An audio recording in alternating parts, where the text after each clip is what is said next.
An unknown voice in the dark night said that from today on, his new name is Zero, and the embryo organization is his new home and new homeland, and he must also forget about his past. The guy must become the most devoted member of the organization, and to do everything in the interest of the organization, he has nothing to hide from them, and his only task is to carry out the orders of the organization.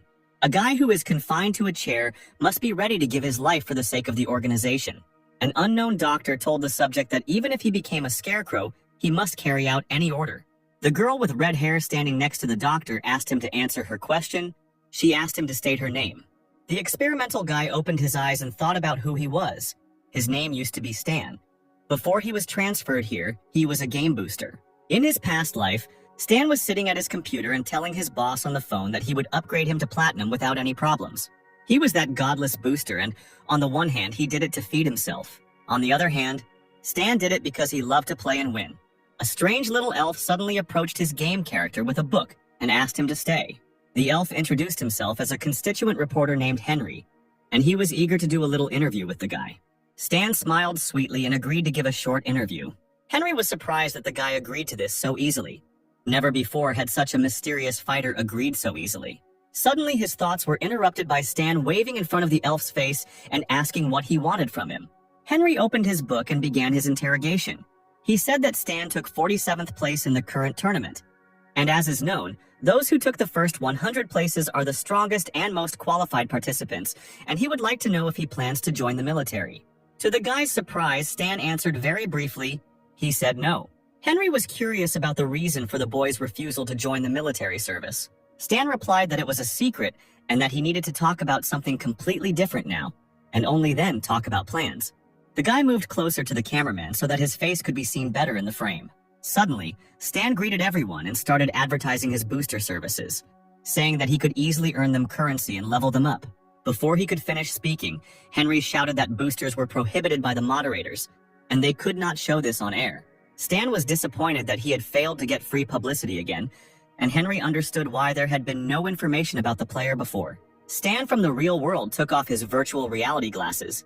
He didn't understand what was wrong with boosting because he was better than any pro player. This year the guy boosted more than 10 accounts, and he even managed to get into the top players. The game he boosts is called Starsea and has over 10 million players. You can get into space, the Earth, and other locations of the vast Starsea using virtual reality gaming devices with which you are completely immersed. As one of the very first testers and later a fan of the game, Stan spent over 10 years playing it. Every task, every location, and even the location of the smallest crystals is more real to Stan than the dull world outside. The guy was distracted from his thoughts by the phone, in which the boss issued a new order. Stan saw that this was an order for a newbie and considered it easy. It's time to get to work and not complain about life. Then he thought that this new life would be simple and boring. Stan was transported into a virtual world where a voice was heard saying that this was the 24th test sample and that he was being injected with a serum called Valkyrie. The reaction occurred after 2 minutes and 46 seconds the sample came to life. Stan heard strange siren sounds, and for some reason the guy smelled something burning. His head was simply splitting, and the guy did not recognize the place he was in. It did not look like the usual place of resurrection. Suddenly, Stan saw a scientist who shouted that the sample had come to life and that it was necessary to immediately inform Mrs. Hell. The scientist took the radio and ordered the guards to come and immediately take control of the sample. Stan was surprised that security appeared. This was a slightly unusual start to the game. The guy didn't understand what was happening, but he knew for sure that it was better to run away from here as quickly as possible. However, the hero did not have time to escape because one of the guards hit him with his plastic sword. Stan blocked the blow, but something was wrong. For some reason, he felt 100% pain when the limit is 40%. In such a situation, it is worth disconnecting from the game as soon as possible. However, before he could switch off, he was hit again from behind, and this time the guy was taken under control. Stan woke up in a metal cell, his arm still itching from the previous blow. Stan was angry because he paid the developers $300, but apparently the game broke again. But since this is a new account, it is easier to start all over again. But when he called the system, the guy couldn't believe his eyes. It didn't have an exit button, only information on the player's characteristics. Stan was a commoner with light injuries who had the ability of focus, which allowed him to learn 10% faster and create items. It also said that Stan was a first version NPC model, and there were 358 days left until the game opened, the guy was sent back 10 years. Behind the system, the guy saw a mirror in which was his game character, whose face was exactly like Stan's in the real world. And then he realized that he had moved. Stan had moved into the Star Sea completely. At that very moment, the door to his metal cell opened, and he saw the silhouettes of people. A red-haired girl stood in front of him and asked if the guy was the test subject.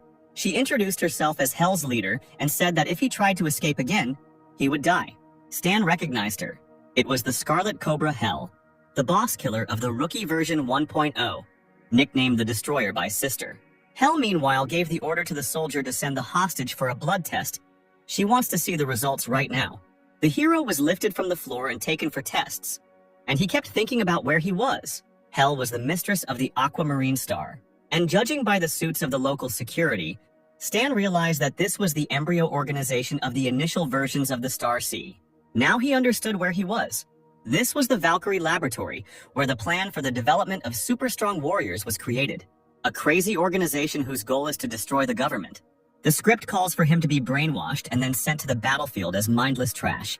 That's a really shitty start. After some time, the scientist who was looking at Stan said that the blood test did not reveal any peculiarities, and it seemed that the period of irascibility was already over. The main effect of the essence is brain stimulation. The scientist wanted to open the guy's skull because he is sure that brain analysis will give more information. But Hell forbade this, because Stan is the first revived sample, and there is no point in destroying him yet. The scientist was disappointed but agreed, and said that in that case it was worth observing the subject. Hell bowed her head and told the doctor to send him for a brainwashing first. The security grabbed Stan and took him to be cleaned, at which point the guy realized he had played himself into trouble. After all, he is only level 1, a weakling? The guards around him are at least level 5, and some are even level 8. The worst part is that Boss Hell is here, so the guy simply has no chance of escaping. But Stan wasn't going to give up. He had to figure out how to avoid the cleaning, and then he saw the bookshelf. There was a list of literature for laboratory assistants on it, and then the hero came up with a plan. When the guards escorted him past the bookshelf, the guy immediately grabbed one of the books. At that very moment, machine guns were pointed at his head and he was ordered to stop. But the doctor stopped the soldiers, saying that he wanted to see what the subject would do. Stan realized that the plan had worked. Now the most important thing was not to seem dangerous to them. The guy opened the book he had borrowed and flipped through a few pages. These were the basics of mechanization, and the system window that appeared informed that the guy had begun to study the basic concepts of mechanization. Stan was surprised that the system worked. Even though he is now an NPC, he has a player system. This means that he can raise levels like a real player. No matter what he does, scientists will think that these are the learning characteristics of the test sample. The head teacher was surprised that the boy was reading a book. Apparently, the serum had enhanced his learning abilities. Hell was delighted with the unexpected success. If he became a brilliant fighter, then their cannon fodder would increase in value. However, it was necessary to go for brain cleaning because the equipment was already ready, so one of the guards told Stan to stop. But the guy wouldn't let go of the book, so the guard tried to forcefully snatch it from Stan's hands. The hero held on until the very end, and because of such force the book was torn, however, the guy managed to finish reading it and increase his level. The system reported that he had learned the mechanics skills. The mechanics knowledge tree was open, and the guy received several characteristic points and received the profession of a novice mechanic. A few minutes later, our hero was brought into the office for a brain cleansing. The doctor informed Mrs. Hell that they could begin. They sat Stan down in a chair and tied him tightly, connecting the equipment to his head. Smiling, the doctor said that he was very sorry because this sample was very unusual. What if they spoil it right now? After all, it would have been better to first perform an autopsy before cleaning. Listening to this, Stan thought that the scientist was simply a pervert if he wanted to dig into his brain so much. Hell told the scientist that they didn't have time and needed to start immediately. The doctor agreed because sooner or later the sample would fall into his hands anyway. After wishing the guy good luck, the doctor turned all the devices onto maximum. At that very moment, powerful electric shocks began to damage Stan's brain. The pain was unbearable. The system reported danger. It said that Stan should make a decision. His free will was equal to 8 units, and his will was not enough to stop. In 15 seconds, the guy's brain would be erased. Stan knew that he needed 10 free resolve to avoid the brainwashing. And then he remembered that he had leveled up earlier. The hero ordered the system to add 2 free points to intelligence, and the system responded that it was restarting the solution, but Stan did not have time to wait. After a couple of seconds, the system counted the guy's points and reported that he had successfully avoided brainwashing. The equipment turned off. Stan was shaking, but he was glad that he had made it. From now on, he would just have to play along with them. Hel and the doctor had already approached the guy. It was time to test Stan's acting skills. The gorgeous girl slowly leaned towards Stan's face. She began to whisper to him that from today on, they would call him Zero. The embryo organization is his home and his birthplace. He must forget about his past. Meanwhile, Stan was only thinking about the fact that the Red Viper Hel was too close to him. She was very beautiful next to him. The guy had missed her so many times before. But now there is no need to think about it. Because the situation is too dangerous, Stan must not look or move, endure, but not reveal himself. Hel finished whispering in the guy's ear and asked him who he was. The guy was silent for a long time, and the doctor thought that the flushing had failed, although he had done everything according to the standard. Suddenly the boy began to speak, and the doctor and Hel turned their attention to him. Stan looked up and told them his name was Zero. The doctor explained that the Valkyrie essence had enhanced Zero's learning abilities, and that the side effects of the essence might worsen his emotional connection with others. The girl suggested that this meant the experiment had failed, but the man replied that it was a success. After all, cannon fodder doesn't need feelings. And Stan, meanwhile, smiled and thought that he would never become cannon fodder. Hel ordered the guard to take the guy to the rest area. The guard apologized and said that the restroom for experimental samples was not ready yet. Then the girl ordered the guy to be taken to her room, since her superiors had handed him over to her care. Stan didn't expect this turn of events. He didn't expect to go into the girl's room. He needed to throw away all vulgar thoughts. A few minutes later, the guy was in Hel's room. The thought that he would live with such a girl in the same room made his pants feel tight. Meanwhile, Hel was talking to someone on the phone. She was reporting that the brainwashing was successful. The girl was personally present at it. The voice from the receiver said that now it was time to train him. Suddenly, the girl told her boss that she would like to see her sister. Stan had been eavesdropping all this time and was surprised that the girl had said something about her sister. But a little later, he remembered that Hel had a sister. The voice on the phone said that their agreement was not like that. She was allowed to visit her sister once every 2 months. There was no need to cross the line. Then the boss hung up and the girl was shaking with rage. Stan noticed this and sympathized. Suddenly, Hel hit the wall, spilling all the pain and rage on it. From such a blow, the wall immediately cracked. Stan had already forgotten that this beauty was very strong. Suddenly, the guy saw that Hel began to unfasten her belt, on which the weapon hung. Stan was stunned. Right now, the beauty began to undress in front of the guy, completely exposing her body. The girl noticed that he was looking at her, and the guy guiltily looked away at that moment. Suddenly, she approached Stan, but the guy guessed that most likely he was not allowed to do this. Hel tried to seduce the guy, but he had to hold on because if she realized that he hadn't been brainwashed, then he was finished. A couple of seconds later, the girl turned around sharply, and Stan breathed a sigh of relief. She went to her room, just a little more, and the guy wouldn't have been able to resist. After some time, the girl fell asleep. Only now did Stan realize that there was only one bed in this room, and what kind of strange games this lady had in mind.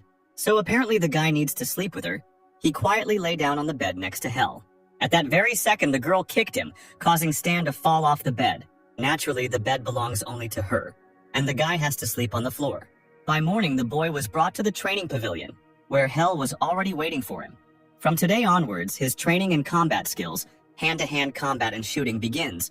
Hel threw some device to the hero and told him to put it on. Stan pressed the button and was wrapped in armor, but before he could react, he was immediately kicked in the chest. The girl did not stop and grabbed his hand. Pulling on the arm, she immediately blocked it. In this position, it is easy to break the limb. Then she kicked him in the chest, causing blood to pour from the guy's mouth. In the end, the great booster lost and lay powerless on the ground. Hel ordered him to get up. The guy got up and the fight was repeated. Just like the first one, the hero just received a lot of blows to the face. The system that appeared reported that the hero had learned 5%, and Stan was convinced that even though he was an NPC, he was able to level up and learn new skills as a player. Thanks to this, the guy will soon be able to become the strongest character in this world. Hel left, and in her place another figure appeared who ordered the guy to get up. A bearded man approached him and said that he was his new shooting instructor and deputy head of this base, Justin.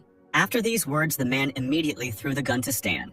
He said that there were 10 bullets inside the gun, and that he had to aim at the target's heads. Stan was surprised that he was given such a difficult task from the very beginning. Only Olympic champions could handle it. The guy raised his gun and tried to hit the targets, but all the bullets that flew out of the pistol flew past. Stan never hit. although nothing out of the ordinary since he is not yet strong enough and his stats are too low. Suddenly, Justin thrust a dagger into the guy's hand. Stan immediately grabbed his hand, from which blood was pouring out. Why did this crazy man do this? Justin licked the dagger with blood and said that they would repeat the shooting over and over again, and every time the guy would fail the task, he would stab him with the dagger. He was wondering how much blood the guy would lose today. Stan clenched his fists. This man was just crazy, but the hero did not want to give up. He wanted to defeat him now, but he remembered that NPCs do not reincarnate, which means he only has one life. So Stan needs to be patient for the sake of his future. The hero raised his gun and began to try to hit, but Justin only laughed when he missed, because his blade was already ready. The bloody teacher continued to inflict injuries while two figures watched the training. The mad scientist said that Justin didn't value such a good sample at all. It would be better if they gave it to him for research. Hell said that the organization would not agree to his demands, to which the doctor replied that when the organization sucked all the value out of the guy, they themselves would bring him to him on a platter. The training ended and a wounded and tired Stan returned to the room. Hell was sitting in the room wearing only a towel. She said that the guy had shown himself badly today. Stan felt this judgmental atmosphere. He hoped that the girl would not punish him with a knife. The girl got up from her chair and called the guy to her. He thought that now she would punish him too. But Hell pointed to a warm bath and ordered the guy to undress. The guy didn't understand her words. Were they really going to take a bath together? After all, his mistress was going too far. The lady did not like to wait and asked why the guy could not follow such simple orders. Stan complied. After he undressed, the girl came up and began to examine his body. The guy could hardly hold on. This was already a violation and no one could resist such touching of the body. Hell let out a disappointed sigh, saying that Stan looked like a coward. The guy had no choice but to stand and remain silent. She took his hand and said that if he wanted to live, he had to try. Otherwise, the organization would think that they didn't need him and would give him to Professor Hendrik for analysis and brain dissection. Stan thought that there wouldn't be any showdowns because in a little while he would raise his levels, and in general he was an experienced player. Suddenly, the girl pushed the hero in the chest. The guy lost his balance and immediately fell into the bathtub. Hell explained that this is a regenerating liquid. Zero should lie here for an hour and all the wounds will heal by morning. Finally, she told the hero to feel at home, and Stan was disappointed because he thought that they would take a bath together. Of course, he understood that a successful experiment does not mean that he will live his whole life. Embryo will continue to make new samples and conduct experiments. Stan knew he had little time left and needed to get stronger as quickly as possible. The next day, Professor Hendrik was walking through the lab with Hell. He said that tomorrow he would go to the management and ask for permission to dissect Zero. He didn't think that they would refuse him this time. Hell countered by saying that the organization had already turned him down last week and that the professor should wait. The scientist did not understand why they needed this waste, or whether the girl had already gotten used to the sample, or maybe she even developed feelings for him. Hell gave the scientist a cold look, saying that it was impossible. Then, Hendrik advised him not to meddle in other people's business. He himself knew perfectly well what he should do. A little later, Hell was having dinner in her room. She told Stan to leave the gun alone. It was broken, and it was better to throw it away. The guy continued to pretend to be mute and not understanding, looking at the lady. The girl continued to say that he shouldn't be treated like his child. Unusable things are trash, and trash is better thrown away. And if Stan can't grow up, then he too will be thrown out like unnecessary trash. Suddenly, Zero began to speak his first words. He told the girl that he fixed it. The guy realized that dismantling objects could bring him experience points. It's a pity there aren't that many of them, but if he gets even more mechanisms. Hell was surprised that the sample was able to fix the gun. The next day, they left the bunker and went outside. Mrs. Hell held a pistol in her hands. She wanted to check the functionality of the device. The nearby bushes began to move, and the first targets, birds, appeared from them and were immediately killed. Hell said that she informed the head about it. They gave permission to enter the armory. If the guy liked to rummage through mechanisms and weapons, maybe that's where he belongs. Stan thought that assembling and restoring mechanisms would allow him to earn experience. And this is exactly what he lacks. He could only dream of the possibility of getting into the weapons warehouse. Closer to evening, the hero and his mistress arrived at the military weapons depot. The girl brought the guy and explained that this was a warehouse of the local base and all their weapons were here. The guy was amazed by the embryo's combat training. There were a lot of weapons here. Stan was looking forward to gaining a huge amount of experience. The girl saw the guy's smile and said that she remembered the book on mechanization that Zero liked. So she found him a few more of these books the hero can read whenever he wants, but now she needs to go. After some time, the girl returned to her room and began to undress. However, Stan was already sitting in the room, which angered Hel. She was annoyed that he had returned here. The guy pretended not to understand why his mistress was angry. The girl said that they had prepared a restroom for him in the weapons warehouse, and that he would now live and sleep there. And besides, he was a man, and it was inappropriate to live with her. She pointed to the door and told the guy to get lost. Stan was upset that his life together with the beauty ended so quickly. From this day on, he will train in the mornings in the training pavilion. Hel will be waiting for him there. Suddenly, she stopped him and held out a gun. She told the guy to take it for himself because he fixed it, and now it is his. After that, the girl wished the sample good luck, and it went to the warehouse. The girl also turned around and walked towards her room.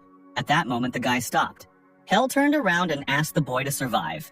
Our hero returned to the ammunition depot and immediately began to study the weapons. Every time he repaired or studied mechanisms, he gained experience points. Then the system offered to spend 200 experience points on the profession of a novice mechanic, and he agreed. Stan was happy that he was developing very quickly. In 2 days, he got the 3rd level. In order to get out of here, he will need only 6 months. By that time, no one will be able to stop the player here. So the weeks went on in the lab, with Stan training in the morning and studying the mechanisms at night. Hel was disappointed that in 3 months, this was all the guy had achieved. However, he couldn't let them know what Stan had really accomplished. The girl helped the hero up and said that Professor Hendrik had contacted the management again to examine him.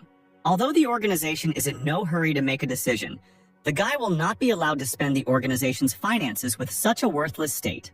The girl asked Stan how long he thought he could last here. The hero looked at her thoughtfully. In principle, he had assumed everything to be just like that. That same night, he was also sitting at his table with cutlery. The guy was constructing something using a soldering iron. He noticed that the organization had turned off the camera installed in that place, meaning that Embryo had decided that they no longer needed him and that they would not have to monitor him 24 hours a day. The guy bent down and pulled the heavy box closer to himself. In the box was his pistol, which Hel had given him, only it had already been improved. Now disassembling mechanisms brings almost no experience. It's time to try to strengthen items.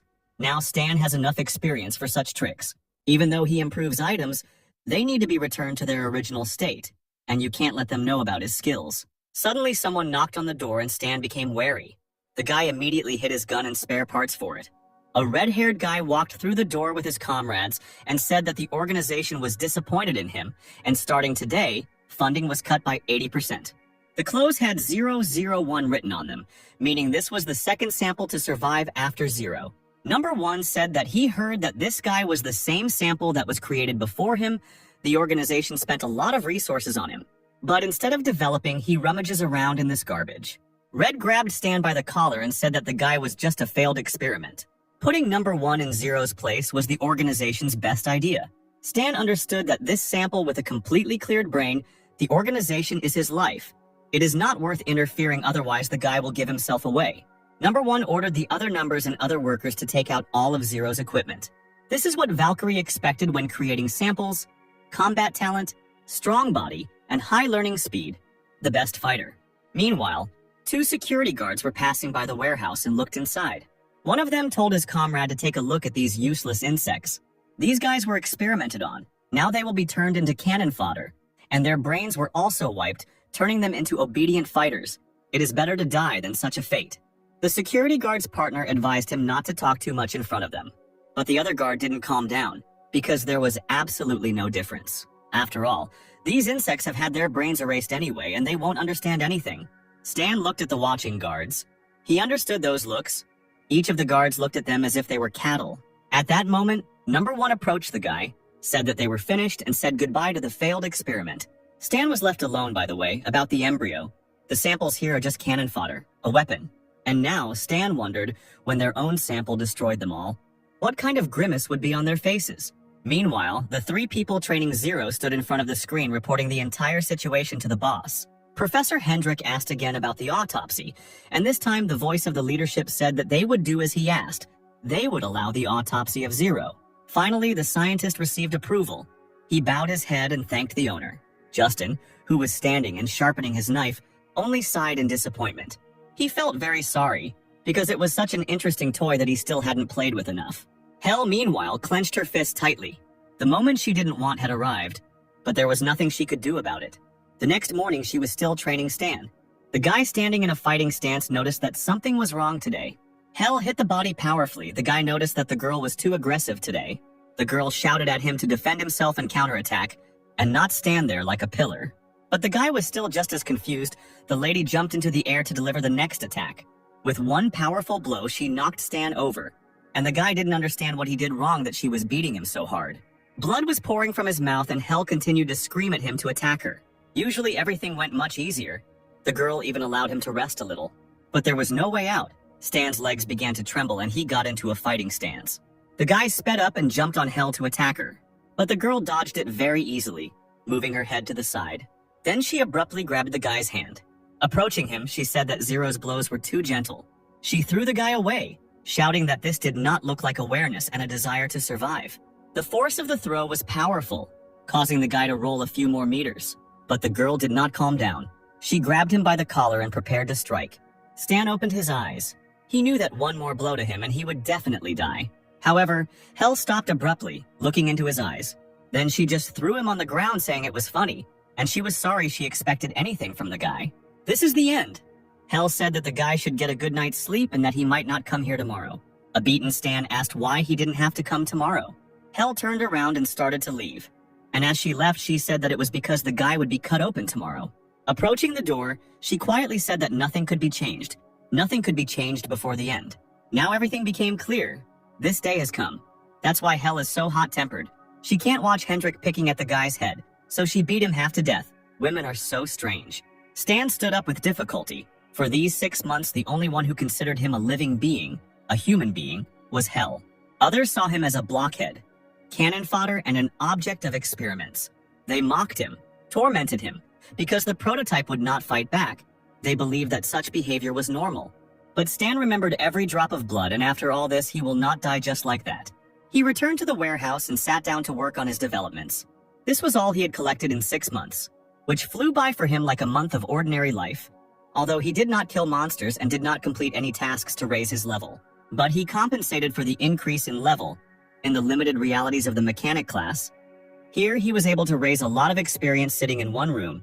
Each character can own an unlimited number of professions. But every 20 levels there is a problematic task. To continue to increase the level, you need to complete a special task. General level cap restrictions change with new updates. And in version 1.0, the character's maximum level is 60. But Stan's screen says that his level is unlimited, which means he has power that exceeds any player. He is confident that the next stage is gambling blueprints. Blueprints are blue screens used in the mechanic class to create weapons and mechanisms. 60 kinds of knowledge can be used with each other to create a mechanism. Each combination contains many blueprints, but after combining knowledge, only one direction of creation can be studied at a time. Some blueprints have prerequisites, so it is unknown how many blueprints you can get when merging knowledge. But even when knowledge and experience merge, the player loses points in any case, because there is a possibility that another drawing will be created, which is why the stage is called gambling drawings. Stan did his first merge and got a hang glider blueprint, which he threw in the trash. The next design created was an artificial killer arm. But the guy also considered this drawing useless. He needed something much more powerful.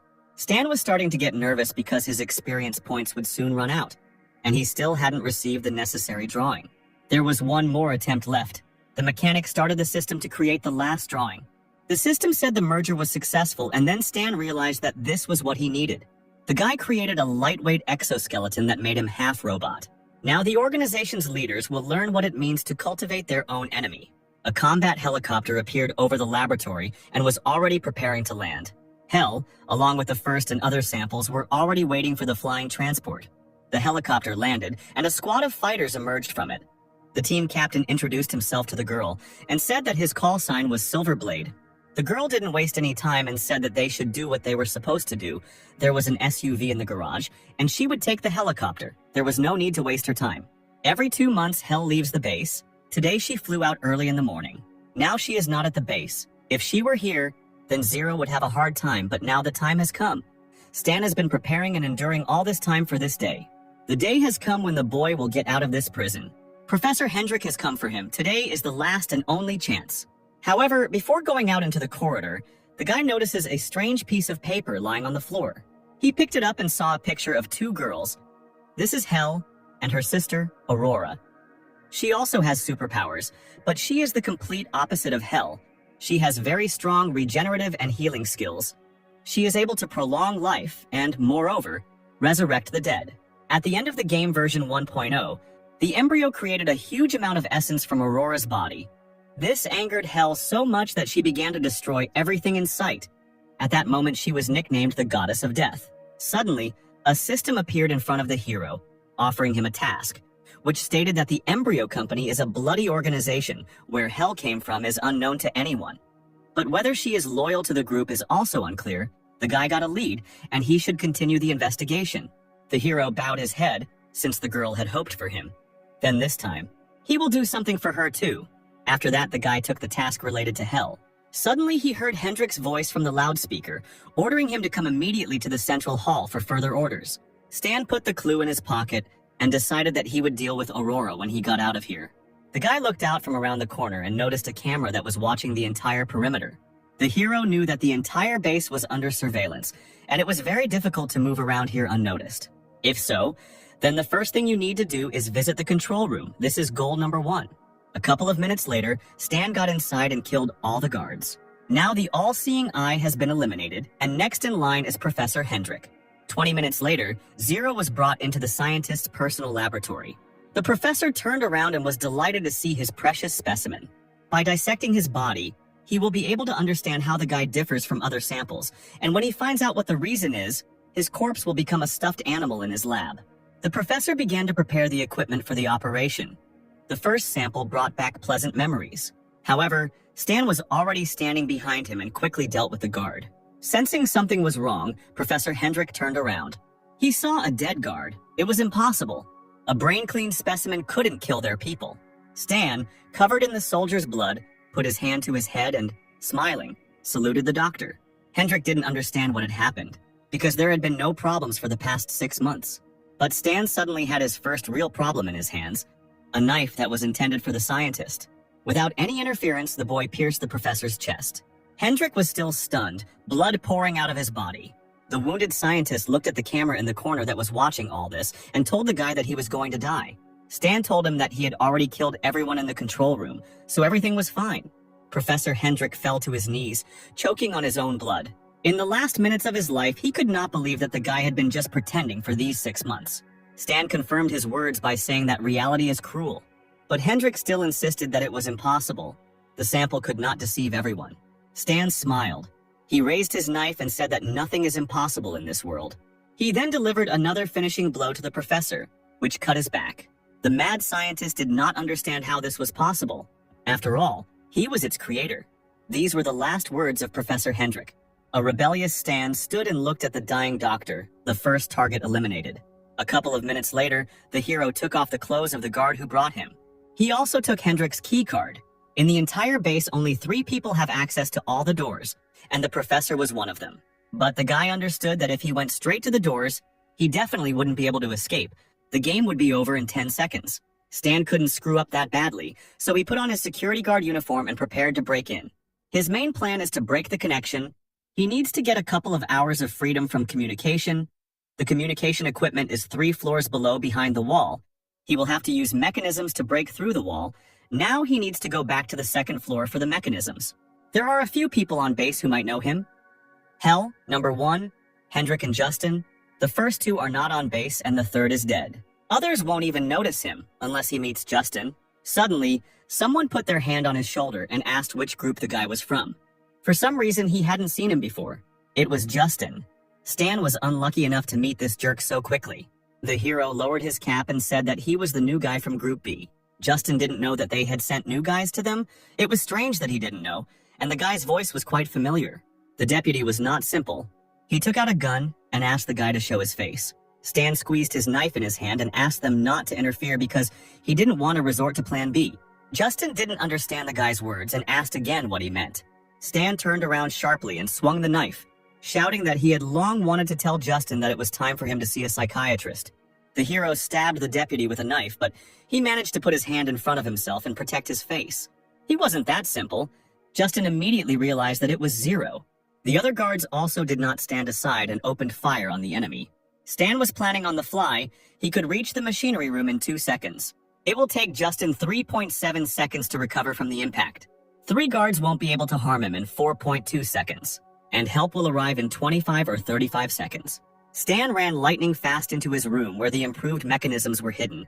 Justin was surprised that the guy decided to hide in his room because this was the worst option for him. He approached the guy's room with security saying that the guy was too gentle. However, suddenly they felt a strange tremor, and the tiles from the ceiling began to crumble little by little. The door to Stan's room opened. Justin was ready for any challenge. But inside the opened door, he saw a core radiating pure energy. Stan jumped out of the door and everyone who was in his way flew in different directions. The guy was wearing a combat exoskeleton that covered 50% of his body. Justin didn't understand what kind of device was currently on Zero, and Stan was already approaching his sworn enemy. He told Justin that it was time to die.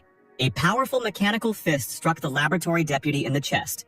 Justin immediately felt this pain rolling like goosebumps throughout his body. The mechanical blow pierced his chest. Justin couldn't believe it was really happening. Stan took Justin's heart in his mechanical hand with a ruthless look. Then he simply ripped the heart out of the shooting teacher's body. There was no healing for such wounds. Another villain lay dead on the floor. The second target was eliminated. Over the course of 6 months, Justin stabbed Zero 420 times. The guy would like to hear what he felt when the deputy was punished for his atrocities, but it's a pity he won't be able to answer. The guy left, and a few seconds later security arrived and found the deputy dead. One of the guards tried to contact the control room, but his attempts were unsuccessful, so he ordered to report to Dr. Hendrick. But the voice on the other end of the radio reported that another group had discovered the dead body of Professor Hendrick. The squads were ordered to find the enemy. Fire to kill was permitted. All groups were to disperse and search for the attacker. The group that heard the order tried to enter the weapons depot, but an explosion thundered from there. The guy on the other end of the radio was trying to contact them to find out what happened and what that sound was. However, no one could answer him anymore. Suddenly, someone came up and picked up the radio. Stan said that part of Group C died from severe wounds. They blocked the target in the lab. The guys managed to shoot him. "We need to send help here urgently." The voice on the other end of the radio said that the group was already on its way and would arrive soon. After 20 seconds, the group arrived at the scene and began running inside. However, no one noticed the small rope that was stretched near the door. The rope led to the explosives, and right now someone touched it. Stan ran forward and heard an explosion behind him. His trap had worked. The guards on the floor below heard a strange rumble and saw the walls shaking and stones falling. One of the guards asked on the radio what was going on upstairs, but there was no answer. He ordered his subordinates to stay here. The rest will go with him on reconnaissance. Suddenly they saw someone opening the gate, but the strangest thing was that he could open the gate. Stan lifted his cap and, running out the gate, said goodbye to the guys who recognized him. The hero then applied the keycard to the lock and the doors closed again. The guards tried to break through the gates, but all was in vain, because they could not open them without a keycard. Stan finally did it. He escaped from that dark lab where they abused him. The guy was happy like a child and breathed in the clean air of freedom. Meanwhile, Hel was informed of what had happened in the laboratory. She said it was impossible, but the voice ordered her to return to base. The girl asked about her sister, but the voice on the phone told her that she had no right to bargain, and the call ended. At that moment, Hel realized that Zero had been just pretending all this time. Soon night fell, and our hero remained unnoticed. The squad pursuing Stan stopped because the car couldn't go any further. They decided to go on foot, knowing that the guy couldn't have gone far. One of the Falcon squad did not understand why they were sent for one sample. It seemed that they were not considered human. The commander answered him that the detachment had not had any missions for a long time. This was an excellent opportunity to warm up. Then he gave the order to catch this dog, and whoever did it first would get half a day of rest. The squad went to search, and Stan was nearby in the meantime. The guy was sitting behind a tree. He saw that 3 cars were going after him. Under the cover of night, it would be difficult to find him. But suddenly, a large caliber bullet flew towards the guy with lightning speed. The bullet immediately pierced the tree behind which he was sitting, miraculously not hitting him. She slightly touched the exoskeleton. The guy realized that he was detected with the help of night vision devices. He needed to somehow reduce the distance to his pursuers. The guy ran and dodged bullets and thought about how to get closer to the enemy, because the remaining experience points would have to be spent on close combat. Then he remembered one of the exoskeleton's functions. Stan pushed off and jumped towards the enemy. His speed was impressive, and he caught up with the enemy in a split second. The sniper from the Falcon squad was surprised to see the guy in front of him. Realizing that the sniper rifle was useless in close combat, The soldier tried to pull out a pistol and shoot the hero, but he was able to deftly dodge the bullet and hit him with his mechanical hand. The blow was so powerful that the soldier was thrown back and crashed into a wall. His ribs were broken, and he died on the spot. The system reported that Stan earned 1,500 points for killing a fighter from the Falcon Special Forces, and he also received 3 hand grenades for this. The special detachment, having discovered the enemy, opened fire to kill. Stan dodged and immediately decided to take advantage of his new acquisition by throwing a grenade at the enemy. There was an explosion, and the fighters who attacked the guy were immediately defeated. The system reported that the guy destroyed 2 more fighters and received 3,000 points for this. The other members of the squad decided to throw a grenade to the hero to blow him up on the spot. Another explosion thundered, but this time from the direction of the forest where Stan was standing. When the smoke cleared, they came closer to see if the target was hit, and it seems they succeeded. But that wasn't the end. Stan pulled his robotic arm out from behind the tree and fired it at the enemies. The commander shouted to the squad to go to shelter, but they could no longer move due to the wounds they had received. Sitting behind a tree, Stan was happy that he had destroyed 3 more fighters.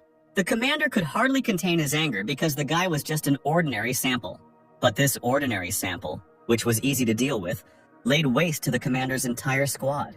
The leader pulled out his knife and headed towards Stan. The guy killed the wrong people today. Meanwhile, Stan checked the system. There was almost no armor. No ammunition either. The strength would soon run out. This fight needed to be finished as soon as possible. Suddenly, he heard footsteps and saw the last surviving fighter approaching him. The commander swung his knife and jumped at the hero. But Stan dodged in time by crouching, then he placed his robotic leg on the tree and pushed off. The guy easily managed to knock the powerful opponent to the ground. Nobody wanted to retreat. The guys continued to fight lying on the ground. The commander then put his foot on Stan's chest and pushed him away. The hero stood up with difficulty. Leaning against a tree, he realized that it was difficult to fight with the commander. The commander said that because he underestimated Stan, his guys died, so he would not be able to live peacefully in this world. But before that, he is obliged to send this sample to hell with his own hands. The commander of the Falcon Squad accelerated and again jumped on the exhausted Stan, waving his knife. The guy had no choice but to block with his robotic arm, which had a knife in it. The mechanism began to spark, and the knife became stuck in his hand. The commander tugged at the knife and tried to pull it out of Stan's mechanism, but to no avail. Taking advantage of the pause, Stan punched the man in the face. The fighter fell to the ground along with the severed part of Stan's mechanical arm. However, the mechanical hand hit very powerfully and the resulting damaged the captain's brain, and he died. However, Stan's exoskeleton completely fell apart. But he still had the blueprint, and when he had the material, he would be able to create a new one. Embryo's help will arrive soon. We need to leave. This forest looks vast, and Stan didn't know where to go. First, we need to find a place where people live. Create a map and move on. A few days later, a meeting was held at the Embryon main base, where the leader scolded the people for the fact that just one sample was able to kill 30 armed guards, destroy the laboratory data, kill a special squad, and also take the life of Hendrik. In the end, he still managed to escape safe and sound. The leader did not want to listen to all these tales. The subordinate said that the Valkyrie serum injected into the body of Specimen Zero resulted in side effects they could not predict.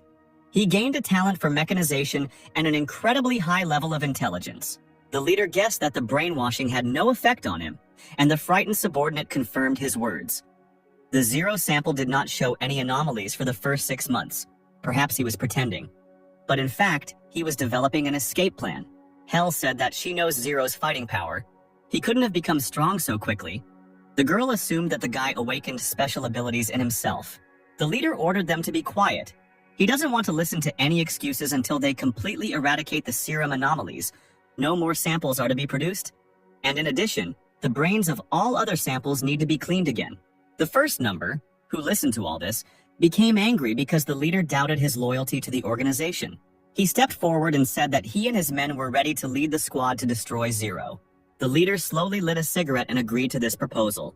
He ordered to find Zero and return him to the base, dead or alive. Meanwhile, morning came over the wastelands. In the distance, a fire could be seen where Stan was roasting a fragrant chicken. He had already spent 7 days in this forest. Food and water were running out. But at least his wounds weren't inflamed. Apparently the many points in endurance were making themselves felt. The guy didn't know when he would get out of this thicket. He needed to get to people as soon as possible and get himself in order. The hero had dinner, collected his things and went on.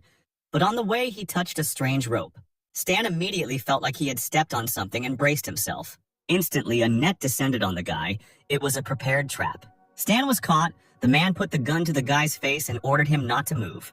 The unknown hunter demanded that all valuables be taken out of the pockets and given to him immediately. Stan realized that it was a simple thief, and the man meanwhile began to shout at him to move. But our hero suddenly grabbed him by the throat and punched him in the stomach. The thief fell to his knees and began to beg the master, saying that he did not see a good fighter in him. Stan asked why he decided to confess only now. His barrel was crooked. If he fired from it, the thief would shoot himself in the face. The man raised his head and shouted that he was guilty. Stan looked at the guy and asked what he was guilty of. The man didn't know what to answer. He said that he should have acted differently. It was necessary to take a second gun. Stan laughed at these words and put the gun to the man's head. The thief turned around and said that if the gentleman was not angry, he would crawl further. That was what he did best. But Stan wasn't going to let the guy go just like that. He wanted to know where the nearest town was. In tears, the thief said that there was a town nearby, 1 kilometer to the east, where all sorts of vagabonds gathered. The thief then begged to let him go, but Stan swung his fist and the guy prepared to get hit on the head. But suddenly the hero took 2 fingers and lightly hit the blockhead on the head. A lump grew at the sight of the blow, and Stan said with a smile that he wasn't that strong, and now he should get lost and not do such things again. A couple of hours later, Stan reached a small camp of tramps. He passed a car in which a bald, bearded man was sitting. The man immediately jumped out of the car and asked to look at his goods. Today, there is a sale of high-quality products. You can also barter without cheating. This offer interested Stan because he didn't have any money with him. But he had something to exchange for. He said that he needed a map, 3 buckets of water, and 5 kilograms of food.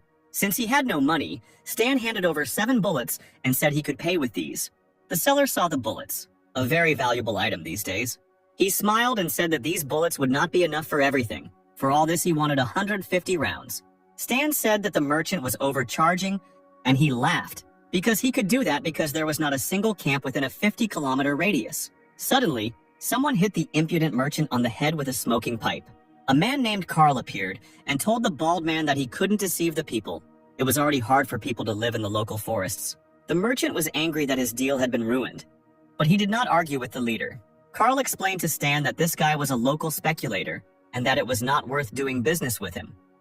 He realized that the hero had been wandering in the forest for a long time, so he offered to stay in his tent today, where there was a warm bed and food. Stan accepted the offer. He thought that this guy didn't look like a villain, and even if he wasn't afraid of him now. The hero and Carl turned around and went to his tent. In the small dwelling was the man's wife, to whom he introduced him. The girl greeted the guy by saying that she didn't know what to cook and made her own home-cooked food. The table was set for the holiday. There was a baked duck, bread, and various drinks. Stan's mouth started to water at the sight of such dishes, because he hadn't eaten for 3 days. He began to eat the food, and with each bite he felt better and better. A little later, Stan asked the man about a fine gun that was hanging on the wall. Carl replied that he had served before, and that this gun had protected him for many years, and that was why he had kept it in excellent condition. However, now he is too old and does not think that it will be useful anymore. His homeland was absorbed by a large country after the armistice. The embryo cooperated with 6 states and supplied them with weapons, making wars bloodier. But what Carl definitely doesn't want is to fight again. He likes the calm, measured life he has now.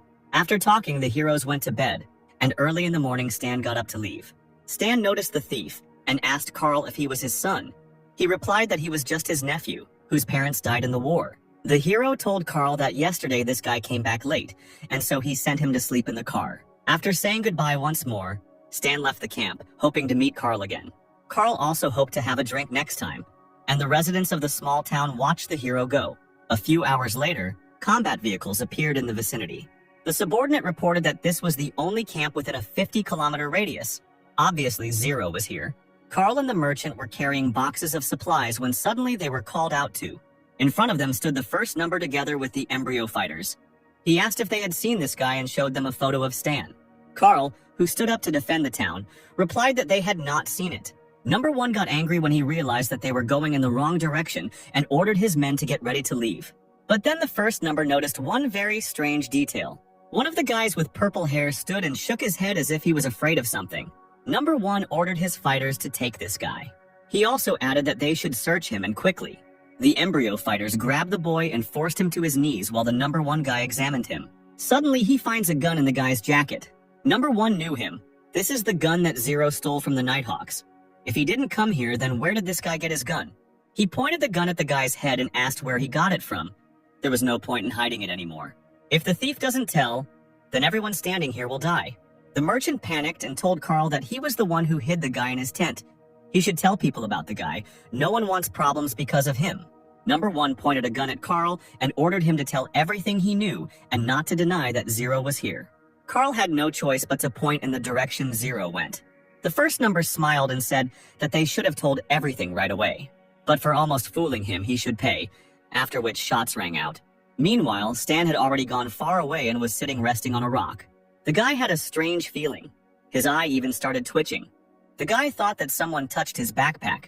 All the equipment from the embryo was there. If at least something remained in the camp, then people would have trouble. 11 rifles are in place, 300 rounds of ammunition too. But 10 pistols are missing, 1 was missing. Now it's clear why Carl's nephew was so strange. He stole his pistol. An hour passed and our hero arrived at the camp where he had been earlier. But it was already too late. The bloody bodies of all the camp's inhabitants lay before him. Realizing that they had been killed because of him, the boy was horrified. His fist clenched with anger. He wanted to be on time, but he was late. Stan turned around and wanted to leave when suddenly someone grabbed his leg. The surviving merchant, sobbing, said that it was the embryo squad. They did not surrender him, so they killed everyone. On behalf of Carl and his hospitality, the man asked to avenge them. Stan stood and remained silent. He realized his guilt. Suddenly, the boy heard another voice. It was Carl's nephew, who asked him not to believe the merchant because it was he who had turned in his uncle. And his uncle, until his last breath, did not tell them where Stan was going. The guy stood next to the corpse of a once hospitable man, whom he wanted to see later, but not in such a setting. Stan fell to his knees. Carl, even dead, pointed in the opposite direction to where he was heading. The hero took off his jacket and covered the man's body with it. The nasty merchant realized the situation he was in and began to beg. He crawled away and asked to wait a little, and he would explain everything, but Stan was already reloading the pistol. The hero, filled with pain, said that Carl, until his death, did not give up on him. A guy he had known for less than 2 days. A real man died because of such a pathetic worm as this vile merchant. Stan pointed his gun and said that he could apologize to Carl in the afterlife. A shot rang out, and one person responsible for the destruction of the camp died. Stan knew that the path Carl had pointed out led to nowhere, which meant that they would soon be heading in the opposite direction, so they should set up an ambush here. Entering Carl's former house, the guy noticed something interesting. The man's gun, and at that moment, a system window appeared in front of him, which activated the revenge mission. His task is to destroy the sample squad, and the reward is 15,000 experience points. The guy threw all the weapons he had from his backpack onto the floor. It was time to prepare. Stan used his mechanic skills and took apart old weapons to build one improved one from Carl's old weapon. He upgraded the man's hunting rifle and turned it into a sniper rifle. Stan will make his attackers feel sorry for him.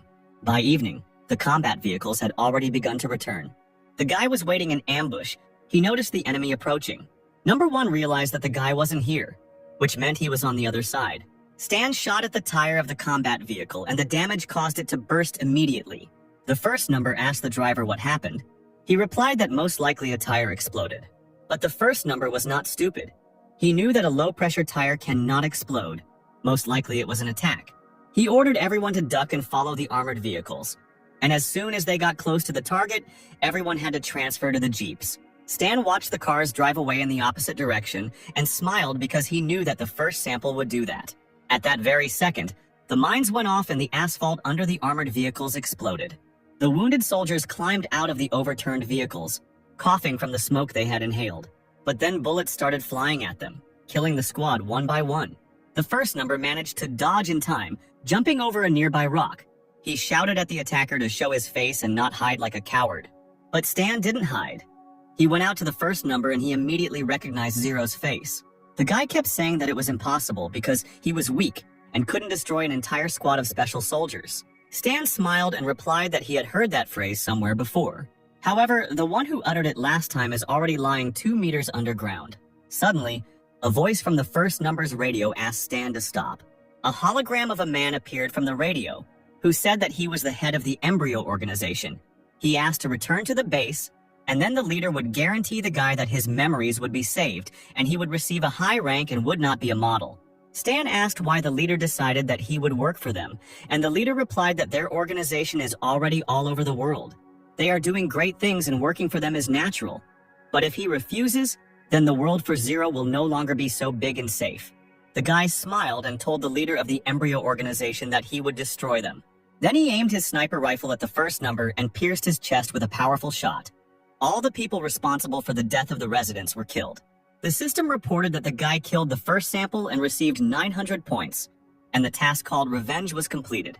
Stan understood that his current strength was nothing compared to the strength of the organization.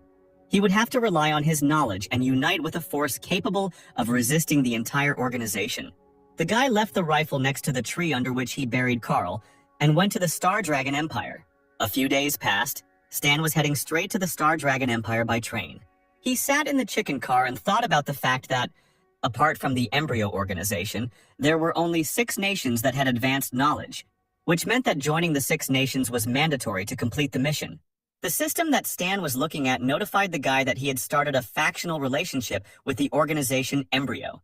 The organization's goodwill decreased by 1,000, and, in addition, it considered the hero a renegade. And Stan also received a mission: the fall of the embryo. The mission surprised the guy because the reward for it would depend on the progress of the destruction of the organization, Embryo, directly or indirectly. Stan concluded that because the organization was expanding and developing, he only needed to destroy 20% to complete the mission. Still, it was a difficult task, and the hero decided that he could not cope with it himself. But there was no choice, so he accepted the task offered to him to destroy the organization, Embryo. The boy arrived in the western capital of the Star Dragon Empire. Looking at the cordon, Stan assumed that since he was wanted, the Empire should have already received information, so most likely he would not be able to pass through the checkpoint. The guy smiled because he knew that this wouldn't stop him anyway. Players from the red list who were wanted by their people in a past life could not pass the control until they find the hidden NPC responsible for the smuggling and give him some money, then he'll smuggle them into town. Stan approached the guy with a bag full of weapons and asked Buddy to take him into town in exchange for the bag. The male smuggler with a scar on his face looked at the boy with an indifferent gaze. After assessing the payment Stan had brought him, he walked over to his truck and told the boy to get in. The Star Dragon Empire is one of the 6 planets of the Aquamarine Nation. In the previous war, the Embryon organization signed a secret treaty with the rival Star Dragon Nation and carried out several major terrorist attacks in this territory. Thus, the Empire gave up its position among the 6 nations and began a feud with the organization. Stan knew that if he walked a few meters to the east, he would find an inconspicuous workshop at the end of the road. This was a hidden plot point, and he knew about it from the files of other people in his past life.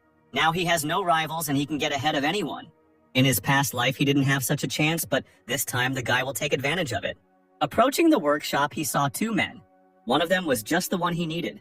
2 men were playing checkers, and they did it with such enthusiasm as if they were playing for the whole city. Stan noticed the tension too, how fiercely the black checkers opposed the white ones. The man put his hand on the table, and Stan was disappointed to see that he had only got 5 in a row. Suddenly, his thoughts were interrupted by a sweet voice calling the guy.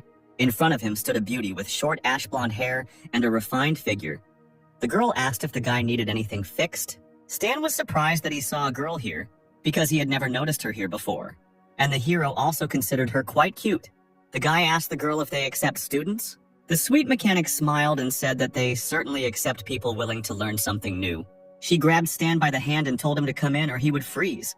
This phrase surprised the guy. Did this mean sunstroke in their dialect? The hero had no choice but to go inside.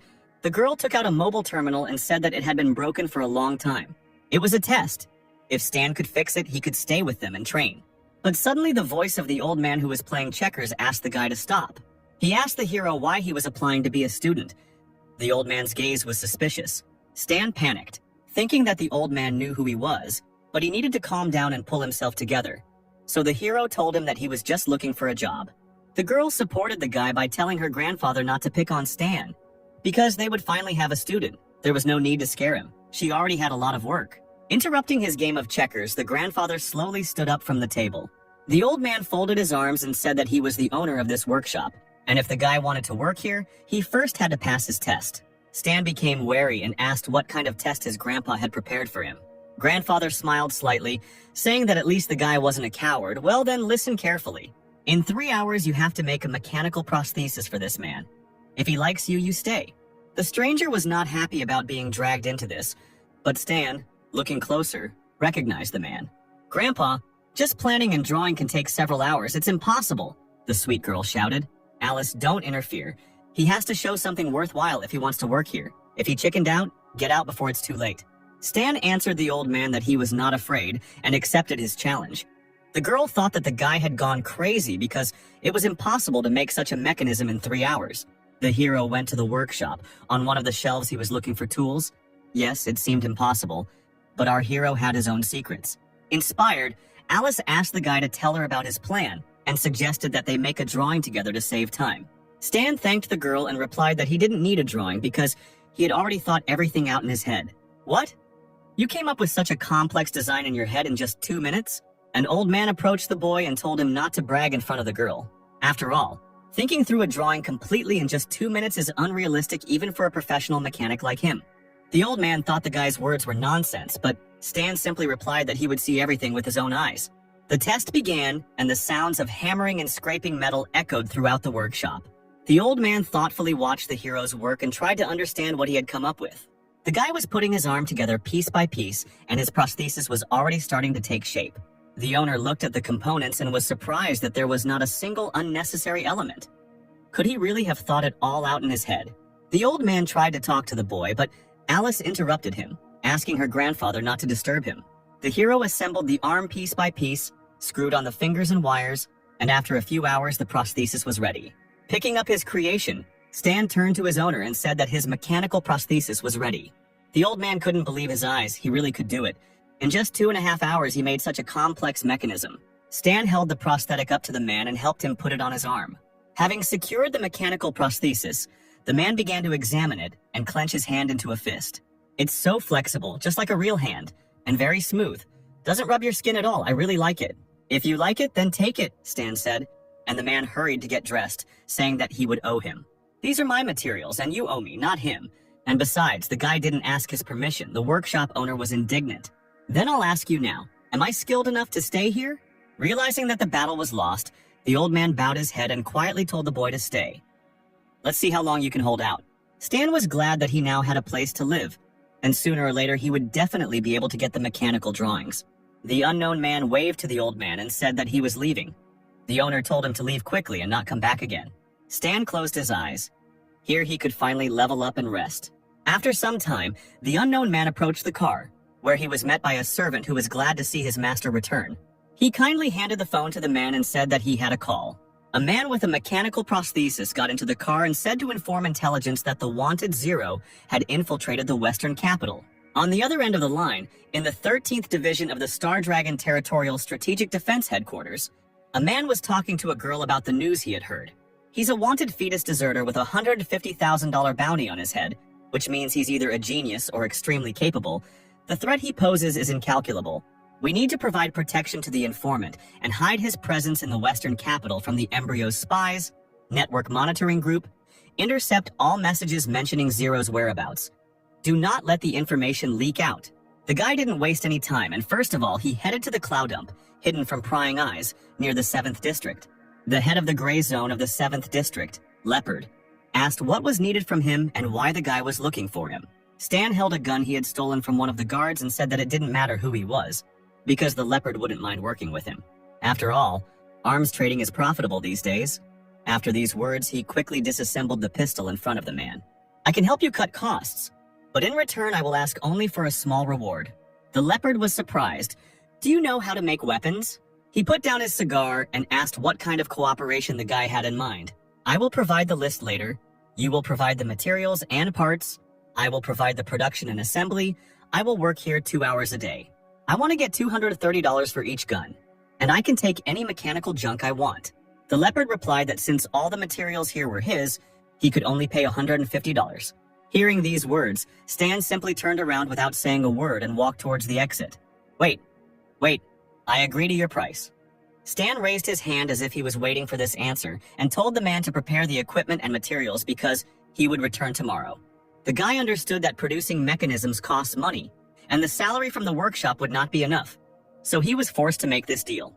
He also understood that the 13th Division would easily guess that he was working for Leopard to make some extra money. Since they knew how skilled a mechanic he was, they would come for him sooner or later. Evening came. Stan rummaged through the dump in search of the spare parts he needed and returned to the workshop. Alice asked the guy where he disappeared to, and he replied that he was at the dump. At the dump? This place is quite dangerous. It is better not to go there too often, the girl worried. Stan heard Alice's words and said that he would be a little more careful. The guy went up to his room, threw off his bag, and washed his hands to go down to eat. He thought that completing the quest to level up to 20 required mastery of 5 mechanical bases, but he still didn't have a weapon base and a book of basic materials. Old Man Lou, that was the name of the owner, should have the entire collection. He should ask him. Approaching the table where Alice was sitting with her grandfather, Stan immediately asked him if he could borrow some books on mechanics. The old man grumbled. "Don't even think about it. I don't have any books for you." Don't be so stingy. Think of it as an investment in youth and training of a potential employee.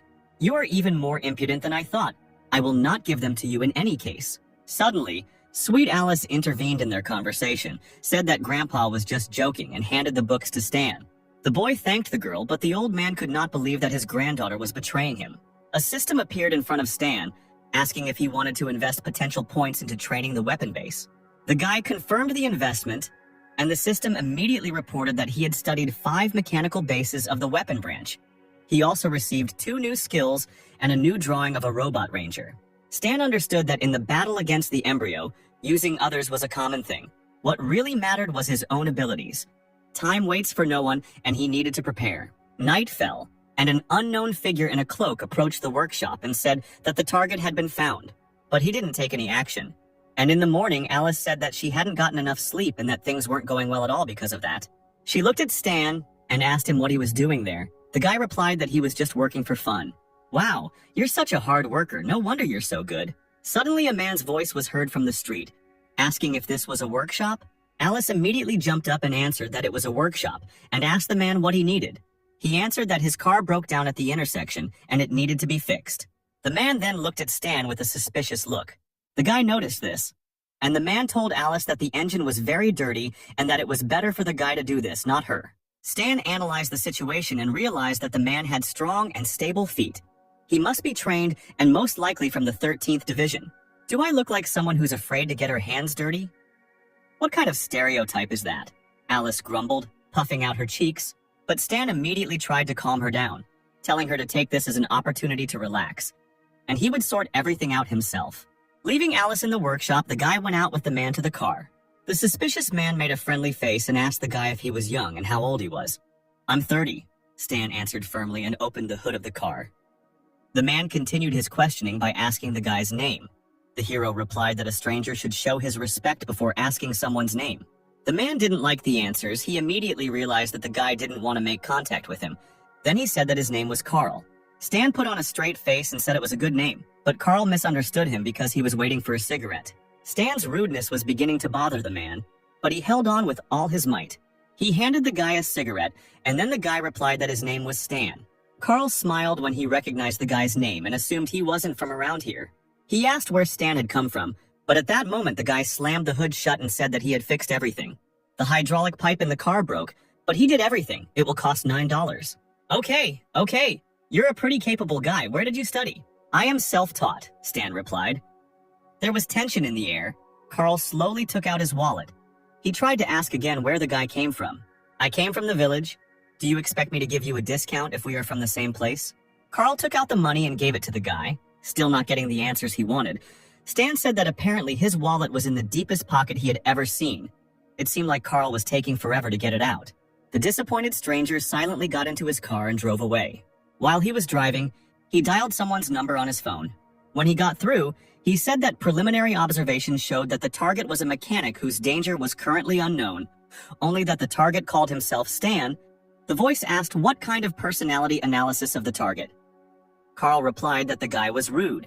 All day long, work in the workshop went on as usual, and Alice sent off yet more satisfied clients. She excitedly told Stan that customers keep coming to their store. If this continues, they will soon be able to expand their business. She does not understand why, but several customers often ask her about the guy who works here. Stan replied that it was because he was doing a good job and wasn't trying to sell them a membership card. But they are all men, Alice said in surprise and looked at the guy with bewilderment. A little embarrassed, she told Stan not to worry. She would not treat him differently because of this. Hearing these words, the guy replied that this was not what she thought. Alice went to continue working, and Stan, getting up from his chair, thought that girls these days are completely crazy. Returning to his invention, the hero completed the last element, and now all that remains is to assemble the robot. A couple of hours later, he finished the Ranger robot. Its legs were like tank tracks. Its body was made of strong metal. And instead of arms, it had machine guns. Stan appreciated his creation and decided to call it Ranger 1.0. Suddenly, a system appeared in front of him, which notified him of a new strange task. It said that some people were aiming to get a reward for the guy's head. Stan does not see them, but they are hostile. The guy needs to escape from them. How can I be pursued when the Western capital is heavily guarded? Was this really something the 13th Division planned to see how strong I am? He accepted the assignment and began to prepare. Meanwhile, it was already getting dark outside. After getting dressed and putting away his invention, Stan told Alice that he needed to go away and wanted to take a day off. The cute girl looked at the guy, who had a cold look as if he was plotting something. "If you have problems, I can help you," said Alice. Stan reassured her that he was fine and not to worry about him. The hero left the workshop and headed to the dump. Unknown guys were watching him, who were surprised that this guy was worth $1 million, because he looked like an ordinary person. The boys then got into the car and followed him, and the observers reported that the Stinging Bee Squad was pursuing the target. When they got to the dump, Stan thought that if they fought in the city, they could hurt ordinary people. But this was the perfect place for a fight. He went into Leopard's house and said that he came for materials. The mafioso answered him that it was already dinner time and offered to join him. Stan realized that this was not a proposal but an order, and agreed. The head of the criminal world smiled maliciously.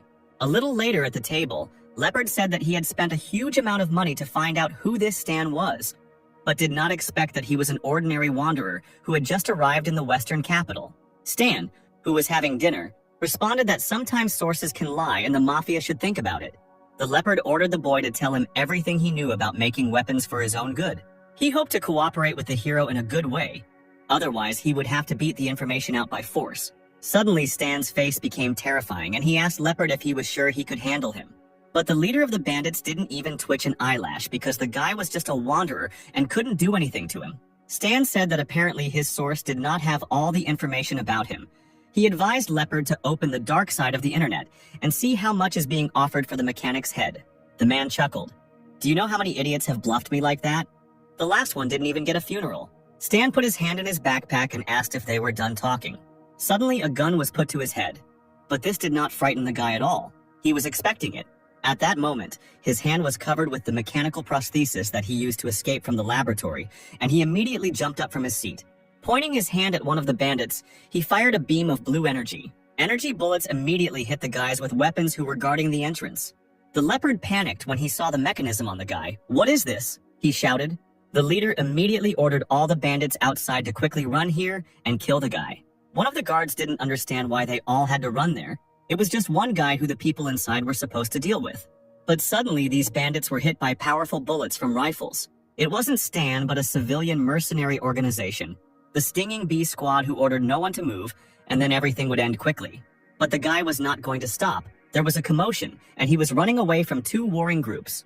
They also didn't forget about him, trying to shoot him. But he moved too quickly and hid behind the containers. The Special Forces commander ordered Group A to open fire to contain the guy and get closer.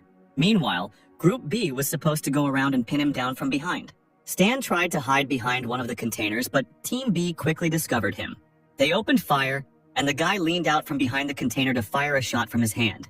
The squad dodged and hid, and Stan took advantage of the delay to run away to another place. The bandits didn't understand where these mercenaries came from, but Leopard guessed that they came for this guy. Meanwhile, Stan had successfully run behind another container. He knelt down and began to look for something in his pocket. He took out the game console, opened it, and connected to the robot's controls. Smiling, Stan said that, in principle, he was prepared for this turn of events. His robot's eyes lit up, he was ready to storm. Suddenly, a huge robot appeared in front of the mercenaries and began to fire machine gun fire at them. The commander was surprised to see a combat robot and ordered to open fire to kill. Immediately, the clang of bullets hitting metal was heard. It seemed that the combat robot was immune to the mercenaries' bullets. The system informed Stan that he had 27% of his ammunition left and that one sensor was not working. The robot was damaged and required repair. The guy realized that his mechanism would not last any longer, but he had to finish off his pursuers here and now. The commander, seeing that the robot had stopped, thought that their attacks had worked, so he ordered the squad to continue shooting. The Leopard noticed that this robot had turned the mercenaries' attention to itself, so now they had a great chance to catch the guy. But Stan had a plan for this case. The system window lit up red and reported that the guy had launched the self-destruct system. The hero hid behind the container and covered his head with his hands. The robot stopped functioning. The mercenaries ran closer, but suddenly they noticed that something was wrong with it.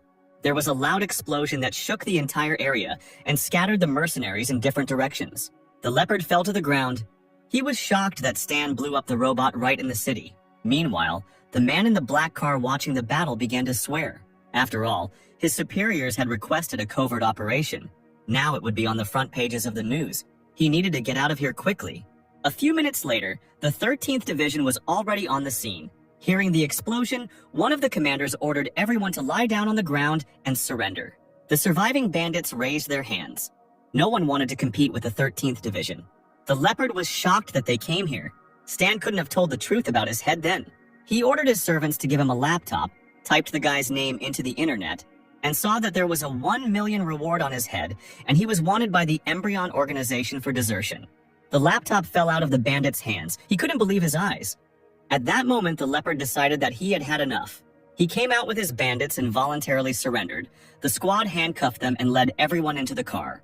One of the divisions saw the mercenary commander lift his soldier and order him not to move. Stan thought that his entire operation would be pointless if the 13th Division stole his skills after learning about them from the remaining mercenary. So he fired beams of energy at the commander. This shot was his last. The squad soldier shouted for the guy to raise his hands up and surrender. Stan did so because his mission was already completed. The system reported that the guy received 10,000 points, and he also fulfilled a secret condition: to kill all 6 attackers, for which he receives a skill upgrade card. Stan was taken to the headquarters of the 13th Division for interrogation. Carl introduced himself. He said that he was an intelligence officer of the National Strategic Defense Division of the Star Dragon, and that it was not the first time he had seen the guy. Stan replied that he remembered him. That same guy with deep pockets. The second man in glasses ordered the guy to stop joking because they were being interrogated. The man with glasses wanted to know why Embryo had put a $1 million reward on the hero's head. If he didn't know, then let him tell all the information he had. Stan said that he was not afraid of the scary uncle. If they wanted him to cooperate with them, then let them first show a little respect and let him talk to someone more competent. Looking at the two men, Stan said that the two of them were incompetent. The man who was observing the interrogation took the microphone in his hand and said that he was the head of intelligence and that he would now speak with the guy. Stan agreed, and the interrogation began. The chief asked if the offender was a member of the Embryo organization. The hero replied that he was. Then he was asked what position he held. Stan replied that he was a logistician studying mechanical weapons. Embryo would never charge $1 million for a logistician. Don't lie to us, we have plenty of ways to make you talk, the intelligence chief shouted. Stan smiled and spoke an incomprehensible phrase. He said, "Message log. June 4th, 687 galactic calendar year, signal location, planet Aquaria, destination, 8th base of the dark star planet. Message content, top secret." Hearing this message, the chief of intelligence froze in place. The man with glasses and Carl looked at each other. They didn't understand anything of what Stan said. After a silent pause, the boss took the microphone in his hands and asked the guy if he was sure of his words. Stan replied that if he hadn't seen the message with his own eyes, he wouldn't have known about the dark star, but, in fact, according to the game's settings, the interstellar forces of the planet Aquaria are still a big secret. The interstellar forces that contacted the advanced civilization of Aquaria are called Cadolas. The Dark Star was originally part of Cadolas, but then fought them off, and now they are at odds. If the Embryo contacts the Dark Star, things will be bad for the Six Nations, so Stan can quickly get the attention of the Star Dragon if he just mentions this magazine. The guy asked the boss if they could now move on to discussing their cooperation, and the man answered him in the affirmative. After some time, Stan noted 3 secret Embryo bases in the Star Dragon, calling this tip a sign of respect for their cooperation. "You only know about 3?" the boss asked, and the guy replied that of course it wasn't. He would wait until they checked this information and then discuss the rest. The boss then asked Stan what his terms were. and he replied that he just wanted to work with them on the embryo case. The man said that he had to report their conversation to his superiors, so the guy would have to stay here, to which Stan replied that they shouldn't make him wait long since he only took one day off. After some time, the chiefs gathered in the office to discuss the situation. The chief of intelligence said that based on the information they had, they could trust Stan and cooperate with him. Another advisor countered by saying that this information could be false, but another man in a suit said that it was unlikely since he was a fugitive from the embryo and could only rely on them to survive. There was no reason to doubt his sincerity.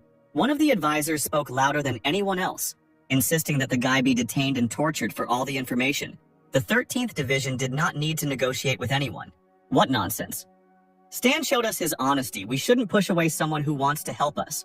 A quarrel broke out between the advisor and the chief of intelligence, one calling the opponent a coward and the other a fool who thinks unreasonably. Suddenly, they were interrupted by the director, who said that they could both cooperate and control the guy.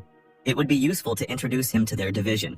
The elderly advisor said that since the director insisted, it was worth sending the guy to the logistics department, so they could increase the benefit from him. And at the same time, it would be better to keep an eye on him, since no one from this department was allowed to go outside. But the director replied that they would benefit from him anyway since the guy had experience in combat, so it would be better to send him to the secret operations department and let him fight against the embryo. Thus, his true intentions would be clear. After some time, someone in another wing of the base shouted very loudly. The guy with glasses who looked like a scientist looked at Stan's prosthesis and said that this broken thing had 4 levels of encryption. Whoever did this was incredible. The same old advisor came into his workshop and asked if the guy could do it, if he could break the device. The scientist replied that there was nothing special about this device, only the encryption was done well. Most likely the creator was an ordinary guy from the village for whom any trash was valuable. The advisor chuckled, asking which of the things the scientist had made was better. Maybe a sticky bomb coated in clay, or a mechanical gun that couldn't hit its target, or fake breasts with nipples that release poisoned needles? The 2 agents who were hit by their own needles because they put the breasts on incorrectly are still in the hospital. Meanwhile, the intelligence chief was talking to someone on the phone and said that he would make sure that Stan entered the covert operations department. Could this guy really be valuable? On the other end of the line was the same man who Stan had given the prosthetic.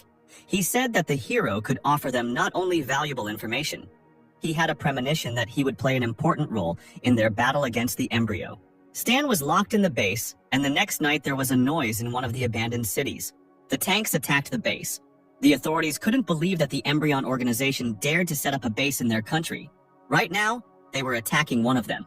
The embryo soldiers couldn't figure out where the Star Dragon came from, because their location was classified. Meanwhile, at the second base of the Embryon organization, there was also a noise due to the roar of the engines of tanks and armored vehicles. The blue-haired girl from the Star Dragon Special Agent Squad was outraged that they had to rest while their leader recovered from his injuries. Apparently, their superiors did not consider them human. Meanwhile, the guy was trying to break down the closed door, which realized that it was being broken into and reported that an intruder had been detected. Sirens immediately began to sound, warning that the main security system had been hacked and that all units should immediately head to the main room. Hearing the sound of approaching soldiers, the girl asked the hacker to hurry. The guy replied that he had logged in, but he needed 3 minutes, and a squad of fighters would be here in less than 1. The third member of the squad took the bag and said that their commander gave them a new device before the mission. The hacker doubted the new mechanism because their development department was full of idiots. The girl took out her mechanical arm and said that they had no choice. If the data was damaged, then all their efforts were in vain. She decided to believe in the new device, put on a mechanical prosthesis. The girl ran and hit the locked door. The door immediately broke down, and the girl was surprised that the new device was so powerful. The hacker said that he would hack the database and the other 2 members of the squad needed to cover him. The squad understood the order, and they immediately began to deal with the approaching fighters. After a few minutes, the system reported that formatting was complete and the self-destruction system was launched. It was time to run. The girl asked if he had managed to do everything, and the hacker confirmed that he had downloaded everything. A couple of minutes later, an explosion thundered, which marked the destruction of another embryo base. Meanwhile, at one of the embryo bases, everything was quiet and calm. The man in the suit reported to the boss that the 45th base had been destroyed by a Star Dragon. The head of the embryo couldn't believe his words. He asked how they knew about her. It is not yet known. Perhaps it was Zero. But the leader disagreed with this statement. A normal test subject could not know about something as secret as the location of the base. After sending the servant, the man placed his finger on the button, which said that it had recognized the identity and would connect him to the personal line. A hologram of an unknown guy appeared in front of the leader, and he ordered him to secretly check everyone who had access to information about the location of the base, and immediately inform him if he finds anything, it was time to cleanse the organization of rats. Meanwhile, the special squad of the Star Dragon reported on the completion of the mission. The chief praised them because this time they received a lot of valuable information. He also said that they should return the hand to headquarters and asked if they liked the device. The girl, her eyes shining with excitement, replied that thanks to her they were able to evacuate easily. She wanted to know what kind of genius made her, but unfortunately the man couldn't tell this. Then the girl asked if they would get it again, and he replied that it all depended on his superiors. Meanwhile, in the workshop where Stan once studied, one girl was restless. Alice was worried that Stan had disappeared 3 days ago. Her grandfather advised her to be optimistic. Maybe he had died. Tears came to her eyes and she asked her grandfather to do his granddaughter a favor and asked someone to help her find him. Lou replied that when she stole his books, she didn't even think about the fact that he was her grandfather. If so, then I think I should sell all your wine that you hide under the floor in your bedroom. What are you talking about? Do you think your grandfather is that petty? If you just want to find him, then rely on me. After some time, the phone rang in the office of the man with the prosthetic arm. The old man asked what the boy was doing now. The man replied that everything was fine. He just wanted to work with them, that's all. Okay, send him back or my granddaughter will destroy my wine collection. The man replied that he couldn't because the rules didn't allow it. But Lou reminded him that he made the rules himself and let him send Stan back because he owed him for the last time. Closer to night, a tinted black car drove up to the workshop. The door opened and Stan calmly walked out and headed towards the workshop. At that very moment, a formidable Alice pounced on him and asked where he had been. They were actually very worried about him. You're not from this country. Something could have happened to you. We were about to call the police. Where the hell did you go? Stan got a little nervous and said he was just out for a walk. Alice grabbed him by the ear and asked if he could come up with a better excuse. The guy replied that he thought it was a good one. Suddenly, Alice calmed down and said that she saw the news on TV yesterday about the shootout at the dump. She was worried that something happened to Stan. Stan was surprised that the girl was worried about him. He should have called her after all. Suddenly, their conversation was interrupted by the grandfather, who said that he thought that the guy would not return alive. It was a pity that he returned. Alice turned to Stan and said that she would buy him a phone so that they would always be in touch. But Stan suddenly took his phone out of his pocket and said that he already had it. Grandfather, looking at the device, said that it was a coded telephone from the 13th Division and asked if the guy had joined them. Stan replied that he was a very important suspect. The 13th Division gave it to him to monitor and contact him, so he must wear this phone around the clock. The old man grabbed the guy and said that he was a fool. The 13th Division would not have told him if they wanted to keep an eye on him. There was no escape from joining the 13th Division, and he needed to leave immediately. But maybe Stan will still think about staying here because he is interested in his granddaughter? Alice immediately became embarrassed and shouted that they had misunderstood everything. Old man Lou told Stan that he doesn't really understand the feelings of young people. Not that Alice is a little girl, but the guy needs to try because Grandpa still wants to hold his great-grandchildren in his arms. Listening to these words, the sweet beauty burned with shame. He left, leaving them alone. A silent pause and awkwardness in the air. Stan decided to break the silence first and said that her girlfriend was just joking. He just misunderstood everything. Alice looked up and looked sheepishly at Stan, who looked away. Then she turned around and said that if a guy says so, then so it is. After these words, she left. A few minutes later, in his room, Stan was thinking about the fact that he most likely said the wrong thing and that in general, these old people who want grandchildren are so scary. Suddenly, he received a message from the system which he decided to check immediately. The system reported that the destruction of the embryo was completed by 2%. It seems it was not in vain that he provided the report to the 13th Division. Also, apparently, the connection to the reconnaissance was recognized by the system as an indirect penetration. It is better for Stan to fight the organization himself. He knew that embryo was definitely strengthening its powers, so he needed to take a risk to get new blueprints and improve his equipment. The next day, after conducting several experiments, he produced a successful fusion and invented huge exploding bullets. The guy decided that this would be enough, but this is an entry-level weapon, so you shouldn't rely on it too much.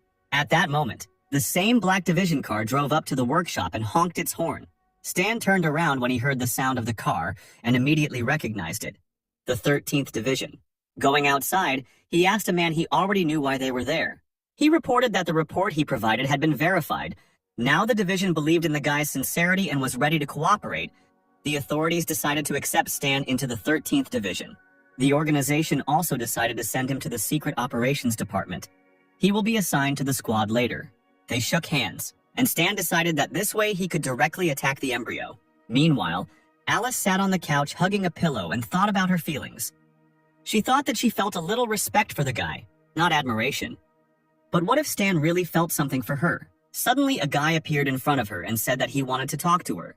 Alice was frightened by such a sudden appearance and began to apologize because Stan is a good person, but Stan smiled at her reaction and said that their country wanted him to become a civil servant and he couldn't refuse them. But he will help with the workshop when he can, because the guy doesn't want the business to go to waste. Alice leaned towards the hero and asked him to be careful. And Stan himself promised to help, so if he didn't keep his word, Alice threatened to cut his salary. The guy smiled and agreed with her words. Apparently there was no more misunderstanding between them. Meanwhile, the logistics department of the 13th Division was in full swing. A girl with blue pigtails from a special squad came into the department and asked which of these guys was named Michael. The excellent students raised their eyes and began to look at each other enthusiastically. Seeing such a beauty in their workshop, Michael, who was the lead developer, hesitantly said that it was him and asked what the girl's name was. The girl said her name was Lilith. She also said that she heard that Michael was one of the best in the logistics department. Coming closer to the guy, the girl asked, "Did you create that mechanical hand? What's wrong with her?" "It's not surprising that something is wrong with her. A simpleton like him." "Not at all," Lilith answered. "The thing is that it was very useful to me, and I would like to make a personal order." Michael realized that he was in an awkward position and did not know what to answer. Then he was finally able to say that it was not he who created her. Lilith was immediately indignant that the guy hadn't told her earlier, and she had simply wasted her time. The girl angrily walked out of the office, and Michael's comrades began to quietly laugh at him. "What are you laughing at?" "The new guy will most likely be sent to us, and then I will take good care of him and teach him a few lessons." After some time, in the 13th district of the Star Dragon, that same hero appeared in the Secret Operations Department. Lilith sat with the special squad, and seeing the guy, she assumed that he was the one whom the director personally assigned to their squad. The guy introduced himself as Stan and told the guys that he was their new mechanic. The guy with the goggles and green hair introduced himself as Harry, and he was the hacker of this squad. A taciturn and sullen guy with a scar on his cheek briefly introduced himself as John. He was a sniper. Lilith asked why the guy had a mask on his face. Was he hiding his face because he didn't trust them? To which Stan replied that his identity was confidential. The girl thought about it. Mechanic, confidential person. It turns out that Stan created that hand. The guy confirmed the girl's guess and asked how she knew. But she quickly approached the guy, put her hand on his shoulder, and immediately asked if he could create another such hand for her. Stan said that he could only do it if it was at her expense. The girl immediately called him a cheapskate, and the guy replied that he didn't even know her name. The beauty with blue pigtails introduced herself as Lilith, and she is the close combat of their squad. Stan asked how many of them were in the squad. Lilith said that there were only 4 of them. Their captain was currently in the hospital, and he was a master of fistfighting. Hearing that the captain was in the hospital, the hero assumed that their squad was assigned the most difficult and dangerous missions. But that wasn't true. Lilith said that he was in the hospital because he was poisoned. Suddenly, their acquaintance was interrupted by the sound of a notification. Hacker. Harry immediately sat down at the computer and saw that despite the newcomer joining, the management gave them a new task, to catch a black spider hiding in the western capital. Lilith recognized this name. It was a bounty hunter who had last escaped from their agents by blowing up 2 streets. At that moment, a system window appeared in front of Stan with a task to destroy the black spider. John asked when they were leaving. The girl said that there was no need to rush. The intelligence department had already discovered his location. They would leave at night. The detachment went to rest, and closer to night they arrived at the place indicated by reconnaissance. Harry told Stan that since this was his first assignment, he would be keeping an eye on the area. The guy would be the eyes and ears of the squad. His job was to report all the information he received. The hero understood his task. It should be easy, but he wanted to kill the monsters. The operation began. The squad went to take their positions, and Stan watched the situation. Sniper John pointed his rifle at the building. Lilith, ready for battle, said that the building ahead was the black spider's hideout. He is on the 3rd floor and is most likely very careful, not making a sound. But suddenly Stan said that there was no need to be careful because the black spider had already discovered them. Lilith was surprised and asked the guy how he knew this. Meanwhile, a dark figure of a man appeared above the special squad, standing on the roof of the house and watching them. At that moment, fire was immediately opened on the detachment, but they were able to successfully evade it. Lilith confirmed Stan's words. Now she sees that they really found them. A squad of masked men in bulletproof vests ran towards them, all of them armed with machine guns. Harry panicked. The intelligence information was somehow false. The Black Spider wasn't alone here. A fight ensued. John and Harry tried to shoot back at the enemies, and Lilith immediately knocked out those who came closer. A spider was watching all this and laughed at the fact that the dogs of the 13th Division dared to come here. An impressive hunk with a spider tattoo on his face said that since these kids decided to raise their paws against him, he would rip them off. The criminal ordered his subordinates to kill them, but Lilith called them simply a disgrace. The girl reached for her sword and told the boys that she was leaving these pawns to them. And in the meantime, she will personally take care of their goal. Lilith jumped quickly like a cat and covered a huge distance in a couple of seconds. She flew towards the criminal at great speed, swinging her sword. But the spider easily dodged it by simply jumping away. The man told the girl that he respected her courage, but would finish her off quickly. Such brazen confidence angered Lilith. The Black Spider said goodbye to the beauty and fired a burst of machine gun fire at her. But Lilith was still as fast and graceful as a cat, bending and dodging bullets. The girl quickly landed near the enemy, and the Black Spider ran out of ammo. The man had long since realized that the girl was good at close and fist fighting, and the fight would not be easy. Lilith tried to attack him with her sword, but the man defended himself with his machine gun, blocking the attack. The girl immediately realized that her opponent was bad at close combat. This was her chance to win. She jumped and brought the sword to the Black Spider's head, saying goodbye to the old man. Then the girl suddenly pressed the lever on the hilt of the sword. The blade immediately lengthened and cut straight into the man's neck. He fell to his knees, holding his neck. The criminal could not believe that this knife had become longer, but he suddenly laughed and said that this was not enough to kill him. Saying that she could not kill him, the Black Spider began to choke on his own blood, which was gushing out of his neck. He eventually fell down dead, and Lilith informed Stan that he had made a great blade for her. However, Stan advised the girl not to let down her guard because the Black Spider was still alive. It can't be. He's definitely dead. Look at his face. There's not a drop of life in his eyes. He is a Superman, and his power is not so simple. Remove the mask from the defeated enemies and see everything for yourself. Lilith returned to the squad, which looked at the cut-up and killed fighters of the Black Spider. The girl started to laugh. Newbie, I understand you want to prove yourself, but I know everything better than you. However, John was cautious and so decided to follow Stan's advice and check everything himself. Taking off his mask, he saw the mark of a black spider on a man. But was it really a man? John immediately fired a sniper rifle at the corpse. Stan told the guys to rip their heads off as quickly as possible. They began to take off their masks and realized in horror that all these people who attacked them were faceless. Stan continued to monitor the situation with the help of drones. He directed the squad, protecting them from danger. The guy was giving instructions, one dead man clockwise, rip his head off, the second one at 4 o'clock. The squad continued to destroy the monsters by shooting them in the head or tearing them off. This was the only way to defeat the unknown creatures. In the end, they killed everyone except one. John asked what to do with him, and Stan sharply shouted for them not to kill him. A zombie-like monster ran towards them, and the hero told the fighters to break his arms and legs. The creature with the spider tattoo said that they couldn't kill him. There was no point in wasting time and energy. But suddenly, John grabbed him and began to twist him. The black spider did not understand how they guessed about his strength. It was a parasitic copying. Once in a certain period of time, the spider can create copies without faces. The clones follow him within a fixed radius, and he can infinitely reincarnate into nearby clones. There are only 10 here, and he hid the rest all over the world. The black spider couldn't believe it.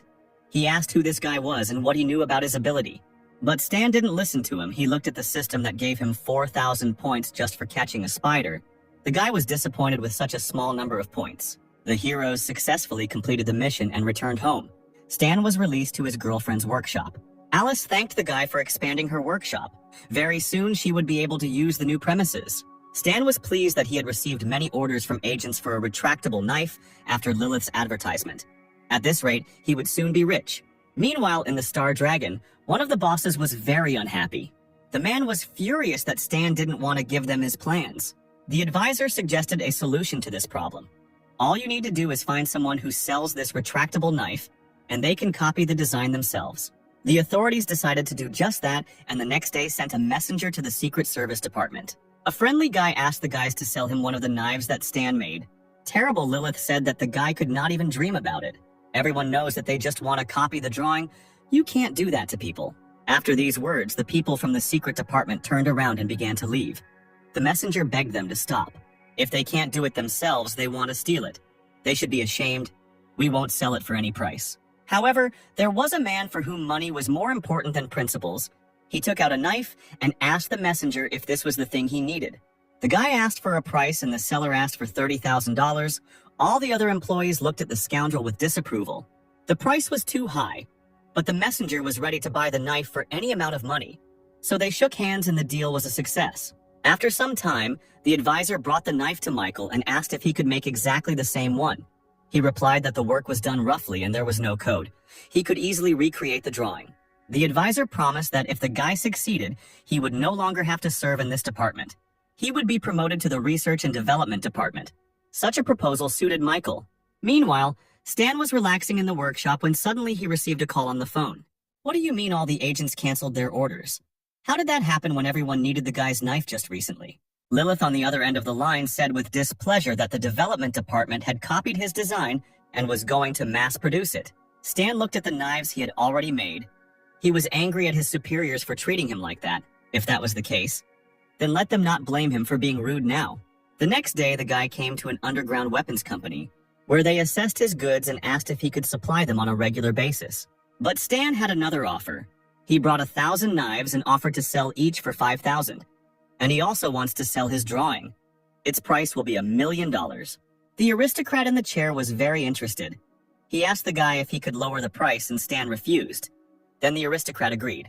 Later in the evening, one of the bosses reported that the development department had confirmed its report. And now the drawing of the retractable knife belonged to the director. The director leaned over and told the boy not to rejoice too soon. The man thought that these words were said because the director was worried about Stan's reaction. But the guy had no intention of joining the 13th Division. He wouldn't do anything to them. "Do you really think so?" the director said and began to take an envelope out from under the folders. "Well, of course I think so," answered the head of research and began to doubt his answers a little. "Is that why you took advantage of your opportunities and resold the division's weapons?" "I am extremely disappointed in you," the director said, handing him an envelope with the report. After this moment, checks began at the research headquarters. The entire department was buzzing. Everyone was alarmed. The workers were discussing the recent inspections of the research director. Rumors were that he was illegally reselling weapons. The second worker did not believe this and said that most likely it was Stan who set up the director. Apparently, the guy had secured the support of the top brass. After these words, the guys fell silent because Stan himself was coming here. He walked with the director, who was very friendly with him. The workers did not understand why even the executive director was so polite with him. Meanwhile, the director took the guy to his office to introduce him to someone. When the guy saw the one who called him, he was slightly surprised. It was the same man for whom he had made a prosthesis in the workshop. The old man asked if the guy was surprised by such a meeting. But Stan initially knew who this old man was, so it was time for acting. The guy asked the man who he was. He said that he was only taking an active part in the life of the 13th Division. He had no need to worry. The old man wanted to know how they could solve the problem. Stan immediately realized what was going on and demanded compensation for the damage caused to him. "You made money by selling the drawing and I was searched. Isn't that enough compensation?" Stan slammed his hand on the table in anger. "If you hadn't stolen my design, I would have earned more. It was my job to begin with. And you still dare call this compensation? If you tried to buy it from me, maybe I would have sold the division drawing. You just had to ask." The CEO offers to listen to Stan's terms, and they hope that this will not happen again in the future. The guy said that his condition would be that he wants to look at the knowledge of advanced mechanical engineering. The proposal alarmed the old man, but he did not say a word. Stan knew this was a great opportunity. The 6 nations and the embryo had different records. Only trusted and trusted people had access to them. This is definitely his future success. If he fails now, it will take him too long to get security clearance. "Okay, I give you permission," said the old man, after thinking about the boy's words. "Here it is. Access to the next stage." Stan was glad to hear the man's words. "Wait, I object," said the research director. "Advanced knowledge requires level 5 clearance. It's against the rules. He just wants to look at them, give him 1 hour. Nothing will happen to them during that time."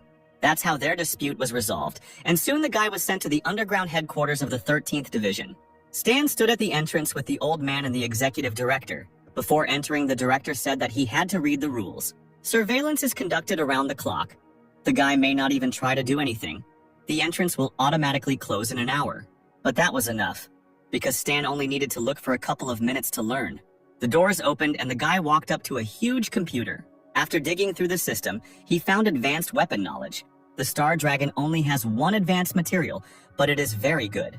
The system reported that advanced knowledge, synthesis of advanced material, was detected and offered to study 2 talents. Stan confirmed the study, and the system informed him that he needed to wait a little. A couple of minutes later, she reported success. The advanced mission was completed, and now the guy could choose one of 3 options: gunsmith, mechanic, mechanical fighter. The guy, of course, chose the mechanic, because in his past life he was the best. At that moment, the hero felt his whole body fill with energy. The director did not understand why the guy was smiling like that while reading the knowledge about mechanics. The system meanwhile reported that the guy's energy attribute had changed to magnetism. A new specialization had been studied, geometric thinking, and new skills had been acquired. Energy training technique, immediate mechanical proximity, sliding, and titanium alloy. Now Stan's rank was E-class, a superhuman. He had finally taken a step towards his superiority, but he shouldn't get too cocky because he still had a long way to go. The next day, the guy returned to his native workshop. After leveling up, his aura began to emit magnetism, which is quite unusual for a mechanic class. Aura is the basis of superhumans. After learning aura leveling techniques, his strength will begin to grow unusually fast. It's a pity that training requires experience and stamina points, and since he still needs to make weapons, he can only train twice a day. Suddenly, his phone vibrated. The guy picked it up and saw that Lilith had reported that the captain had been discharged from the hospital and was asking everyone to gather. The next day, the hero went to the Secret Service Department of the Star Dragon. The bastard who sold the knife told his colleagues that Stan said he would no longer sell him his weapons. So what if he's just a pathetic mechanic? If a man really needs the developments, he'll pay someone to resell them to him. But suddenly, his colleagues turned away from him, pretending that they were working. The guy did not understand their reaction, but it was all because Stan walked past them. A few minutes later, the guy came to the room where their squad was gathering. Lilith was already waiting for him inside. A muscular man with red hair and a sullen face asked the guy if he was that newcomer. Harry said that this is their captain. In general, they hire new people only if the captain agrees. But Stan's candidacy was taken care of by the authorities, since the captain was recovering at the time, so he could be a little unfriendly. The man took the tangerine in his hand and said that he had not introduced himself. He was the captain of a special squad, and his name was Wei. Stan thought it was a strange name because it was very popular in China, and they often joked that if he was called that, it meant his parents didn't care about him. The captain continued, "Including you. There will be 5 of us on the team. You will be in charge of logistics and supplies. I will be honest. You have no experience, and I do not believe in your abilities. I will remember all your instructions, and if you do not live up to my expectations, no matter who makes a mistake because of them, I will throw you out of here immediately." Did you really think that you can get everything for money? You can even get into the Secret Service Department through connections now. No one thinks about the safety of their subordinates. The sullen captain left and Stan was upset that he was simply perceived as a man with a lot of connections. Suddenly, a notification came on the laptop and Harry noticed it. He sat down to check what was going on there and said that they had an urgent mission. The authorities wanted them to leave immediately. The captain asked what had happened, and Harry said that the division's squad had been ambushed while preparing to launch a surprise attack on the embryo base, and they were being asked to provide immediate support. Harry will fill you in on the rest of the details on the plane, but now it's time to get going. Suddenly, the commander ordered Harry to take care of the rear, and Stan will have to learn from him since he is still a newbie.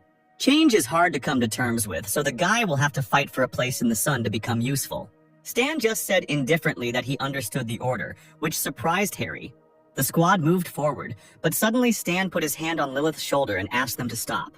He opened the box containing the red bullets and asked to take it as a friendly gift. "Are these new developments?" Lilith asked excitedly. Starting to examine the bullets, Stan confirmed her guess, but asked not to use them much for now. The system notified the guy about the beginning of the E-class mission. He needs to help the secret operations squad pursued by the enemy. His role is to help the team complete the mission.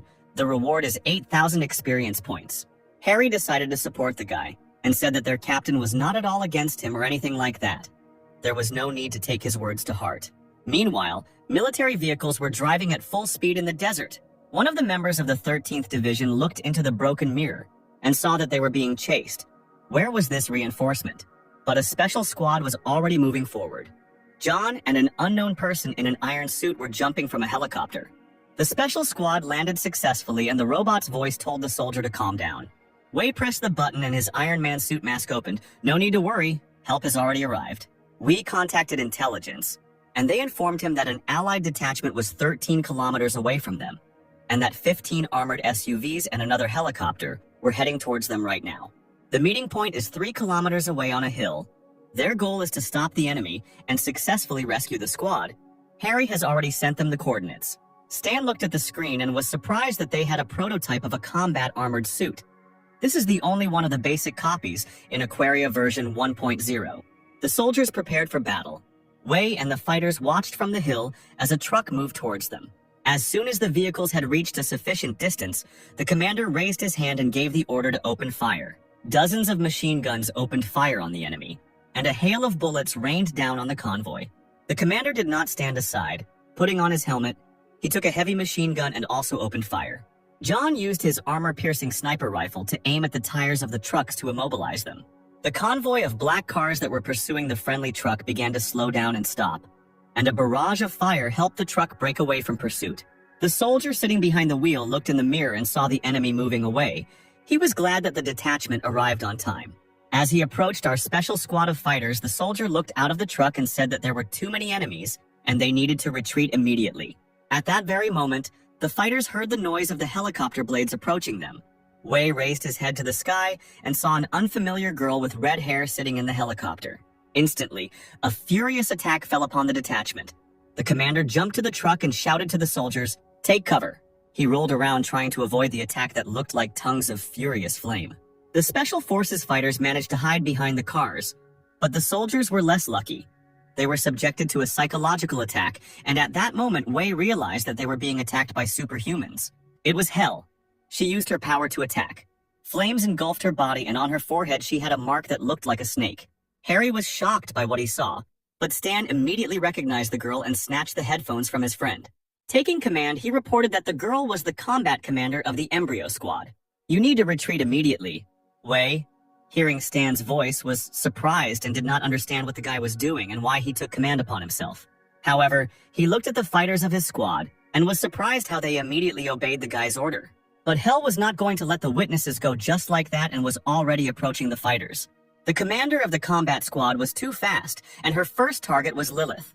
Hell immediately tried to attack her with her foot, but the girl blocked it with her hands and defended herself. Lilith then attempted to counterattack by raising her leg into the air and pointing it towards the enemy. However, Hell was not simple, she deftly dodged. Lilith was surprised that this girl was so good at fistfighting. But before she had time to come to her senses, Hell immediately attacked her in the face, breaking her lip with the help of her power, which enveloped her fist. Coughing up blood, Lilith thought that the difference between them was too great. Even close combat would not give her much of an advantage, and she would lose in any case.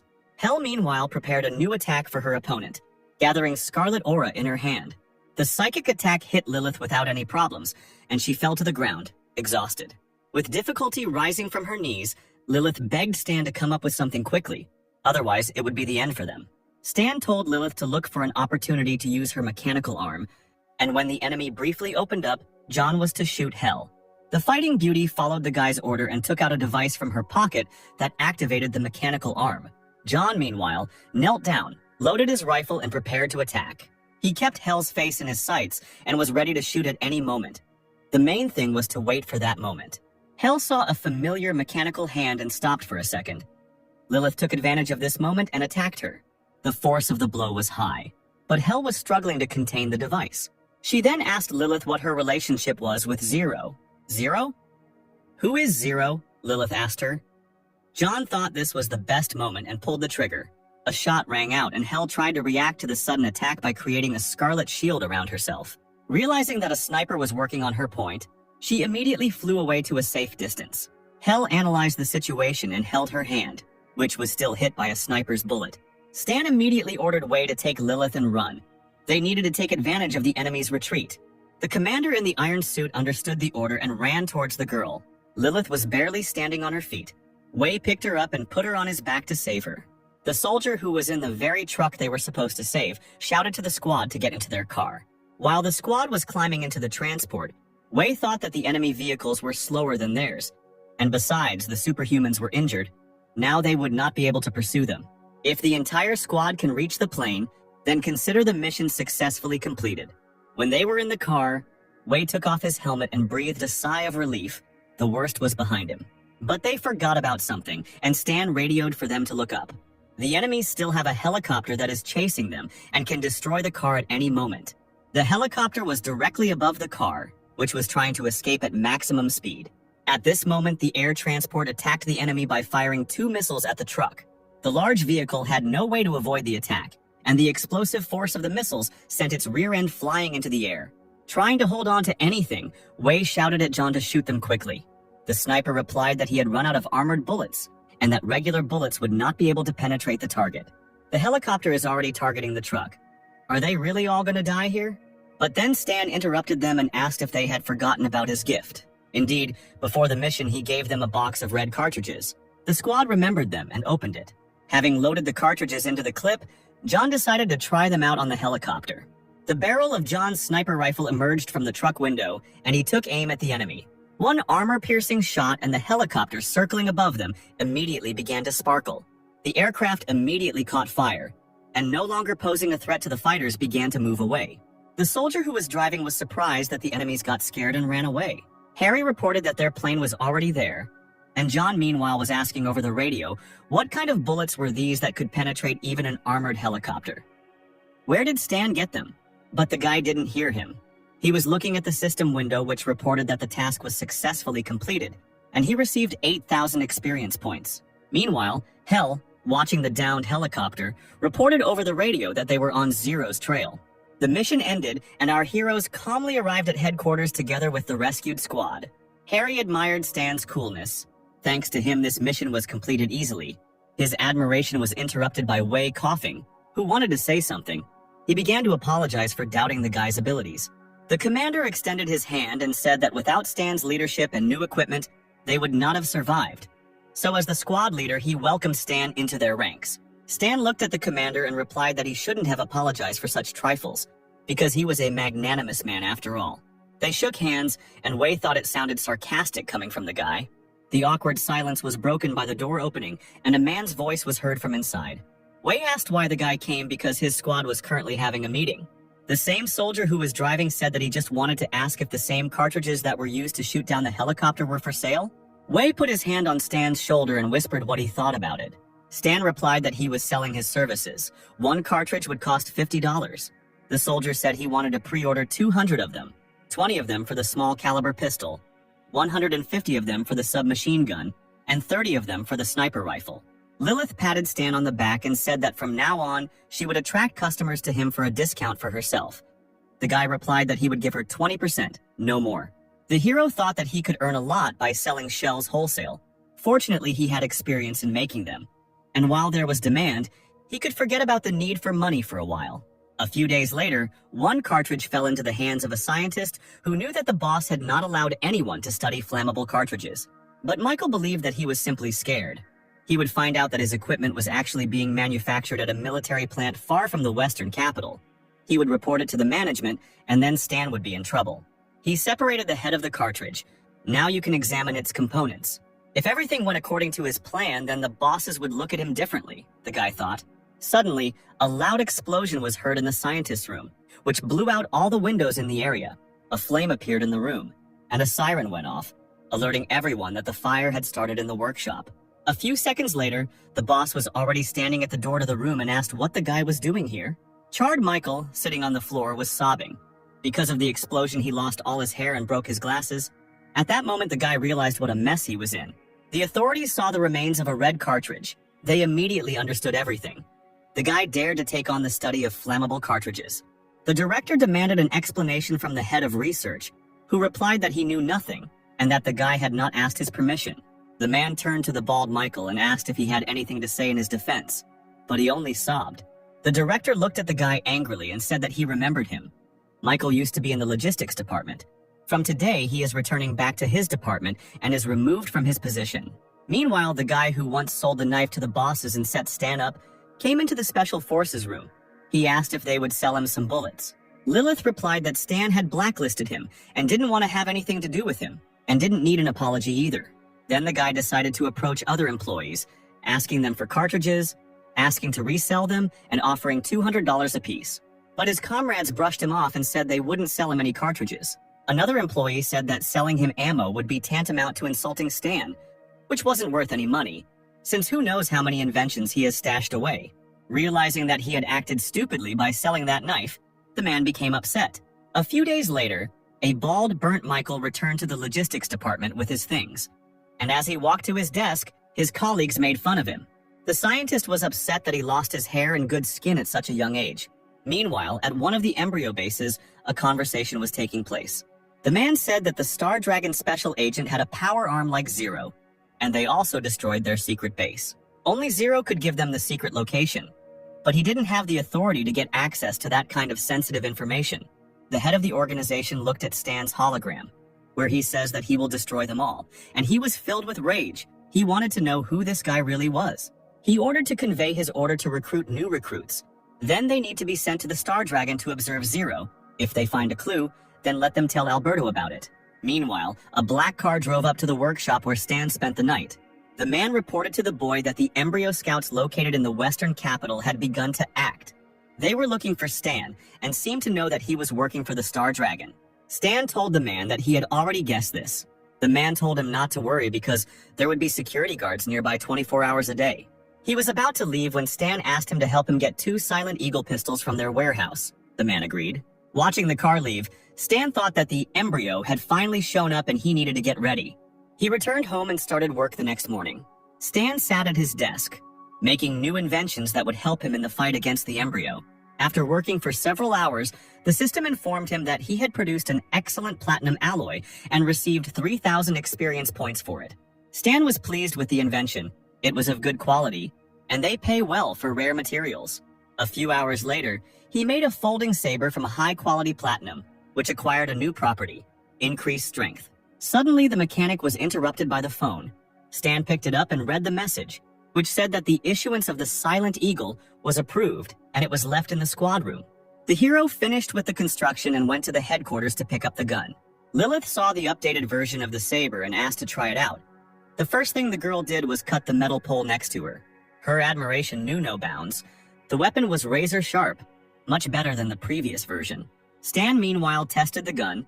He noticed that it had very high power. Lilith brought the knife to the mechanic and said that it was very hard for her to part with it.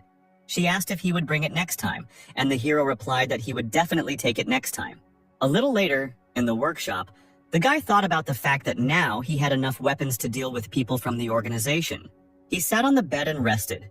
The system window in front of him notified him that he had practiced the energy training technique and received 4 strength points. This is exactly how many points were required to level up, at which point the hero felt a surge of strength in his body. Stan noted that given the current development dynamics, by the time open testing begins, he will surpass the first group of players by a ton of levels. The system window said that closed testing was scheduled to begin and would last for 12 days. This surprised Stan. Apparently, it will be carried out for a limited number of players a week before the open test. 1 day in reality is equal to 6 days in the game, which means that in terms of game time, there are more than 40 days left until the start. Is it possible that the game clock works differently while the service is down? Well, of course, with each version update in reality, a couple of days pass.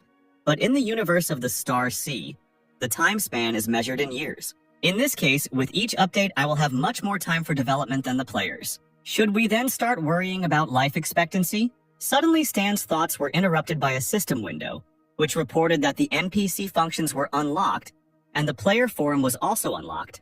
This surprised the guy. What does NPC functions mean?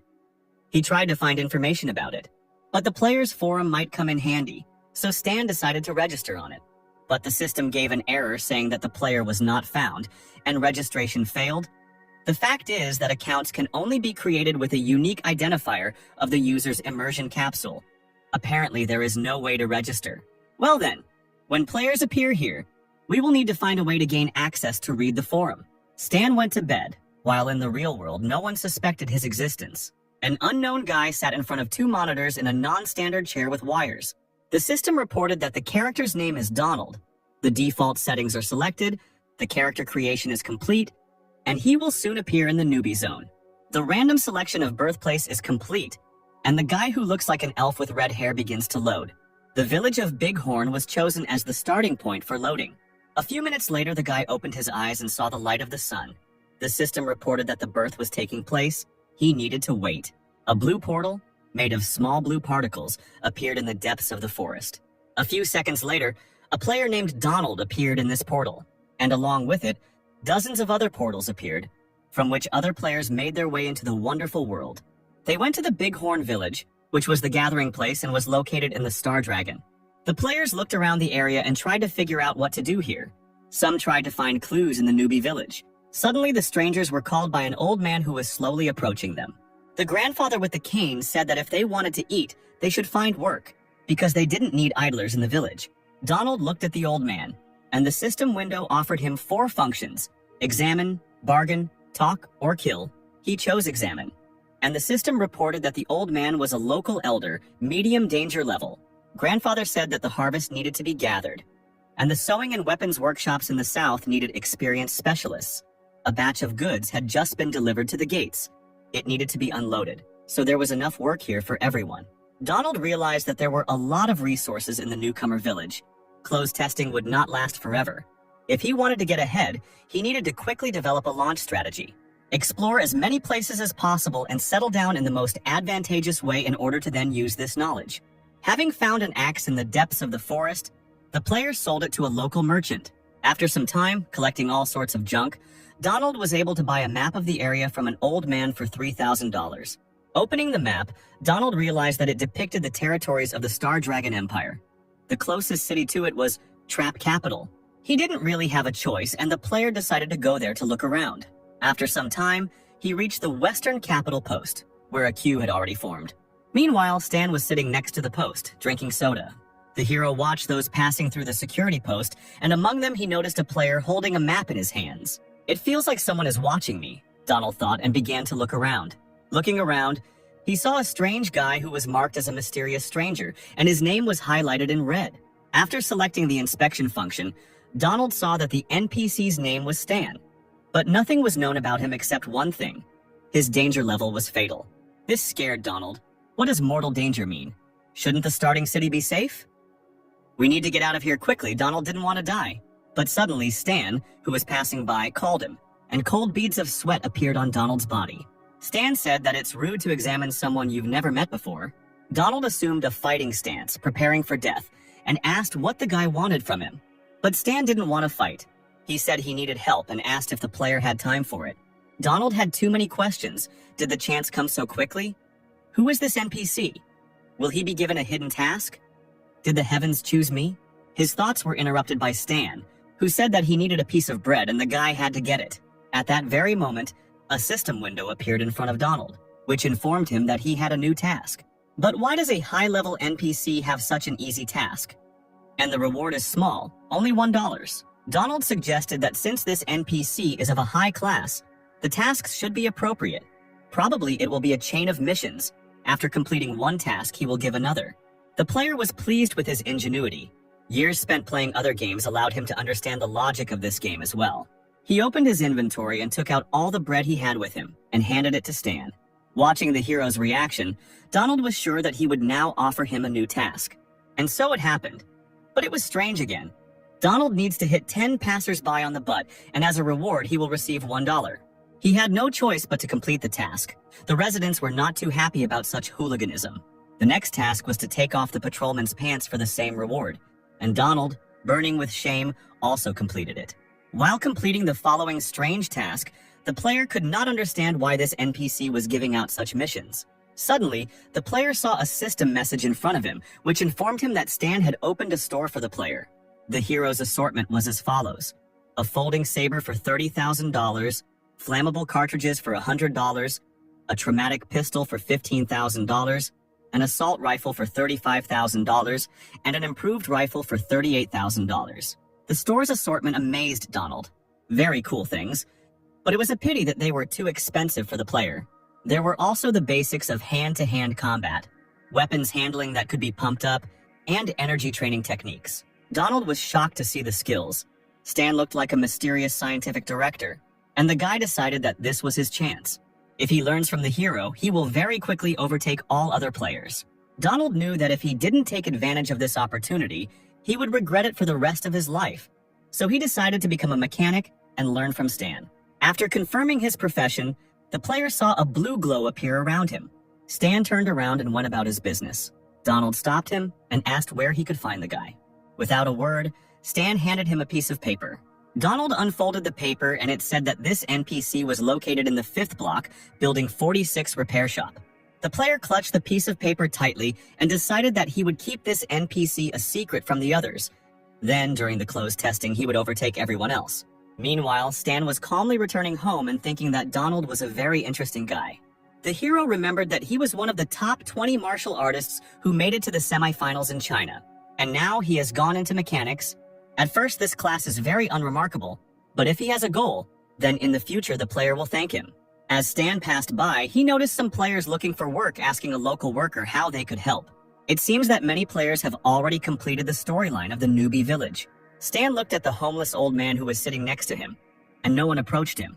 He realized that most players were obsessed with profit and had no interest in the game itself. These players will do anything for money if Stan asks them to. Who knows? Maybe they will even become his main support in the fight against the Embryo organization. Stan walked closer to the players and said that he needed help. The boys were happy when they saw the hero, because he looked like a high-level NPC. Stan looked at his system window and realized that there was a limit on the number of rewards he could earn, and he couldn't set a point total higher than that. Just as he won't be able to determine the limit on his own, he can't now offer a task to destroy the Embryo organization. We need to find a way to increase it. And in the meantime, the players are already tired of waiting for Stan to offer them a task. The hero pressed a couple of buttons and the players were given a task, but it did not make them happy. They had to get a piece of bread for $1. Disappointed in Stan, the players decided to continue hauling bricks rather than waste time on this guy. Then the hero decided to worsen his relationship with these players. Does refusing a task really ruin a relationship? That's how stingy the NPC is, players complained. After some time, there was a heated discussion in the workshop. Alice didn't understand why this guy was following Stan.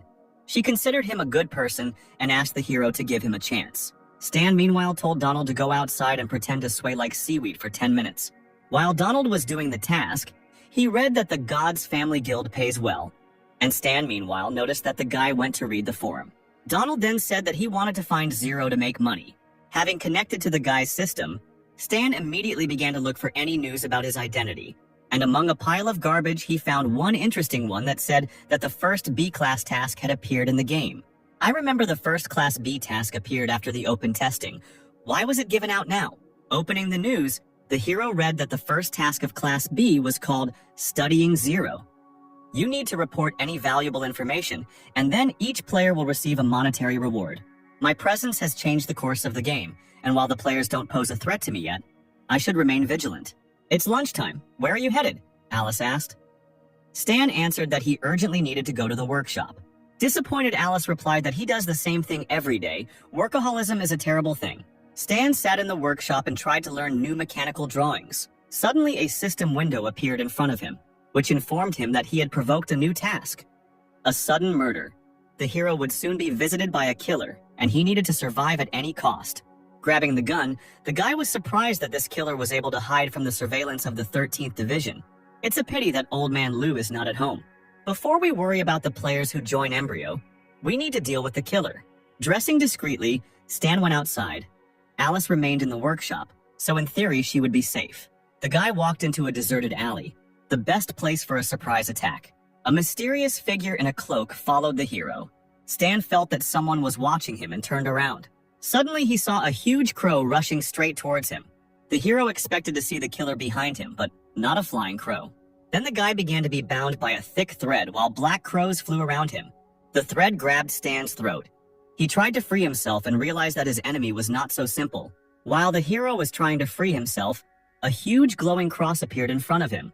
Then the guy heard the sound of waves as if he was in the center of the sea. Stan was hung on a cross with a rope. Black crows were flying around him, and a huge watching eye appeared above the guy. Is this Itachi's reincarnation? The guy realized that this was an illusion, and that his opponent's level felt like it was the same as Hell's. The more he resisted, the tighter the rope tied him. Stan didn't understand how he could get out of the trap. Would it really all end so stupidly? But suddenly the hero heard a notification sound from the system. She reported that the guy was under the influence of an illusion, and since his intelligence was above 50, he could resist these effects. Gathering his strength, Stan freed himself from the illusion, and the world created by his enemy shattered like glass. But not everything was so simple. At that very moment, a gun was put to the hero's head. In front of him stood a blonde man with a revolver and a brown coat and a large hat, who said, "Goodbye, Zero." The man pulled the trigger, but Stan used a glancing shot and dodged the bullet. The killer didn't understand how the guy was able to dodge the shot at such a close distance. Stan's smile showed that he was now in control of the situation. The guy suddenly pulled out 2 pistols that were under his jacket. The hero began shooting at the enemy, activating the overload skill to deal more damage. But the killer easily repelled the attack by creating a scarlet shield, exactly the same as Hell's. After analyzing the situation, the man realized that the guy was much stronger than the intelligence data said, which said that his strength was at the level of a special agent. The information turned out to be inaccurate, so the killer decided to retreat and think over the plan of capture again. Making a seal with his hands, he tried to use the illusion on the hero again. Zero stopped and saw the sun setting again, black crows appearing and a scarlet thread enveloping him. But his intelligence still exceeded 50 points, and the enemy apparently did not, so the guy easily got out of the illusion. He rushed in pursuit of the killer along the road, loading his pistol with flammable cartridges. Turning around, the fleeing man was surprised that the guy continued to chase him and easily got rid of the illusion. He couldn't understand what was happening, and at that moment, Stan shot him. The killer again tried to hide from the bullets with his red shield, but suddenly the shield cracked and caught fire. Stan said he acknowledged the man's strength, but the same techniques wouldn't work on him twice. The killer was defeated. His body was burning on the ground until the officers of the 13th Department arrived. Carl jumped out of the car and apologized for being late. He asked if Stan was okay. "Do I look okay?" the boy answered and pointed to his bloody cheek. Carl bowed his head and asked for forgiveness, saying that it was his fault. But the hero calmed the fighter down, saying that it was not his fault, because this man was an officer of the Embryo, and the best killer who always brought things to the end. Carl recognized from the description of this man whether it was Alberto, the best killer. An unperturbed Stan confirmed the employee's words. "How were you able to defeat Alberto even after he suddenly attacked you? Are you really that strong?" Stan was indignant that they only now realized this and walked towards the car. After completing the surprise mission, he received a character summon card for Alberto, which the boy considered a good gift from Embryo. A few seconds later, Carl joined the guy in the car, got behind the wheel, and said that he would first take him to the general headquarters to report the situation. But Stan said that if Alberto found him, then the Embryo knew his location. Carl replied that this was not accurate, because hackers from intelligence control the network and track any information about him. Messages that mention Stan do not get through. The hero turned to the man and asked if he was sure of his words. Alberto would not have acted on his own. He probably passed on information about Stan to other spies in the capital, and they would have done so via a closed network. Or they could have personally left the capital to report to their superiors. Hearing these words, the hero immediately pushed Carl out from behind the wheel, because right now he needed to grab them, because at this rate, Embryo would soon find out where he was. While fastening his seatbelt, Stan told the man to ask his superiors to immediately close off the city. Carl banged on the glass and asked the guy not to rage, because it was unknown who exactly the spy was, and it was not even clear who Stan was going to catch. But the hero didn't listen to him and immediately pressed the pedal to the floor. The car suddenly moved away, leaving Carl behind. The employee did not know that in fact Stan had long ago realized who the spy was. The guy contacted Lilith and ordered her to go to the 8th district as soon as possible. He had already sent the coordinates. The girl didn't understand why she was going to the slums, but Stan insisted that she ask fewer questions. After some time, the hero reached the 8th district, where an abandoned church towered. He drove up to the entrance, where Lilith was already waiting for him in her sports car. Stan immediately ran out of the car. Lilith was surprised by the hero's haste, but he ordered her to follow him faster. The guy opened the doors to the church, which scared the parishioners. He knew that the messenger had to be somewhere here, but when Stan looked around, he didn't see a familiar face. He then grabbed the nearest guy and asked if Lugorn had been here, to which the frightened man replied that he had not seen him here today. Then Stan took his pen and began to draw on a piece of paper. Having drawn a photo portrait of a man, the hero showed it to the man and asked if he looked like this. Lugorn's eyes were set far apart, his nose was crooked, and he had a short haircut. Realizing that he was not there, Stan and Lilith went to another point. The hero told the girl to contact the bureau and let them check if he left the city. And the guy in the meantime would head to the nearest post. A few seconds later, Lilith reported that the bureau had responded that such a person had not left the city. At which point Stan warned her that he was driving very fast and she should prepare herself. Don't underestimate me. I am a warrior after all. Do you really think that I am afraid of some kind of speed? Stan grinned and pressed the pedal to the floor, the sports car jerking forward. Lugorn couldn't have left earlier than an hour ago because he had received the information only recently. He had to head to the nearest post, most likely to the northwest. While the hero was thinking about the spy, he quickly changed gears and the speed of the car increased. There was the first obstacle ahead. A freight train was driving across the rails and it seemed that the car would not have time to pass. "Slow down, there's a train," Lilith cried in tears, panicking. She screamed very loudly like a little girl, but the guy managed to fly in front of the train cabin. Lilith grabbed the handle to hold on. She insulted Stan with all sorts of words. A few hours later, our heroes drove out of the city at a speed of 180 kilometers per hour. Meanwhile, the sun was setting over the northwest outpost. People were outraged that they were not allowed to leave the city and they demanded to be released. The same man Stan had drawn earlier panicked. Why did they block the post? Did Alberto really lose? One of the soldiers standing guard suddenly received a notification on his phone. At that moment, he shouted that they needed this guy, seeing Lugorn. A few minutes later, Lilith's car pulled up to the post, and the soldier asked to see the documents of a special agent of the 13th Division. He looked into the car and saw an exhausted Lilith, who with difficulty handed over her ID. Stan got out of the car and laughed at Lilith, who immediately threw up saying that she said she was a warrior, but for some reason she threw up because of a simple trip. Meanwhile, the soldiers detained Lugorn and threw him to the ground, putting handcuffs on him. Stan realized he had arrived on time and pulled out his gun. To the soldiers' surprise, Stan shot the witness and received 3,500 experience points for it. The guy did this because he knew that Lugorn had poison on his teeth and under his nails. They would not have been able to stop him from committing suicide anyway. The mission is successfully completed, and we are transported to the border of the Star Dragon to the organization Embryo, the base of the Black Raven.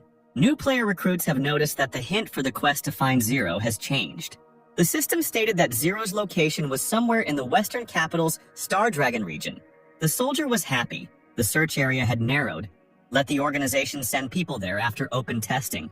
They would surely find Zero.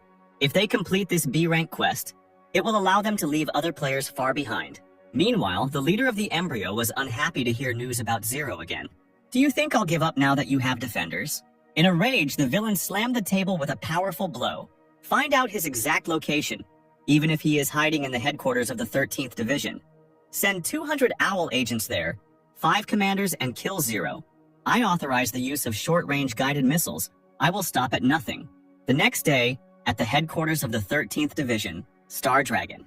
Stan looked at the information in the system, which said that the closed testing was completed and the next open testing would be in 122 days. The guy was right. When updating, the real time does not correspond to the game time. "What are you waving your finger in the air for?" asked the department director, who was clearly not in a good mood. He asked how much secret information Stan knew about the Embryo. The guy replied that the organization knew his location. They don't know the exact location, but they are sure that he is somewhere in a Western capital. So they will probably send more assassins here to finish the job that Alberto failed to finish. The director of the 13th Division asked the guy what he was going to do in such a case. Stan took off his mask and said that he would no longer hide and would confront the Embryo. The director forbade this because it was too dangerous, but the guy raised his hand, in which he held the remote control and pressed the button. A map appeared behind the boss, and Stan showed a base in the valley of the Black Raven, which is located on the border. It is large and completely different from the 3 with which he had already dealt. The guy personally wants to take part in its destruction. The director replied that this was madness, because then Embryo would take advantage of the fact that the guy himself came into their hands. Stan smiled and said that he could create one thing that would change his appearance. The director's jaw was aching from the guy's pathos, and he replied that he should do this thing first, and then they would talk. After a short interrogation, the hero returned to his home, to the workshop. The guy understood that the management of the Star Dragon would mostly agree to attack the base in the Valley of the Black Raven. It is located close enough to the loading point for newcomers. By destroying it, the number of players who joined the Embryo during the open testing would decrease significantly. As the boy passed by Old Man Lou's room, he noticed that he was now at home, which was a good moment. Entering the room, he timidly called the old man by name. Then the guy said that he wanted to borrow some books on mechanics from the owner to read. The old man was lying on the sofa and drinking wine. He asked the hero why he needed these books. Looking at the old man's imperturbable face, Stan realized that it would not be easy to persuade him. He needed to come up with a worthy answer. But suddenly the old man just stood up and told the boy to follow him. Walking into the next room, Lou pointed to a shelf of books and said that they were here, on the shelf. He allowed Stan to choose the books himself, but on the condition that he return them to their place and not spoil them. The guy thanked the old man, but he himself did not understand why he was so accommodating today. As he left, the old man thanked the guy and asked him not to tell Alice that Stan had taken the killer away from the workshop so that the girl would not be harmed. The guy began to study the books. As always, it was enough for him to just flip through the pages to study all the knowledge on mechanics that was inside the book. After a couple of minutes, he finished and put the books back. All the mechanic skills had increased in level. Now it's time to improve and create a new drawing. The system asked if the hero wanted to perform a fusion of abilities: basic biochemistry, basic optics, basic materials science, and basic digital electronics. The guy answered yes. The basic knowledge, covering 3 sections, has strict requirements for the level of knowledge, and only a mechanic can perform fusion to obtain a blueprint. And Stan succeeded in this. He invented a smart optical mask. The next day, he returned to the 13th Division, the secret department. Wei asked Harry if he had sent the report, and the guy replied that he had sent it a long time ago. Suddenly, someone knocked on their room door. The director entered the room and turned to Stan. He had already said that it was dangerous for him to take part in the operation, and asked if he had created a thing that could change his appearance. The guy grinned and asked the director to wait here for a minute. He turned away and pressed the triangle on his forehead. Literally a couple of seconds, and he was transformed. Stan turned to the guys and they were surprised at what they saw. His facial features changed, and now he didn't look like his former self. The hero asked if he could join them now. The director came closer to take a closer look. He also admitted that Stan no longer looked like himself. The man smiled and said that it was a nice thing that would be useful to them in production. Would Stan sell them the drawing? The guy waved it off, saying that it was an ordinary mask. Why would they need a drawing? After all, they could make one themselves. The director agreed with this statement, and the guy only smiled imperceptibly. In fact, this mask not only changes appearance, but also scans the faces of other people, storing their features in memory. But it is better to remain silent about this function. One day it will play into your hands. The director headed towards the exit and said that now the guy could join the squad on this mission. There was still half a month before the start. It was better to prepare properly. After he left, Lilith patted Stan on the shoulder, saying that it was a very cool thing, and asked the guy to let her play with it.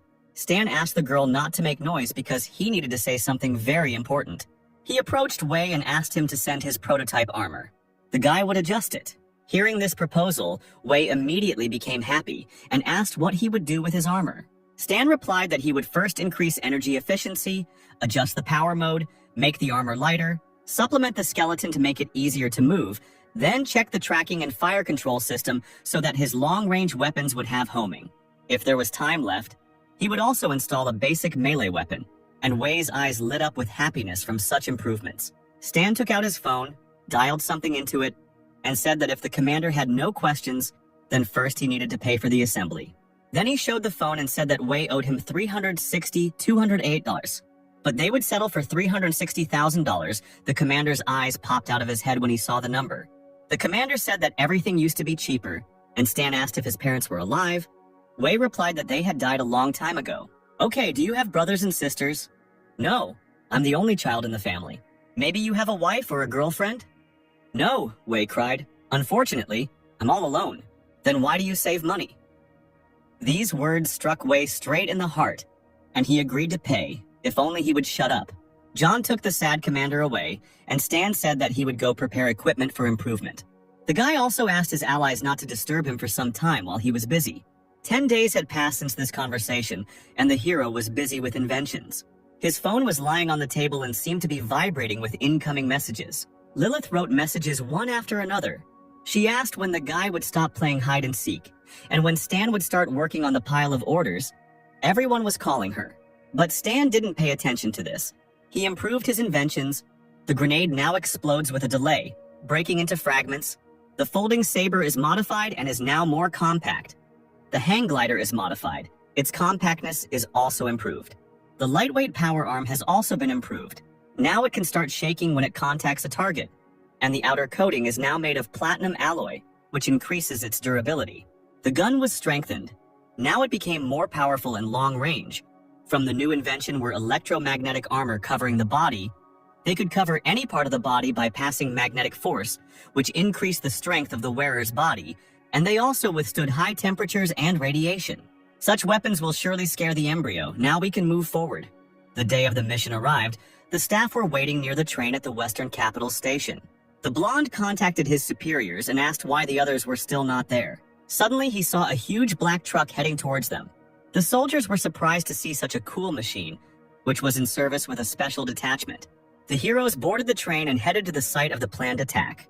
Allow me to introduce myself. I am leading your squad on this mission. My name is Howard. Everyone was assembled, so the commander decided to discuss all the details right now. We will work together with the Military Intelligence Department of the Valley. They are already on the border and are ready to act at any time.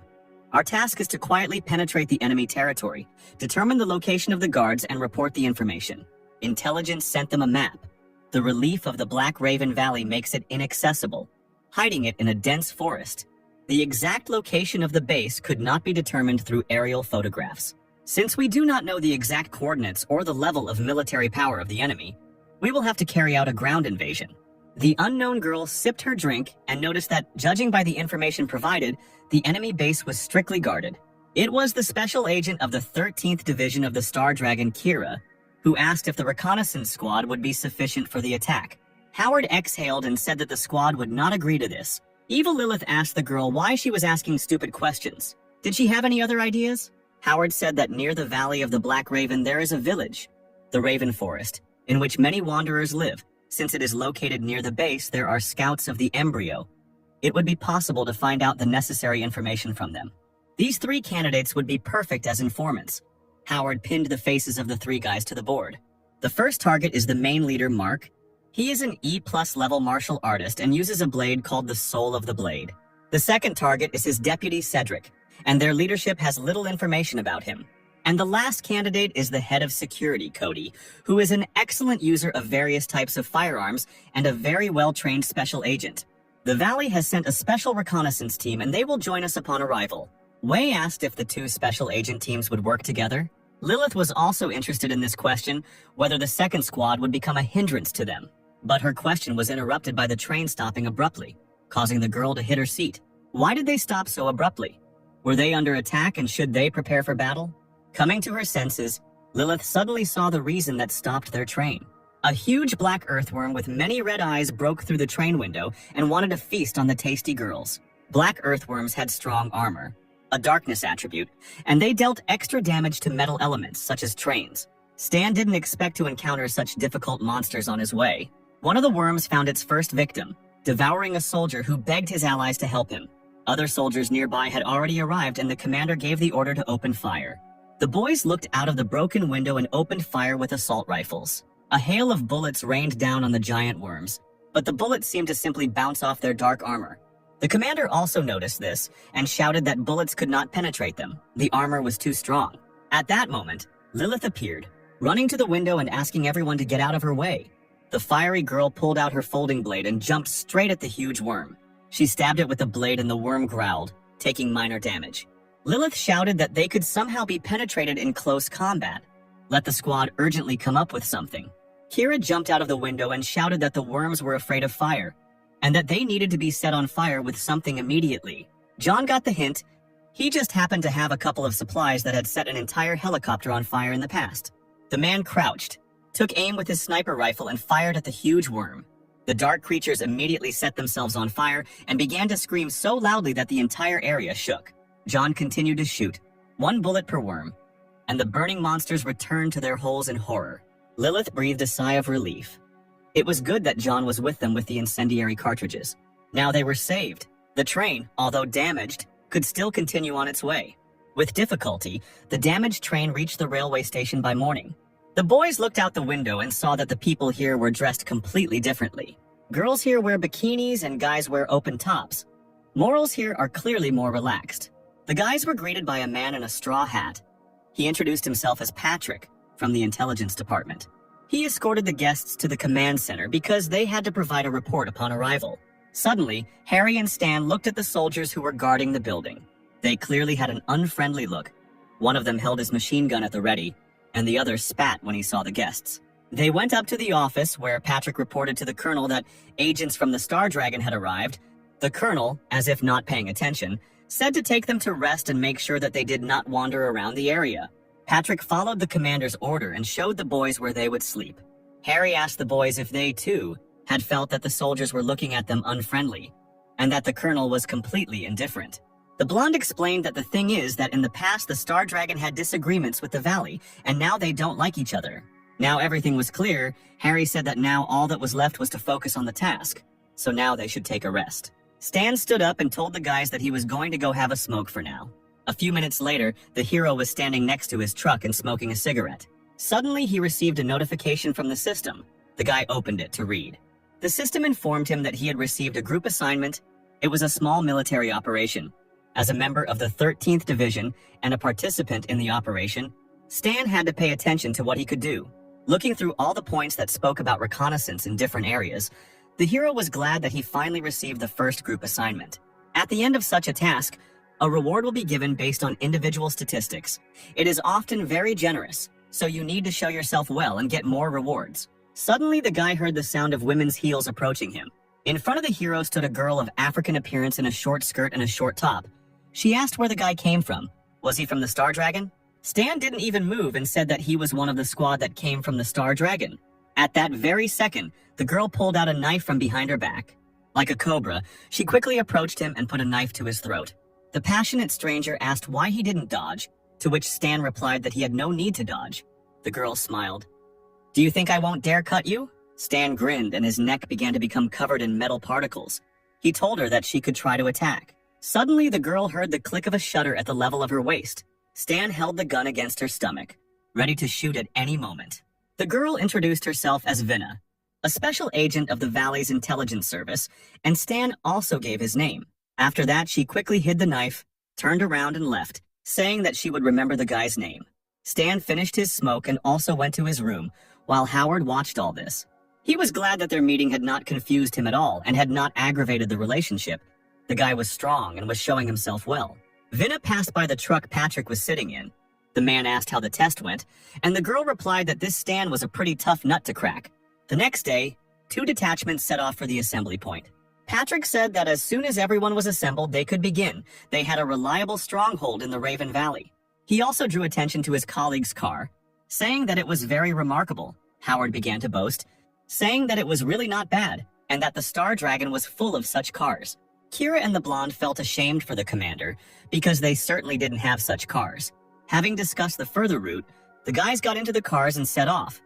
The squad from the valley went first, and the squad from the Star Dragon was the last. Stan was sitting behind the wheel, calmly smoking a cigarette.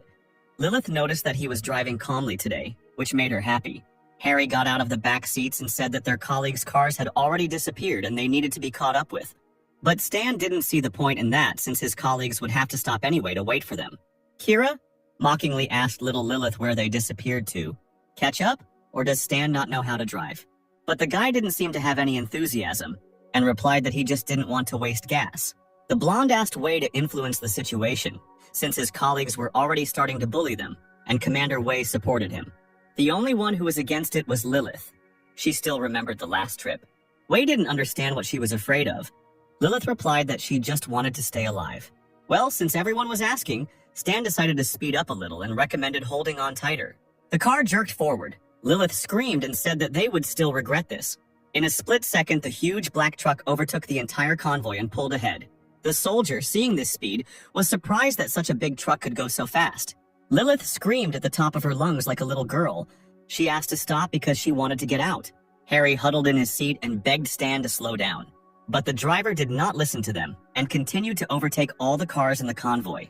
The speed was so high that the car even lifted off the ground for a split second, and Lilith's voice was heard from its windows asking for mercy. After some time, the truck stopped at the meeting place in the Crow Forest. Lilith immediately looked out the window and a rainbow poured out of her mouth. At that moment, she only wanted to die. The entire squad struggled to get out, and the girl reminded them that she had said that they would all regret this. Wei asked with difficulty if Stan had driven an SUV before. Stan chuckled and replied that he had only ridden mechanized controlled robots before. John was barely leaning on the truck. He said that if the guy touched the steering wheel again, he would jump out of the car. After recovering from the high-speed ride, they arrived at the rooms that were assigned to them. Patrick said that this place is pretty shabby, but we need to be patient. And now, let's move on to the pre-mission briefing. There are 2 tasks. The first is to disguise yourself as wanderers, sneak into the Raven Forest settlement and find out information. The second is to find the sentries who were left alone in the vicinity of the valley and interrogate them. Vinna said that they would deal with the sentries and let the people of the Star Dragon go to the Crow Forest. Stan realized that they had dumped the hardest task on them from the very beginning, because they were not familiar with either the area or the inhabitants of the Crow Forest, so they risked not only returning empty-handed, but also falling into enemy hands. It is easier and safer to catch a sentry. Everyone is silent. They are probably also aware of the possible benefits and losses. Patrick said that since there were no objections, we could begin. For support, each squad should leave 4 people at the base. After some time, our detachment went to the Crow Forest, to the village of Wanderers. Kira said that the newcomers would immediately be noticed, so first they needed to find a place for them to settle down. Stan said that it was normal for Wanderers to be interested in the state of affairs around them, but if they deliberately hid, they would instead arouse suspicion. Kira agreed. But the village is large. Where can they look for the embryo scout? Stan told her that there was a casino in the south. There was a bald man in it. He had all the necessary information. Later in the evening, the heroes arrived at the luxurious Wanderers Casino, located in the Crow Forest. The hall was quite noisy. Everyone wanted to win, but of course not everyone succeeded. The squad watched the residents playing in the casino. Kira said that the scout could actually be here. Suddenly, Lilith, watching from the balcony, saw the target they needed. In the distance sat a bald man, enjoying himself in the company of 2 girls dressed as bunnies. Without thinking twice, Lilith immediately ran, pushed off from the fence and jumped towards the man. Without further ado, she fell on the guy and twisted his arms, which really scared the bunny girls. Stan exhaled and took off his headphones. It seemed like there were no incidents. He asked Harry to replace him, and he would sleep for now. Meanwhile, in another place, there was a watchtower with sentries. Near the tower, a soldier lay in a pool of his own blood. Vinna and the other soldiers ran towards the tower. The girl told the squad to act quickly. A few minutes later, the area was filled with a couple more corpses of sentries. Patrick was sitting at the computer. He was hacking the embryo network, namely the base, which was located somewhere here. After finishing downloading the data, they hurried to get out of there. Vinna was glad that this time the results of their squad would surpass the results of the people from the Star Dragon. Meanwhile, at the embryo base in the Valley of the Black Raven, one of the soldiers reported to the man in the monocle that their network had been invaded.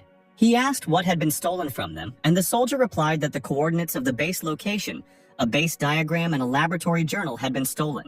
Cedric, sipping tea, replied that it was nothing. Their enemy had swallowed the bait, and now all that remained was to wait for the fish to bite.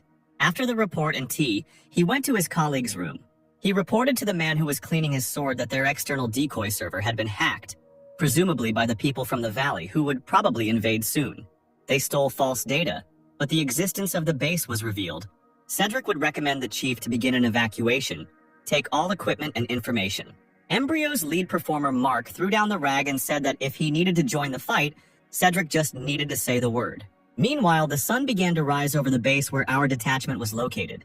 Stan lay and looked at the system window, which reported that the task had moved forward. The guy asked Harry how everything went yesterday, and he replied that they managed to find out the exact location of the base in the valley. But those they caught were of low rank, and did not know any particularly secret information. The disappointed hacker leaned on his hand and said that this was all the result they had achieved. This was expected by Stan, because if they had found out anything, then the task called Reconnaissance 2 would also have been completed. Suddenly the door opened and Vinna entered the room with a flash drive, who said that they had obtained top-secret data about the Valley base. This information amazed Howard. His colleagues got ahead of them. Patrick said that Vinna took the prisoner and the mission was completed. Now their squad can return. They will collect all the data and pass it on to the Valley's military. Stan suspected that something was wrong here. The panel with the fact that Reconnaissance 2 was completed did not appear. Something was wrong with their information. The hero asked his colleagues to confirm the veracity of the information and to tell him about the progress of the operation in detail. Vinna said that they would of course tell everything. A few minutes passed and the guys were explained everything in detail. Stan thought the mission had gone too smoothly. Perhaps the data was unreliable, but Vinna didn't think so. Most likely the enemy was simply not ready for a surprise attack. It's just that this time they win, and Stan is just suspicious of everyone and everything. Apparently he doesn't really like losing. Stan looked at the girl and replied that it was just intuition. Patrick said that distrust is a good thing, but since there is no evidence, there is no point in going overboard. In short, the investigation is complete. They are leaving tomorrow at dawn. Well, if not, then no. It looks like Stan will have to figure it all out himself. It was a quiet night outside, the moon lit up the sky and the song of crickets could be heard. But in addition to the song, in the silence of the night, 2 shots from a sniper rifle rang out, killing 2 soldiers. The muffled shots continued. The sniper worked precisely on target, killing 1 guard after another. Stan had killed a lot of the guards. He knew that soon the base would have to send people to check out the situation. The guy crouched behind a rock, put the rifle on the ground and took out the fishing line, hearing a noise near the bushes. A sentry patrolling the area was looking for the shooter when Stan jumped out from behind. He wrapped a fishing line around the sentry's neck and began to strangle him. The unfortunate man tried to escape from the trap, but his efforts were in vain. Literally a few seconds later, he died and fell to the ground. The hero turned the poor guy over, took off his cap and activated the triangle of the mechanical mask on his forehead. On the radio that was lying nearby, someone was heard reporting that the northwest was clear. The next sentry said that the southeast was clear, but one sentry was silent. Stan transformed into a sentry, picked up his radio, and reported that a dead sentry had been spotted at his position. A few minutes later, several trucks arrived at the scene, searching for traces of the enemy. They couldn't find anything, and then the commander ordered them to get into the car and return to base. Stan got into the car with them and drove to the enemy organization's base. Cedric walked down the corridor with his secretary. The girl told him that 13 guards were killed. The man was surprised that the enemies received the necessary data, but still remained and continued to try to find out more. But the secretary smirked and replied that no matter how vigilant their enemies were, they would not know which information was false and which was true. In any case, they would fall into a trap. The chief has already prepared for the evacuation. Reinforcements will arrive in 5 days, and then it will be possible to retreat. In the meantime, Cedric decided to prepare a huge surprise for their enemies. After some time, the car in which our spy was located arrived at the base. The guy suggested that if Reconnaissance 2 was not completed, then there must certainly be a secret place on the base. The civilians are collecting equipment, and the soldiers remained to provide cover. This is strange. The people of the valley invaded yesterday. This would have been enough time to evacuate, but why haven't they left yet? One of the workers asked if they had received an order to evacuate. Another guy replied that the authorities had said that contact with the scouts in the village of Voronoi Les had been lost. Apparently, everything was heading towards a battle. The worker turned to Stan and called him Terramand. The guy asked if they had found anything, since he had just arrived from reconnaissance. Terramand? That seemed to be the name of the man to whom this face belonged. Stan approached the worker and replied that there was no optimistic news. The enemy had killed all the sentries. The hero understood that the ordinary workers who were here most likely did not have secret information about the base. It was worth targeting the key figures in the leadership. The guys sat down to rest after hard work, and one of the fighters said that he envied the civilian personnel, because they would be able to evacuate first. Suddenly, a man with a tattoo on his face called out to them, asking why they were resting and ordering them to start carrying things. It was the base commandant named Cody. Stan recognized him immediately. This is one of the 3 people Howard spoke about. If the base has secrets, then important people like him should know them. The fighters got to work. Stan said that he would go to the toilet, and one of them was not happy about this, thinking that the guy did not want to work. The hero walked away from them and followed Cody to figure out where he was going. Cody didn't notice the hero and continued to go about his business. Stan carefully followed him. The man walked down another corridor and entered a door. Stan followed him and was suddenly surprised. Cody just disappeared. He definitely came in here. But there was nothing in this room except ammunition. Stan realized that there must be a secret door here, but where? You can't linger. At any moment, someone can come here and things will be bad. So the hero launched several mechanical beetles. He didn't even think that these trinkets made from improvised means would be useful to him. The bugs with cameras crawled around the room to hidden places. Stan came out from there, sat down on the stairs, and took out a tablet. While watching the cameras through his tablet, he saw a door open in the wall and 2 men in suits come out. Stan followed them carefully. These 2 must know something. It was time to reveal the mystery that surrounded this base. The men moved out of the building, Stan carefully following them. Suddenly, one of the fighters called him and threatened that he couldn't leave the base without an assignment. Stan showed the key and said that he had just run into those two men, they had dropped the map, he would now give it to them and be right back. The guard let the hero in. The men went outside the base. Stan caught up with them, showed the access card and said that they dropped it. One of the chiefs began to touch his pockets. Indeed, there was no card. He thanked the soldier for his work. But to the men's surprise, the soldier pulled a knife from behind his back. Stan tied the prisoners to a tree and threatened them with a knife. The superiors realized that the soldier was not from their base and began to call the guards for help. There are only mountains here. Scream as much as you want. No one will come. Tell me all the secret information you know. The guy burst into tears and replied that they were just employees and didn't know anything. Then Stan held a knife to his throat and said that he knew about a secret door in the pantry. The hero began the interrogation. The prisoners screamed so loudly that the local crows flew away in all directions. After a few minutes, they decided to tell everything. One of the men was unconscious, and the other was sobbing from the humiliation he had experienced, while Stan checked the system window. Having received all the necessary information, he returned to his appearance. The reconnaissance mission 2 was completed. Now everything became clear to the hero.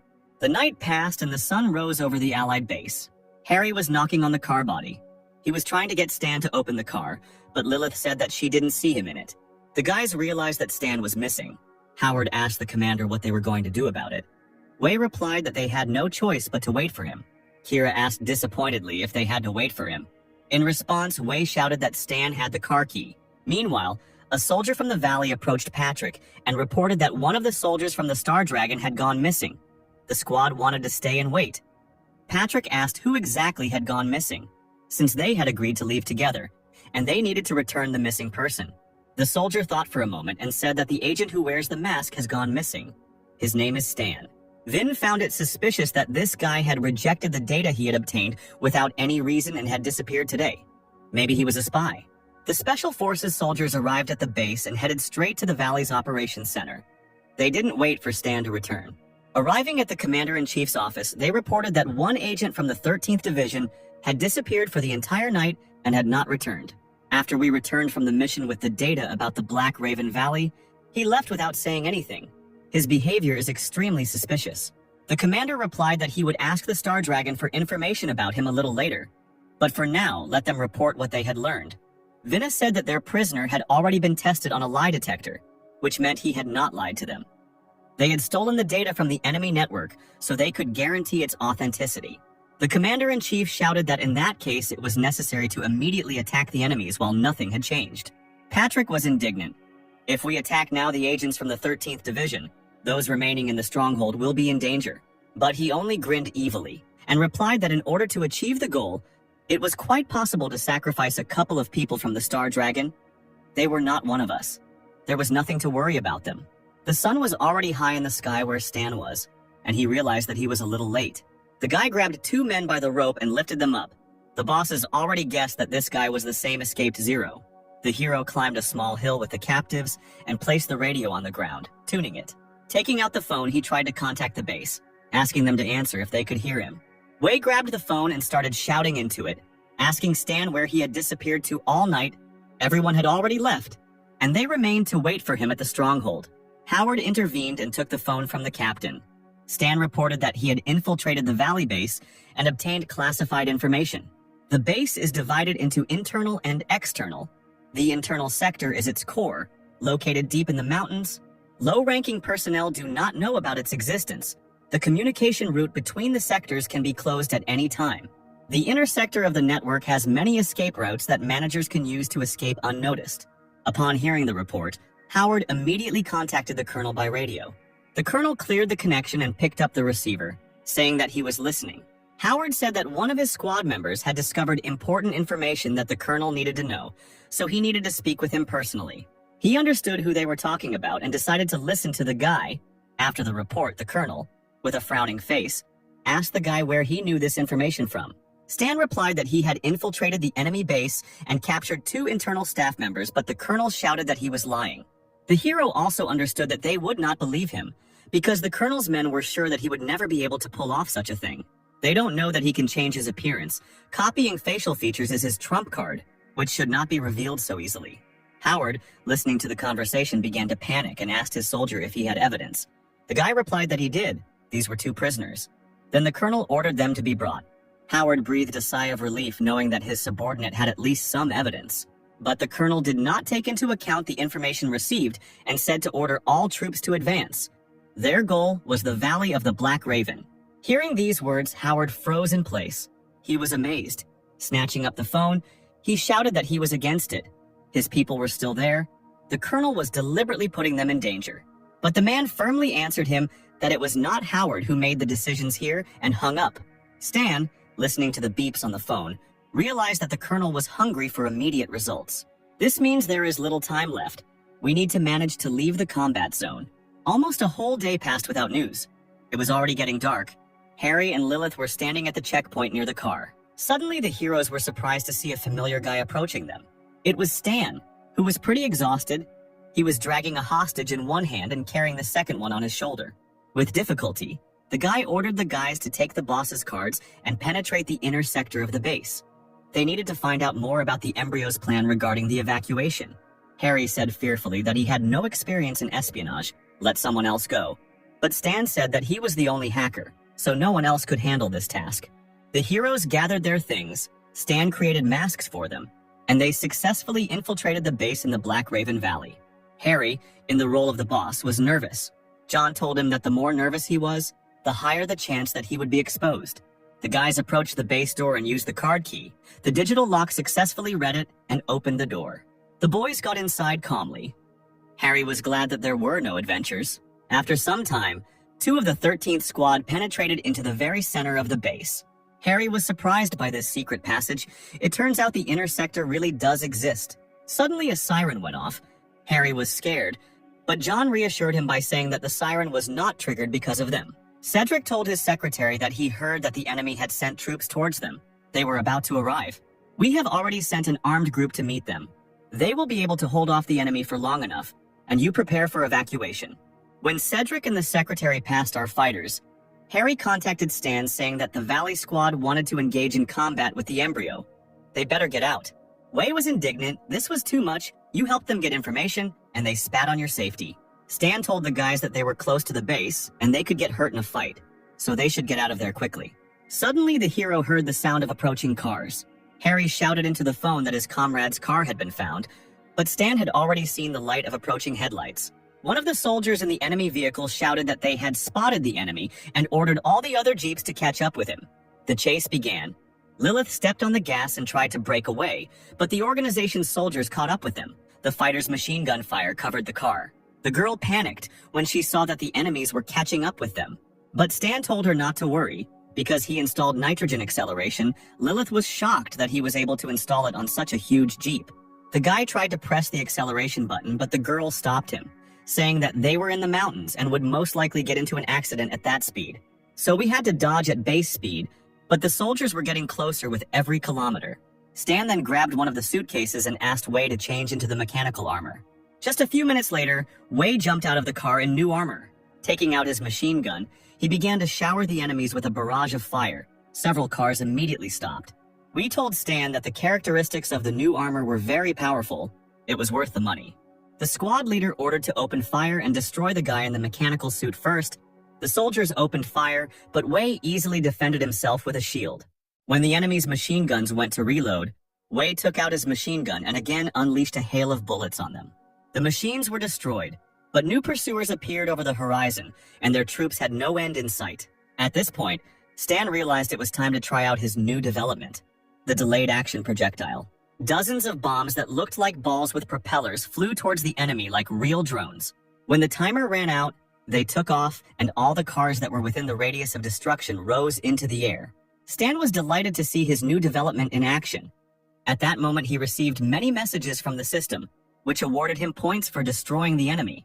After some time, jeeps from a friendly detachment arrived from the valley, and one of the soldiers was surprised by such firepower. They saw dozens of overturned vehicles and how one truck could deal with them all, but the colonel was not surprised and ordered the destruction of the remaining enemy. The artillery on the roofs of the valley detachment's trucks prepared for battle, and rockets were fired from it at the enemy. But Stan's truck was also in the affected area, and the guy realized that things were bad. He yelled at Lilith to step on the gas and turned on the acceleration button, trying to get away from the missiles. 2 missiles narrowly missed the truck and landed behind it, creating a huge fireball that destroyed everything in its path.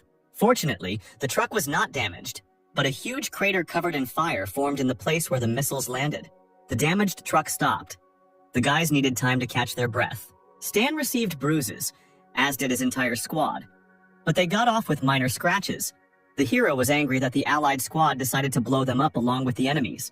The truck moved off and headed towards the base, and the headquarters watching this were glad that the guys were not hurt. Howard grabbed the microphone and shouted at the colonel that this had all gone too far and he would be held accountable. The colonel replied that he was just doing his job and didn't need instructions from the people of the Star Dragon.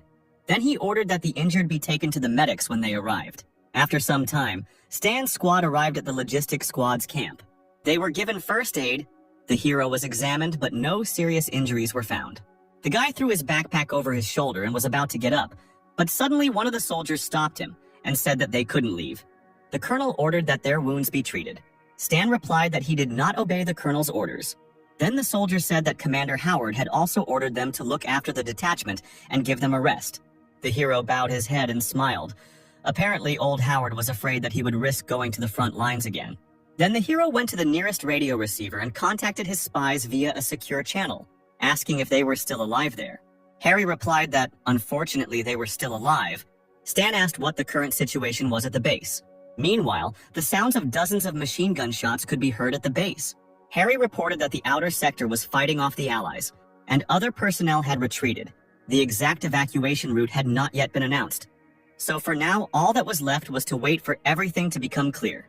They also found out that the information obtained by the Allies about the defense of the base was fake, and if they blindly followed it, they would suffer great losses. Stan asked if the hacker had told the management about this.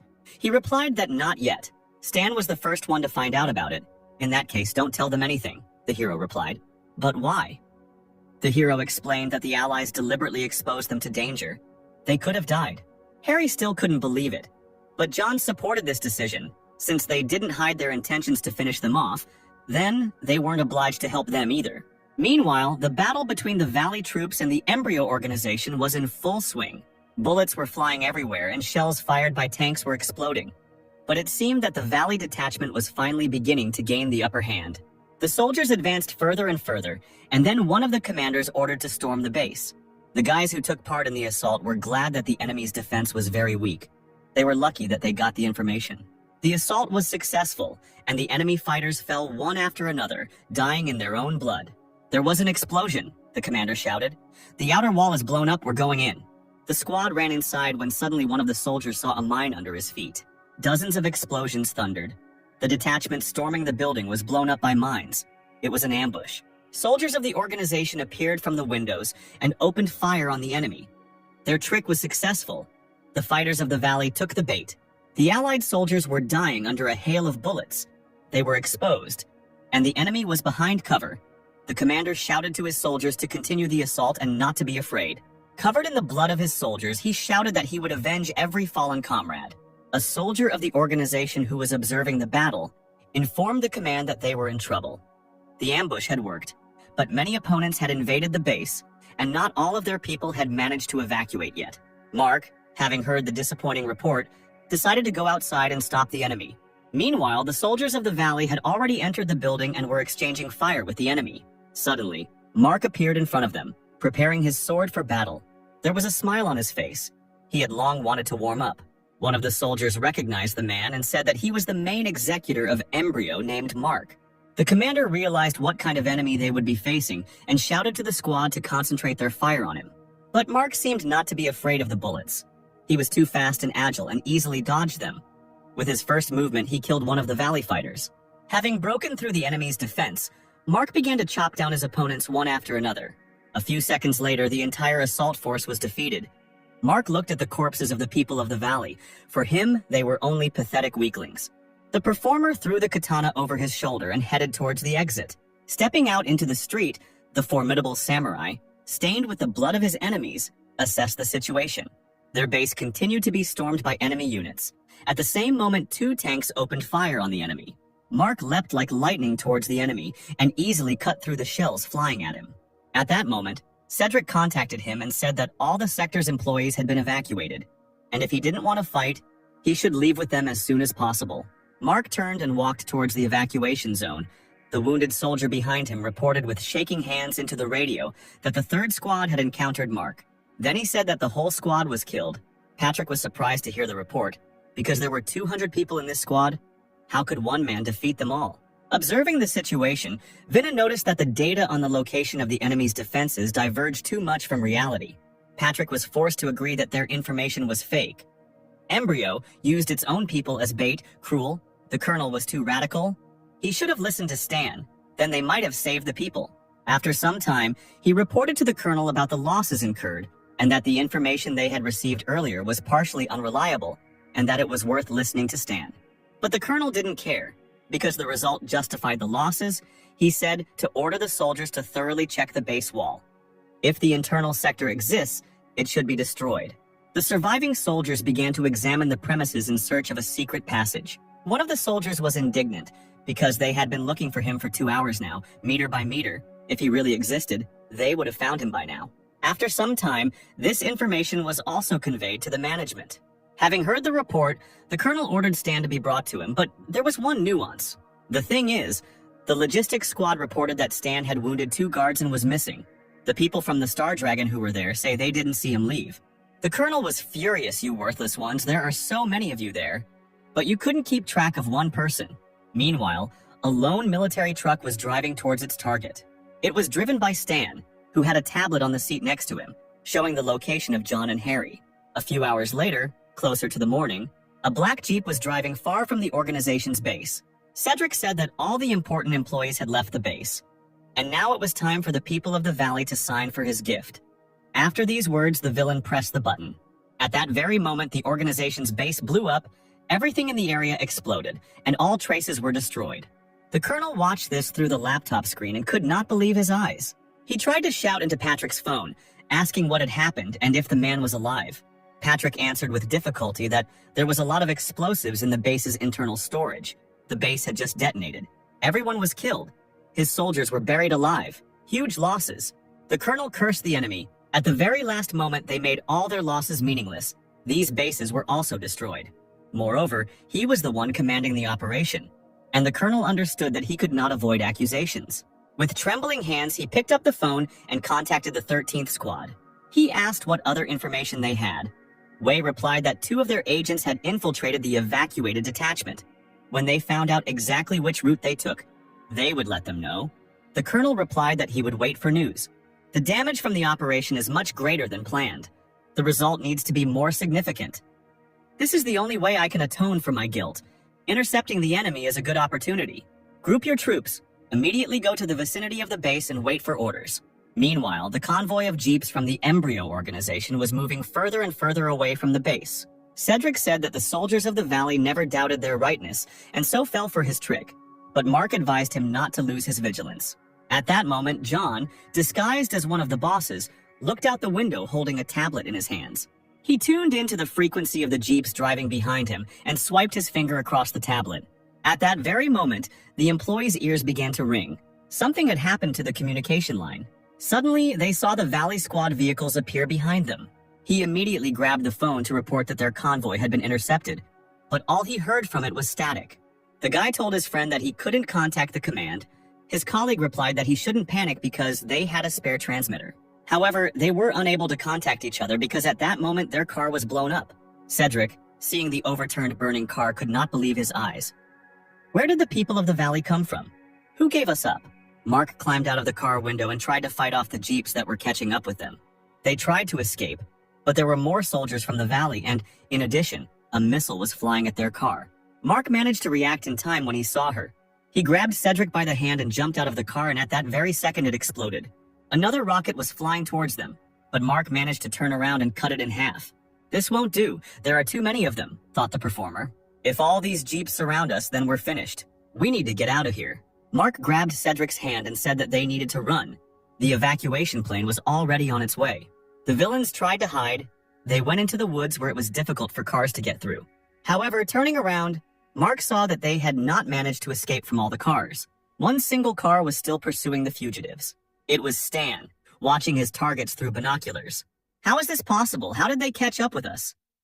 Maybe it's a reconnaissance vehicle? Mark grabbed Cedric again and shouted that they needed to quickly go deeper into the forest where they could hide their tracks. Meanwhile, Stan took a detour and, having arrived at the right place, he stopped and got out of the car. He took out a map of the area, on which there was a red dot. It was the only road that passed here. The hero calmly took the rifle and suitcase and went to the right place. He opened the suitcase, which contained his new mechanisms, which had performed well in the recent battle. The guy started to take them out and bury them one by one, connecting them with a rope. Watching through binoculars, Stan said he had enough time. All he had to do was wait for the prey. After a while, Cedric fell and said that he could no longer run. Mark told his comrade that there was very little left. The hangar was already close. The exhausted guy replied that Mark could only carry him. Suddenly, the sound of a large caliber rifle was heard from behind the bushes. Mark, being a dexterous fighter, managed to react in time and dodge. But not everyone is as clever as the main performer. The bullet hit Cedric in the back and he fell to the ground, rolling his eyes. Stan was happy with the victory, the first target was eliminated, and the system informed him that he received 4,000 experience for killing Cedric. Mark ran up and tried to resuscitate his comrade, but his attempts were in vain. The man's rage knew no bounds. Looking at the nearest hill, he realized that the shot had come from there. Having abandoned the body of his comrade, Mark rushed towards the hill to take revenge. His speed was high. He could not allow the enemy to escape. Stan, seeing the enemy, also realized that he was approaching too quickly. The guy opened fire on the enemy, but Mark deftly dodged the bullets. The man blocked the bullets that he couldn't dodge with the red shield that we had seen before on other embryo commanders. Stan also remembered this shield, reminiscent of snakeskin, with which he had already fought. The hero fired a couple more bullets from the machine gun, but Mark blocked them with the blade of his sword. The enemy was approaching. Stan realized that it was pointless to shoot, and throwing away his machine gun, ran away from the enemy. Mark grinned, thinking of running away? It's too late to run away from me. But in reality, it was a trap that Stan had prepared for the enemy. Running behind the nearest rock, he immediately took out his tablet and activated his mechanical devices. To Mark's surprise, explosions were heard beneath his feet. The bombs Stan had planted when he arrived detonating. Even though Mark was agile and fast, he couldn't dodge a dozen explosions. To Stan's delight, the system began to inform him that Mark was taking 34 damage from his bombs. The hero tried to read information about the enemy, but unfortunately for him, the difference in their levels was too great, and he would not be able to find out enough information. Therefore, the system offered him to raise the level to 28 for 520,000 points, and the hero agreed. The system reported that the level had increased and now the hero had received 10% of endurance, armor, strength, and agility. The guy knew that Mark was 10 levels higher than him, but he was not in the best shape. There was a chance to kill him. Meanwhile, Mark made his way through the minefield and emerged from the smokescreen. The wounded warrior jumped and raised his katana above his opponent's head. He struck, but Stan managed to dodge by crouching, using his ability, sliding fire. Mark bared his teeth. This guy was fast, he was able to dodge my attack in an instant. Jumping back, Stan wasted no time in pulling out a pistol from his bosom. Pointing his gun at the enemy, he fired, trying to catch him off guard. But Mark was not simple, and immediately summoned his red shield, deflecting the bullets. Then Stan realized that this was a losing tactic. Mark's body was very stable. It could not be penetrated with ordinary weapons.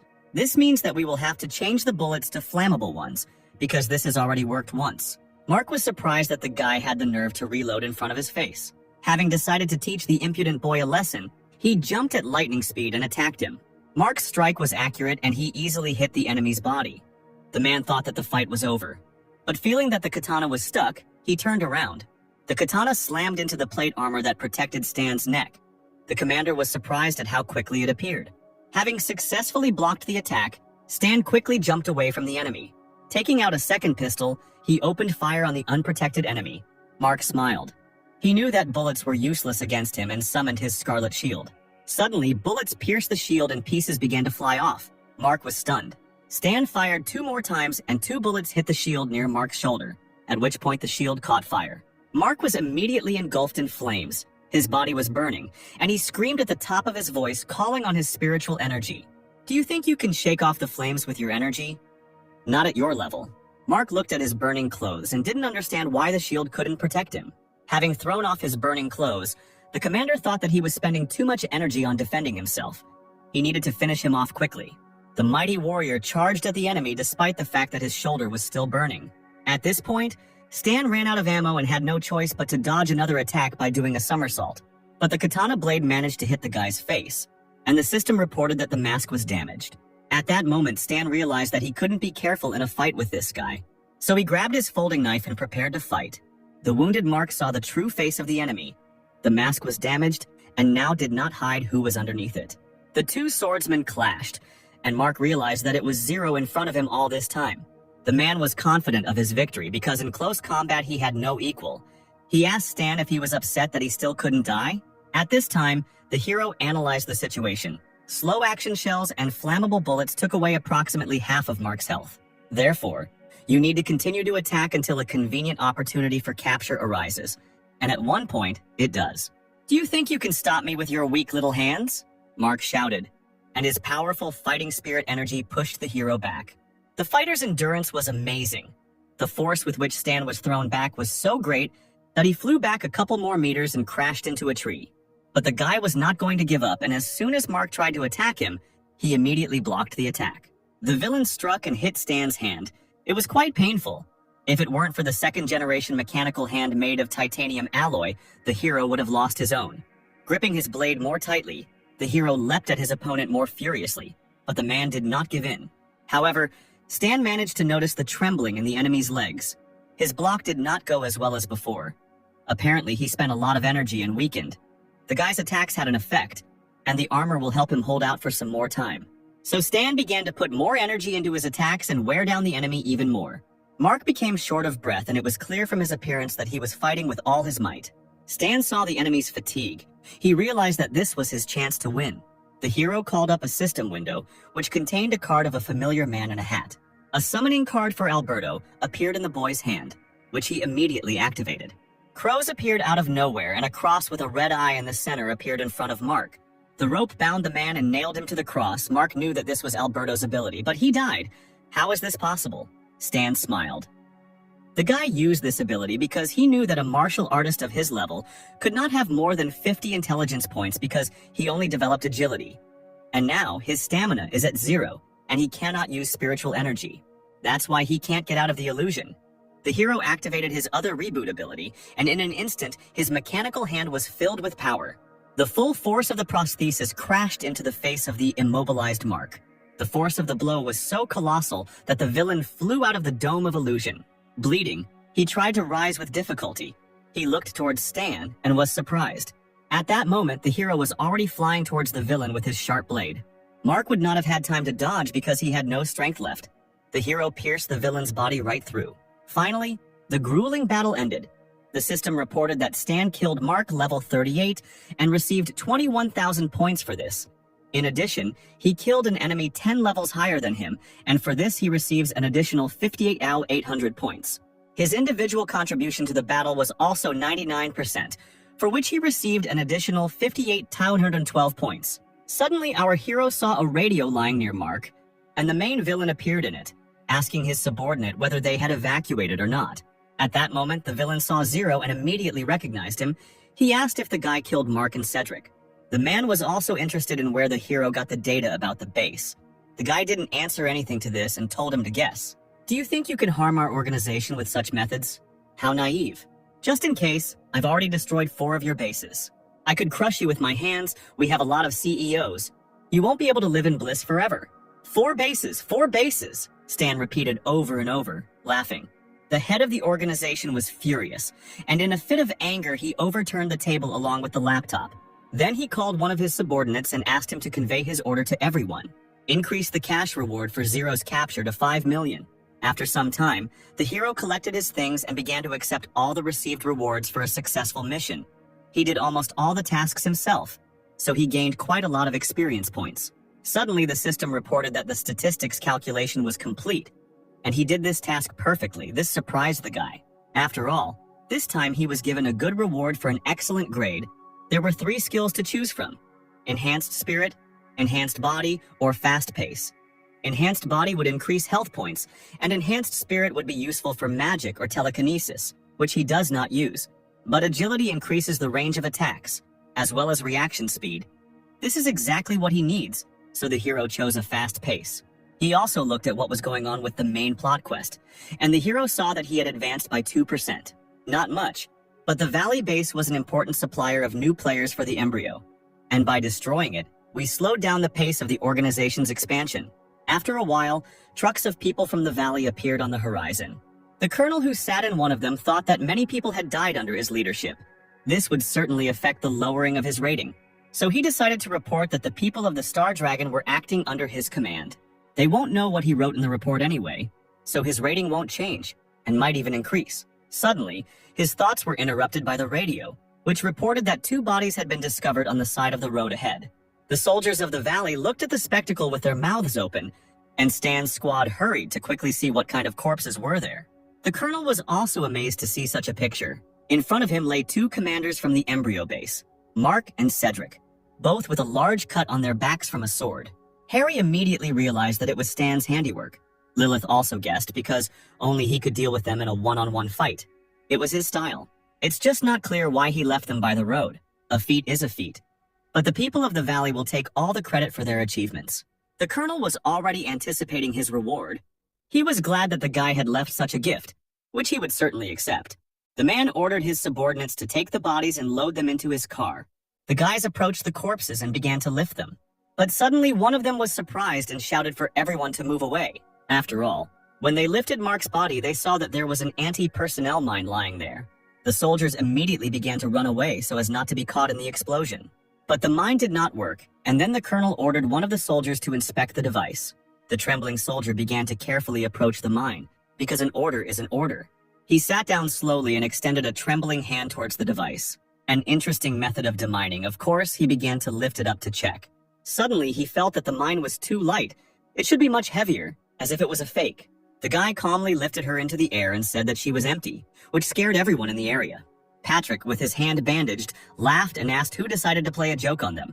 Stan's squad laughed at the colonel, because they realized that this gift was left by their squad member. The colonel got angry and shouted that there was nothing funny about it. Meanwhile, on a hill nearby, someone pulled the bolt of a sniper rifle.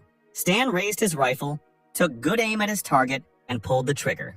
The bullet flashed like lightning, tearing through the grass in its path, and the colonel turned around when he heard the shot. Before he could turn around, his skull was torn apart by a large caliber bullet like a ripe watermelon. The colonel fell dead, and his subordinates watched this terrible picture, frozen in place. Stan lit a cigarette, lowering his sniper rifle. Looking at the dead colonel, he said, "What goes around comes around." Having finished smoking, the guy threw away the cigarette. He thought about the fact that he hid in the Star Dragon from the pursuit of the embryo. He was able to successfully gain the trust of the authorities and obtain their advanced technologies. At first glance, you can tell that they trust me, but there is a bug hidden in the mobile phone they gave me. Now that the embryo's attention has been set on the Star Dragon, I have no reason to return there. The hero removed the bug from his phone and crushed it with his foot. There are still 3 months left before the testing opens.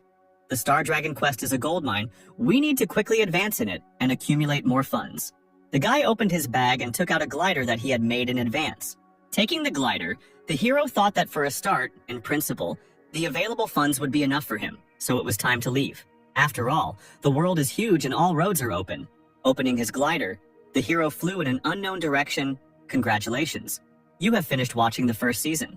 The big mission in the valley was over and the guys returned home, all except Stan, who was currently being discussed by his superiors in the conference room. Stan was going out of his way to get into trouble.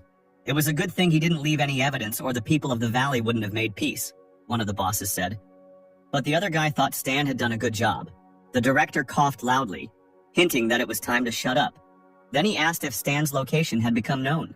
The gray-haired man nervously replied that they had traced the bug's signal to his phone, but it had been interrupted 24 hours ago. Stan must have found it and thrown it away. He decided to call and ask his partner again. The man dialed the number and asked Harry if the hero had contacted him. Harry replied that he had called him this morning. The man was shocked to hear this news and asked what Stan had told him. Harry said only one phrase. The hero conveyed that he had left to avoid sin. The silence in the hall was broken by one of the chiefs. Is it because of the murder of the colonel of the valley? Is he afraid that we will not be able to protect him? Another man suggested that the phrase sounded like an excuse to run away. Suddenly, one of them showed the director a laptop, in which he saw that the reward for Stan's head had suddenly increased 5 times. and now it was $5 million. The increase in the reward is obviously related to the destruction of the base in the Valley of the Black Raven. But how did the embryo know about this? There is a spy among us? The director interrupted his colleagues. He suggested that if the reason for his escape was that the embryo would come to settle scores, then the fear was justified. Let's keep his identity a secret for now. Don't give out information about him to anyone, and send a search team after him. Meanwhile, far from the Star Dragon, there was the resort town of Morrowind. Stan changed his appearance. He carefully thought about the huge amount of work that needs to be done before the start of open testing in 3 months. First, it is worth getting ahead of the players by completing special tasks, for which rare skills and abilities are often given. Fortunately, I haven't forgotten them yet, as the hero thought while pouring wine. How to get through. Afterwards, I'll need to strengthen the supply lines with parts so that I can complete missions while on the go, thereby automatically earning experience. And for selling the drawing of the folding saber, you can get a black and gold card of the Feish group, which will cover the material issue for a while, in addition to finding time to create chaos in the Embryon. The most important thing is to increase the reward limits for published tasks so that I can use players from the start of open testing. This will only be possible if I increase my reputation. So far, my reputation is at 0, but if I use the rules for accumulating it correctly, I can increase it in 3 months. After some time, the guy arrived at the department of the Feish group. He entered the luxurious hall and approached the butler, giving him a list of things he needed and a card for payment. In the Star Dragon, the hero managed to accumulate a lot of funds. Now there is no need to worry about money. How nice it is to be rich, Stan thought, while the butler said that taking into account the discount of the black and gold card, the final cost would be $80,000. Soon their specialist will deliver the goods to the room. Stan added that he also wants to buy an entrance ticket to the Darknet Blood Pact Society. The Darknet is an underground world of intelligence relaying that maintains neutrality. The butler looked at the guy and said it would cost $200,000. The Blood Pact Society is an organization that hires assassins. If you provide documents, you can become a contractor. Having paid the money, Stan received the organization's coin. Previously, players called it the Union of Killers.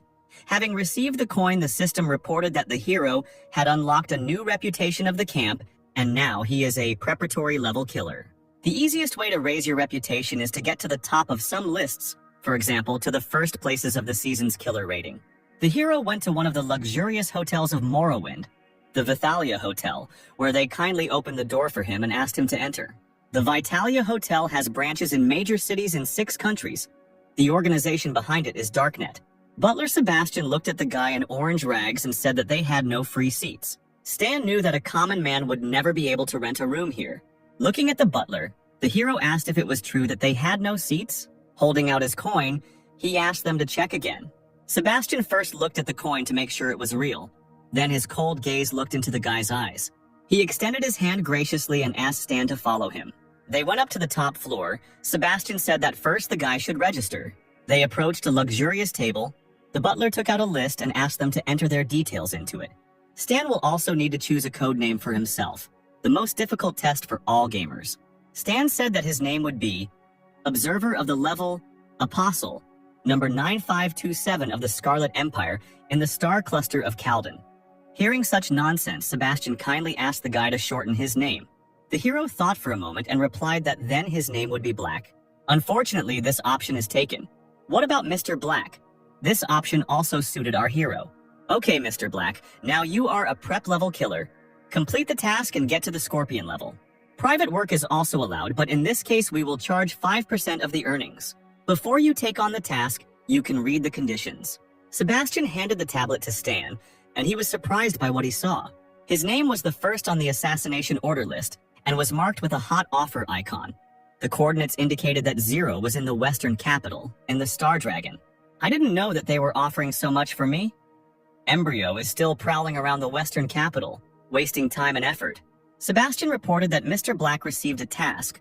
The reward for it is 100,000. Very few. Apparently someone is unable to hire an expensive killer and decided to try their luck with a newbie. Okay. Since they pay little, it means the task won't be difficult. Stan said that he accepted the task. The butler replied that the employer wished to discuss the details in person. The meeting was scheduled in one of the city's restaurants, where the hero soon arrived. My target, Eugene, is in Morrowind. He has 12 to 20 bodyguards with him, in which case this payment is not enough. Stan's client was Shui, a middle-aged man who looked worn out from frequent stress and said he had little money. Stan stood up from his seat and said that he would take on the task, and he also asked to wait for him here. Shui was delighted with this news. He asked the guy how many days he needed to wait. The hero turned around and coldly said that by the time Shui finished his lunch, his target would already be dead. The guy left the restaurant not believing what he heard. Shui ran out after him. This guy is too self-confident. Maybe we shouldn't trust him. Suddenly, a male voice called Shuya, and someone touched his shoulder. The frightened businessman turned around. In front of him stood a pumped-up guy whose body was covered in scars. He said that he thought it over again, and decided that he would take on his task. He had some free time. Shui got scared and said that he had already given the task to another mercenary, to which the man turned around and said that if that was the case, then he was leaving. If he needed anything else, then he could contact him. Suddenly, someone called the stranger and he picked up the phone. The customer asked if the killer had time to work. The client forwarded the target's dossier, and the mercenary was surprised to see that he had been ordered to kill Shuya. Coincidence? Apparently, the timid businessman's order was to kill Mr. Eugene. Eugene asked the mercenary what he thought. Would he take on this order? The cold-blooded man replied that he would take on the matter. Then Eugene wanted to negotiate payment, and in the meantime a sniper scope was aimed at his head. Suddenly the mercenary heard a shot ring out in the receiver. He tried to shout to Eugene, who had suddenly fallen silent, but the client would never answer him again. The bodyguards were in shock, their master was killed. They need to call everyone here and find the killer. The mercenary hung up, someone got there before him, but Eugene had a lot of guards. The man knew that with the money Shuya had, he could only hire a novice killer. The mercenary wanted to see who it could be, who had quietly eliminated Eugene. A few minutes later, the police were already at the scene and cordoned off the area. The police officers drove away ordinary residents who came to watch the murder. Some even took photographs, which the police were not happy about. One of the employees said that the killer could not escape in the middle of the day, and in the meantime, Stan was walking past people. Thanks to his copying mask, he was able to slip away unnoticed while the police here slowly sorted out what happened. After some time, our hero returned to the restaurant where he was given a task. Shui was amazed that the guy actually completed the order so quickly. He quickly took out a case with money and asked if the guy would count it. In addition to the money, the hero also received 25,000 experience points for successfully completing the task. Stan said he didn't have time to count the money, so he was leaving. As he was leaving the restaurant, the hero felt as if someone was following him. Looking around, he noticed a strange man with green hair who was reading a newspaper. The man was watching him, and then Stan looked at him with a threatening look and asked what he wanted. Seeing such a terrible face, the mercenary became frightened, and an animal fear ran down his spine.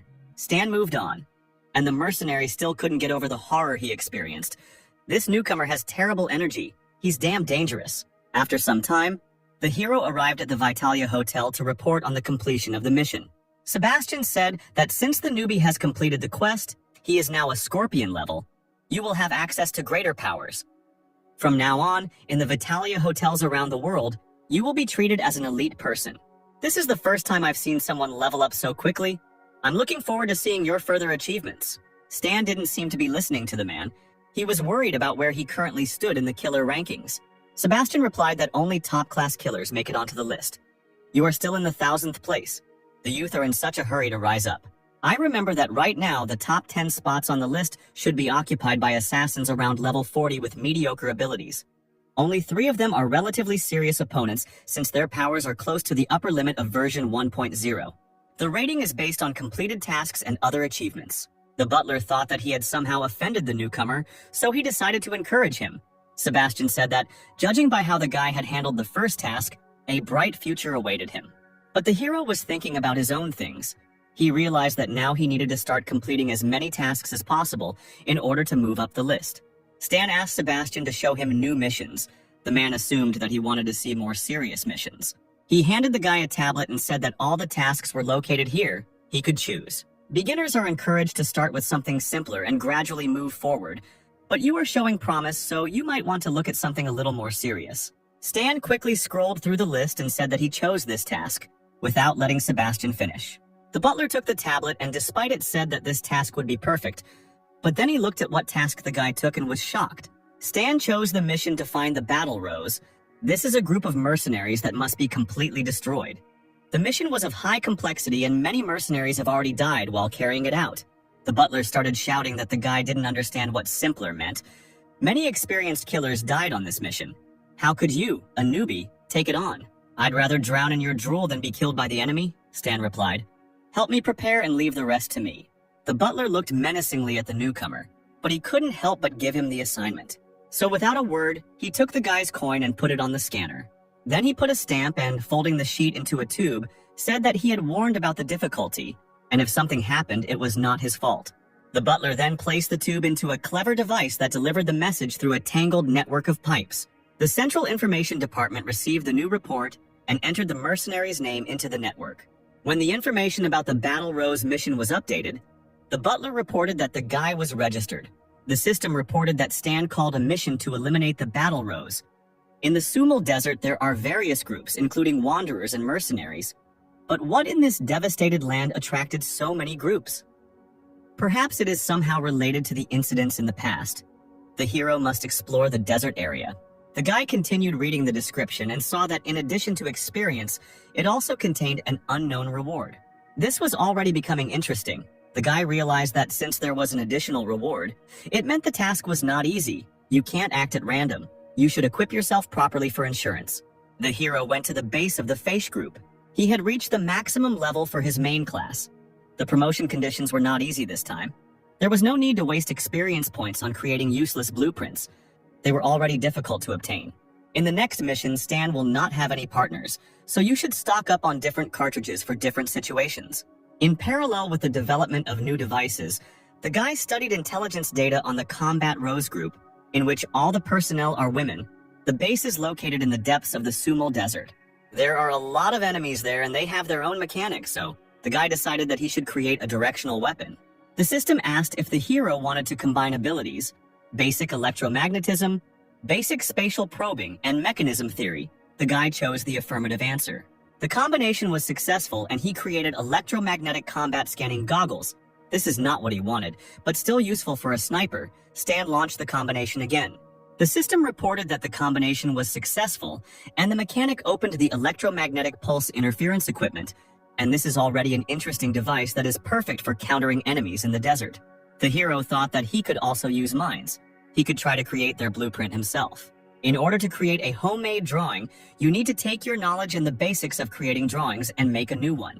The guy worked hard, trying to create a mechanism, but the system reported time and again that the creation of a homemade drawing had failed. But after a few hours, he succeeded and created a flaming poison mine. This is exactly the drawing that the hero needed. From now on, he can create others specifically for his needs. Here, we can go our separate ways. Having collected all his equipment in one place, the guy decided that the preparations were almost complete, and now he could go on a mission. He packed his suitcase and called Antonio from the Feish group, saying he needed a cargo plane.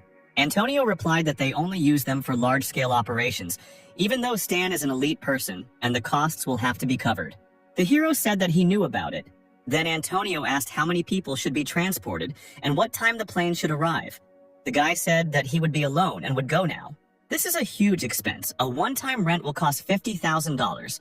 Are you sure about this? Stan responded without hesitation that he was sure and sent the money to the organization. After some time, our hero was already flying over the desert in a cargo helicopter. Looking out of the helicopter cabin, the guy observed the situation through binoculars. The data is correct. The Combat Rose base is strictly guarded. It is impregnable. It will be difficult to get there by storm. But you can set up an ambush and lure them out of hiding. Stan ordered to get down at the designated place and then prepare an SUV for him. Antonio understood the order. Their base was nearby and he needed to go about his business. Meanwhile, 4 jeeps were driving through the desert, in which a female voice asked if Dorothy had any results, or if it was the same this time. The girl, whose name was Dorothy, replied that they had searched 3 sectors. There was no sign of Felonia. 2 of her squad had died with the Gadong people. Her ally with pink cat ears cried, saying that they had lost many during the search. What was this felony anyway? Was it worth the lives of the dead? An elderly woman with long ears like elves looked at the girl with a cold gaze. She realized that the girl was not a local and told me that there used to be an oasis here. We lived in abundance, but the war changed everything. The legend of my homeland says that in the depths of the desert are hidden traces of an ancient civilization and its treasures, which have the ability to control the desert. Many soldiers came here in search of traces of felony, and we, who lost our homeland during the war, became mercenaries for them. We give our lives to seek felony for them. And in return, we receive resources for existence and shelter for our families. Felony is our hope for further life. At the same time, Stan was digging holes in the sand and placing his new homemade mines in them. Having finished immersing the mechanisms, he took out his binoculars to assess the situation. The guy saw 4 jeeps on the horizon and realized that his prey had already arrived. The hero quickly hid behind the nearest rock. The trucks passed by a strange device that looked like a lamp, and at that moment the mechanism began to spark. There was an electromagnetic explosion, and lightning from the mechanism swept across the area in a large dome. All equipment was immediately turned off and radios were no longer available. Could this really be Gedong? Dorothy thought. Strange, they hadn't done any stalking before. The girl grabbed her axe and jumped out of the car, ordering her fighters to get out and prepare for battle. Stan reloaded his machine gun and opened fire on the devices. The new mines he created immediately detonated, taking damage and filling the air with gas and ash. The entire surrounding area began to be covered in purple clouds of smoke. The girls began to cough. Some of them managed to cover their noses, realizing that they were being attacked with toxic gas. But not everyone had time to react. Those who inhaled a lot of toxic gas felt their heads spinning. One of the girls fell to the ground unconscious after feeling dizzy. Her friend saw her fall and tried to call her, but she herself was getting worse and worse. Soon, many of the girls from Dorothy's squad were lying unconscious on the ground, and only the commander and a few fighters remained combat ready. Suddenly, she heard someone open fire, shooting 1 bullet at a time at the immobilized targets. Dorothy was scared. She needed to quickly understand where the sounds of gunshots were coming from, and looking at the nearest hill, she saw a dark figure. Dorothy understood that they couldn't stand still. They had to kill the sniper immediately, otherwise he would kill them all. The girl and the survivors rushed to attack, but Stan stopped some of them with a barrage of bullets. But this didn't stop Dorothy. She ran with all her might and screamed that the boy was going to die now. Stan realized that she was too close to him, and the machine gun was out of bullets, so the hero quickly pulled out a pistol. Dorothy, taking advantage of the guy's hesitation, quickly jumped and swung her axe. But Stan managed to use sliding fire and avoid the girl's attack. The guy then shot her with his gun. Dorothy dodged the bullets, but one still grazed her arm, and she reached for her shotgun, which was hanging on her back. They froze in the same pose. Stan pointed his pistols at the girl's body, and Dorothy pointed her shotgun at his head. Neither the boy nor the girl would have time to dodge, and they both understood this. Dorothy said that whoever the guy was, he wouldn't survive a shot from that distance. The girl had nothing to lose, so she pulled the trigger and shot the enemy. But suddenly she heard the clang of metal, as if bullets had hit a metal wall, and the figure of the guy in front of her did not waver. The girl was shocked. She was sure that she had defeated the enemy. The smoke from the shot cleared and she saw bullet holes on the hero that had hit the plate armor. The plates, like a multitude of small beetles, ran over all of the hero's clothes and removed the holes, as if the clothes had regenerative properties. Stan pointed the gun at the stunned girl who had nowhere to run. Most warriors blindly believe that it is easy to defeat a sniper in close combat. The shot struck Dorothy's head, her blood pouring like rose petals onto the cruel desert sand. The system notified that the hero killed Dorothy and received 7,500 experience points for this. Yes, a regular sniper would be weaker in close combat. It's just a pity that Stan is not a regular sniper. Several hours later, all the dead were found by the Allies, and the bodies were brought to their base. The girl looking at her murdered friend Dorothy concluded that they were all killed with the same weapon. It was the head of the combat rose named Mary. The girl realized that the attacker was a sniper working alone. Apparently, this is another killer who has been put on the wanted list, the head said. She immediately took out her phone and started dialing someone. We've been attacked again, Mary said on the phone. 20 people have died. Please send people to deal with the killer. Then the girl put the phone down and smiled, because soon this arrogant and impulsive guy would become game for hunting. A few hours later, cars arrived at their base, from which those whom Mary had called got out. They were hired professional killers with strange names. Yarmo 3, 7, and 5, they asked for a situation report.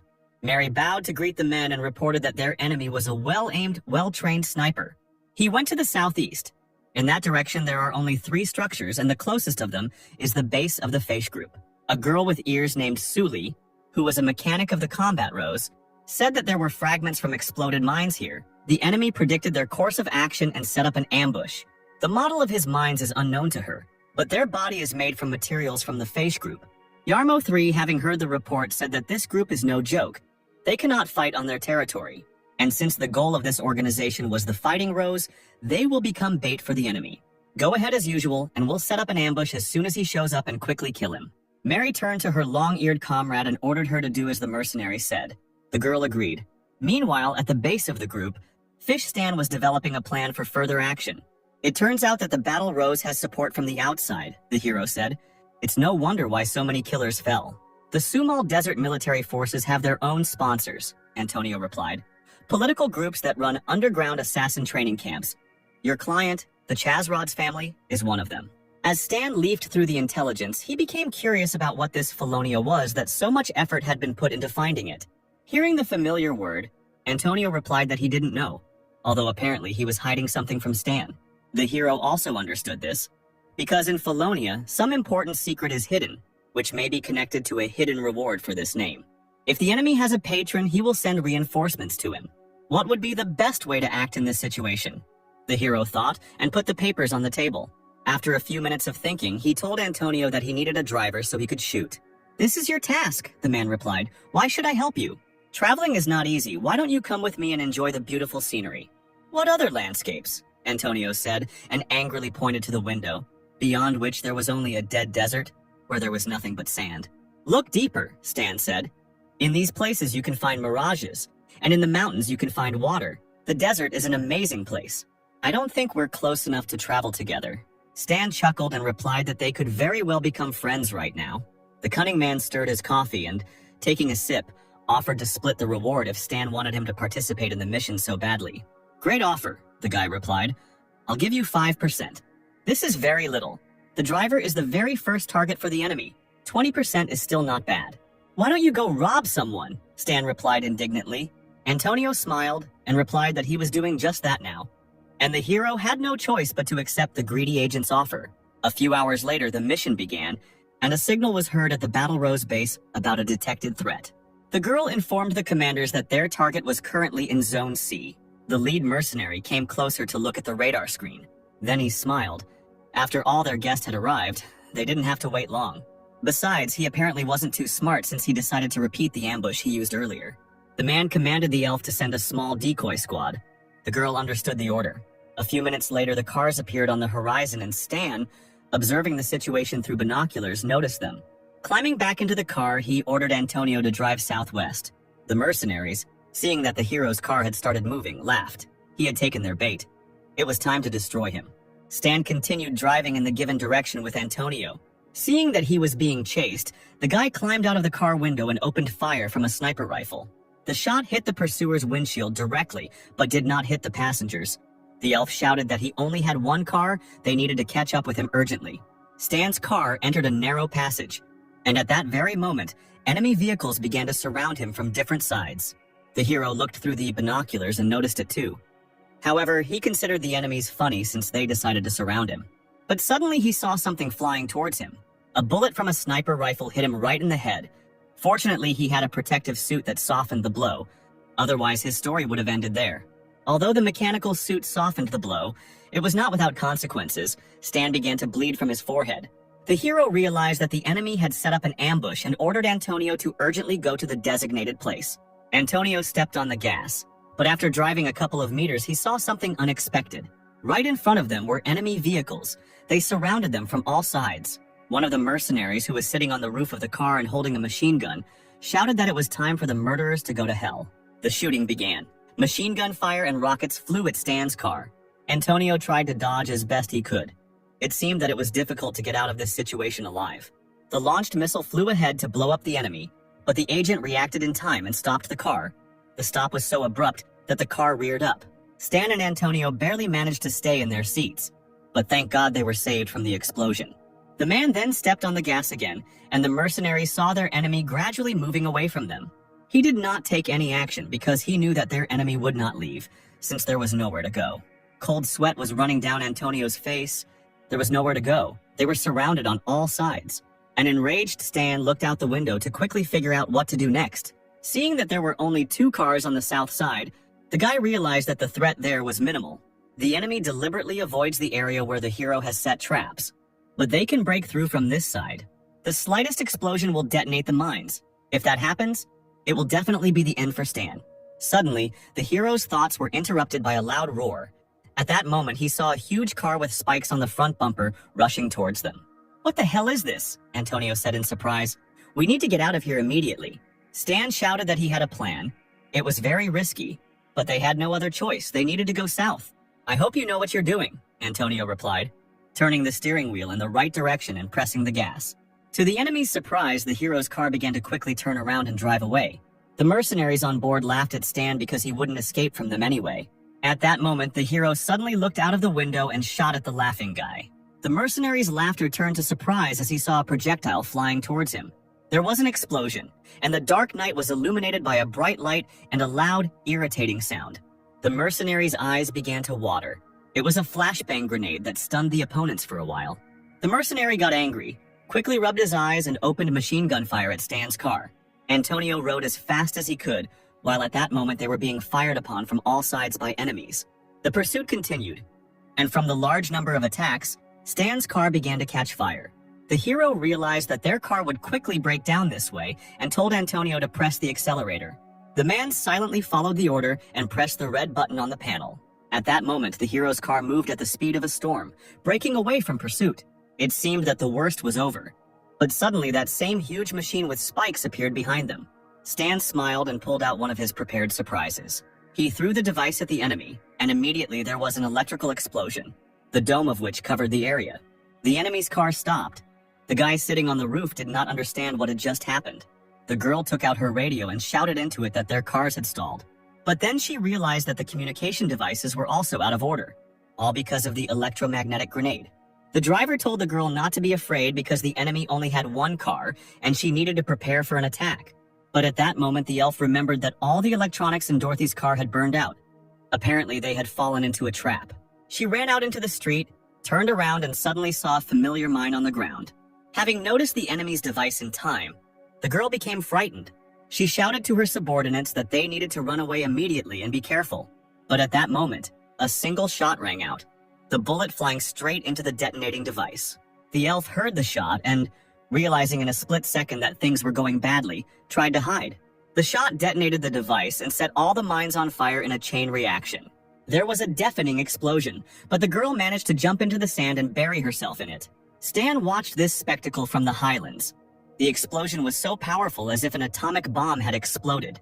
At that moment, the system informed him about multiple poison damage to the enemies. Lighting a cigarette, Stan asked Antonio if he was surprised or shocked. The man replied that he had not seen such a beautiful landscape for a long time. Stan said that in that case, one should enjoy it to the fullest. The system reported the killing of mercenaries and members of the Rose Gang, which gave a large amount of experience. Watching the system, Stan became interested in what kind of strange names the guys had. Yarmo 357. But then he was surprised because one name was missing from the list of the dead. Stan turned around and reached for his gun. As he prepared his weapon for battle, he heard something approaching, like a worm under the sand. Suddenly a knife appeared from the sand and an elf jumped out of the sand. The enraged girl jumped on Antonio's back because of the death of her comrades. She swung her knife to cut off the head of at least one enemy.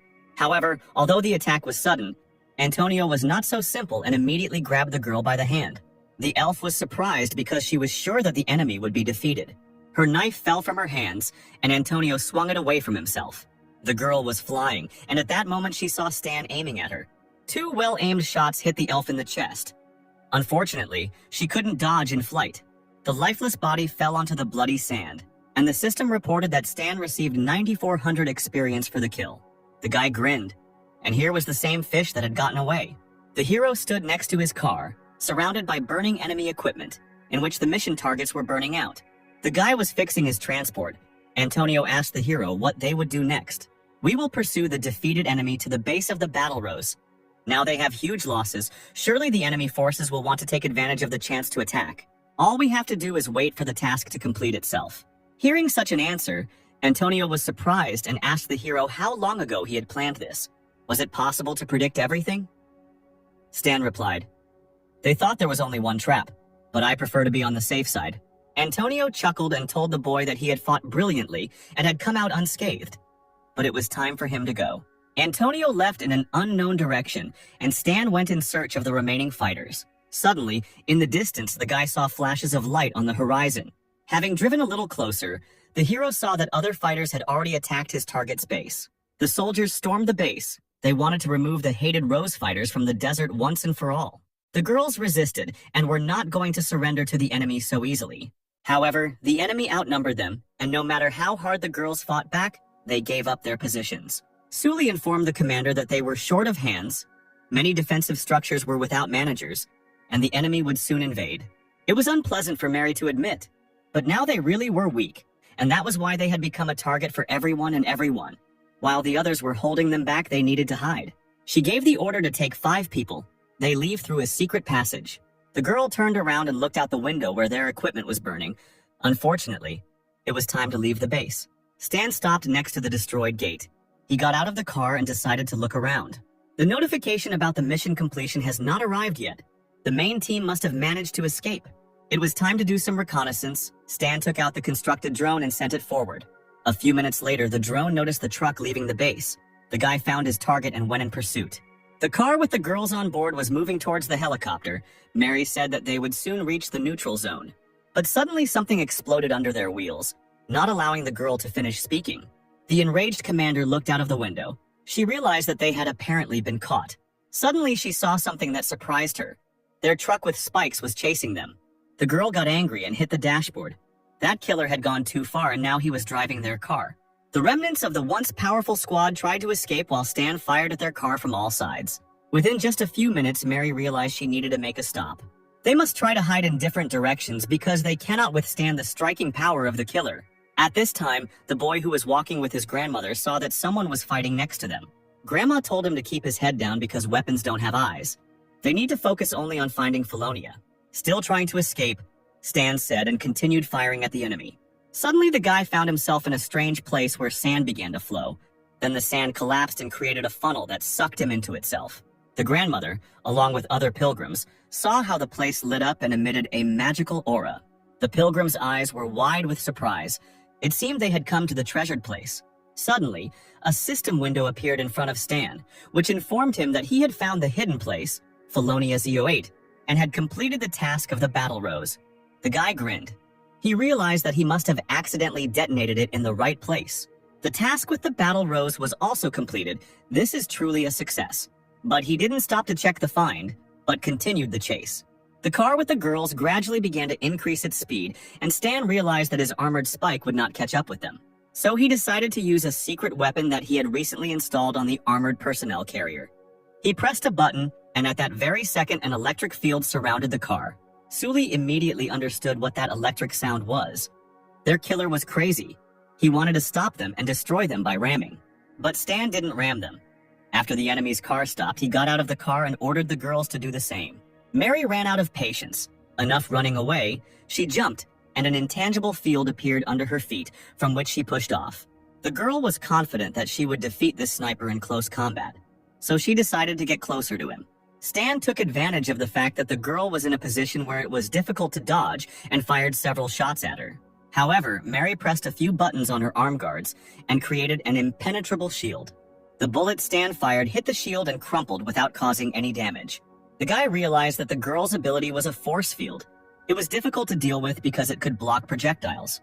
Mary fired a force field at the hero, but he jumped and dodged. At that moment, he realized that normal projectiles were now useless and reloaded his weapon. While in flight, he fired his new projectiles several times at the force field. Mary used her ability to block just like before, but then she saw that the bullets had become a different color. At that very second, poisonous gas began to come out of the projectile that the guy fired. The hero opened the battle log, which said that Mary was taking damage from poison. Her ability did not protect against it in any way. She would die. But Mary kept fighting. She knew she had to close the distance and kept running towards the hero with all her might. Her ability allowed her to jump through the air, allowing her to easily dodge the boy's attacks. Once she got close enough, she used her force field ability, Push. A beam of energy flew at Stan, but he managed to pull out his sword and block the blow. However, the force of the impact was great, and therefore the hero moved away from the blow several meters. The girl's spirits perked up. She decided that now it would be easy to deal with the hesitant killer. She used the force field and it became sharp like steel. It was one of her abilities. But Stan used glancing fire, shooting from his hands and escaping execution. The guy realized that he had no choice and it was time to use his strength. Concentrating energy into his combat glove, he struck Mary's force field. The girl smiled and told the hero that he was very weak in close combat. Then she shot from her hand into the guy's body. From such force, he immediately flew away. Mary was sure that he was finished, because no one could survive the damage from the push. But Stan stood up safe and sound thanks to his armor. He grinned and told the girl to repeat what she said. Otherwise, he didn't hear. Mary was surprised to see the living hero, and in the meantime, he prepared his saber for battle. Using the supercharge ability, the hero rushed towards the enemy. The saber, filled with energy, pierced the force field, which began to crack from such a powerful blow. Eventually, the force field cracked and Mary was injured. Wiping the blood from her cut cheek, the commander realized that the guy was hard to handle. At that moment, a female voice nearby shouted that she was coming to help. It was Suli. The little mechanic tried to attack Stan in a fist fight, but to no avail. The two girls prepared to attack and defend each other to the death. Stan was surprised when he saw Suli. Is she a mechanic? She has a melee mechanism, a core, around which the skills honed by the mechanic class are tied. These gloves are apparently her weapon. The commander ordered her partner to attack the killer. The two girls scattered in different directions. Stan was shocked. Mary quickly got close to him and used a force vortex. A sharp gust of air immediately knocked Stan off his feet. Suli took advantage of the situation and tried to attack the hero by creating an electric ball in her gloves. But the guy dodged the attack in time. Stan turned around and saw the crater the attack had left. He realized that Suli was indeed dangerous. It is not worth engaging in close combat with her, so the hero tried to run away from the mechanic. But suddenly Mary appeared in front of him and asked the guy where he was going. She kicked him with her foot. The hero blocked it with his hands and blocked the attack. The guy then simply jumped away from his enemies. Mary was surprised before the guy attacked, but now he only defends himself and retreats. She turned around and realized it was all because of Suli. He was running to avoid running into her. Mary shouted at her partner to suppress the guy's strength, because he was afraid of her. So she should distract his attention while the commander caught the moment for a fatal blow. The little mechanic understood her task. The girls ran towards the enemy. Suli attacked first. She used her gloves to grab the guy, but he managed to dodge. Mary took advantage of this, as she said, and summoned her force field. She used the push and managed to hit the guy. Stan flew back a few meters again, and when he got up, the hero realized that they were tying him hand and foot, and it would be difficult to defeat them if he didn't take the risk. That's why the guy used electromagnetic armor, all-round protection. He then jumped on the mechanic, saying that he would deal with her first. Why did he suddenly go on the offensive? Suli thought. This was not how she planned it. The hero swung his blade, but missed the girl, who had already prepared her gloves for an attack. She hit Stan right in the stomach. It seemed like he should fall down from exhaustion after that, but not with the same protection as his. The system reported that he received damage and slightly damaged his armor. Suli was surprised to see that the boy had not received any damage. The girl electrified her glove again and jumped at her enemy. She hit Stan, but he blocked the damage with his armor again and hit the girl in the stomach in response. Then he suddenly grabbed her arm, twisting it so that she could not move. "Let her go!" Mary screamed and kicked the hero in the back. But Stan was only slightly thrown off balance by this, and he smiled evilly, realizing that half the fight was over. The hero plunged his saber into Suli's back, piercing her heart through and through. Suli fell dead on the sand. The system reported that the guy received 12,000 experience for killing her. Mary burst into tears, screaming her former partner's name. Stan, meanwhile, was smiling. He was tightly clutching his bloody blade and was ready to attack the last enemy. The killer grinned and told Mary not to worry because he would soon be coming for her. The enraged commander jumped on the enemy, replying that she would not spare her life and kill Stan. Stan ducked to avoid the force field. Then the girl raised her hands and summoned another one. She launched a furious attack at the enemy, but the hero jumped up and avoided her. Mary continued to attack furiously without stopping for a second. Stan tried to shoot, but to no avail. It seemed like he was losing this fight. Mary hit the hero again and he hit the ground. He continued shooting at her. At that moment, he realized that the girl had no control over her powers. Now they would find out what would happen faster. Her powers would leave her, or she would die. Mary jumped into the air and summoned a large force field, directing it towards the boy. The force storm rolled across the ground like a worm, but Stan dodged it. "Don't think about running away," Mary shouted, and prepared to make another force field. But suddenly, while creating it, it dissolved into thin air. Seeing this, Stan realized that this was his chance to win. He fired from his hand and the projectile immediately pierced the girl's leg. She could no longer create force fields. Mary realized that this was the end, and mentally apologized to Suli for not being able to avenge her. At that very second, several projectiles flew towards her and pierced her body. The former commander of the Battle Rose fell dead on the sand. The system reported that Stan received 12,000 experience for killing Mary. Finally, the fight was over. The hero stood on his feet with difficulty and tried to catch his breath. Then the guy looked at the first girl's corpse and her electromagnetic gloves. He took them from Suli and took them for himself. They will still be useful in the future. Now that all the members of the Battle Rose are killed, you can go to Felonia. Arriving at the right place, Stan saw how everything had collapsed quite a bit and someone's footprints. As he went down, the boy realized that the pilgrims had already entered the interior of Felonia. Someone had made a passage in the rock, and the wind was bringing a metallic smell from there. Stan turned on his flashlight and followed the pilgrims' tracks into the cave. He saw strange wires going inside and realized that there was something there. The guy went deeper into the cave. The light became less and less, but it was good that he had a flashlight. Stopping, he saw a fork in the road surrounded by blue crystals. The hero stopped and thought about which road he should take when suddenly he heard footsteps coming from one of the forks. The pilgrims were running, their eyes filled with horror. They were shouting that there was a monster in this cave. Someone growled loudly from the cave where the boys were running from. The pilgrims, having run a sufficient distance, turned around and were surprised that this monster did not chase after them. "Such a vile place cannot be a felony," said the old man. But the pilgrims suggested that perhaps this was the very treasure of the desert that everyone was looking for. "It's impossible," the old man replied. "The treasures are magical. There shouldn't be any monsters near them." Grandpa turned to Stan and told him to leave with them, because Felonia wasn't here. However, the guy didn't move from his place because the system told him that Felonia was right here. According to the game description, there are no magical things on the planet Aquamarine. There must be magical treasures, which he said are technologies. From Stan's experience, the pilgrims act as underground guides who inform the player of which direction the monster is located. It turns out that he should go to the right, where they came from. Or maybe they, on the contrary, wanted him to go left. The unknown is more frightening than the monster. The guy put on night vision goggles and decided to go right anyway. After walking a little inside, the guy found himself in a room that looked like a laboratory, in which parts of people's bodies lay. A sharp smell hit the hero in the face, so he covered his nose with his hand, feeling this disgusting stench.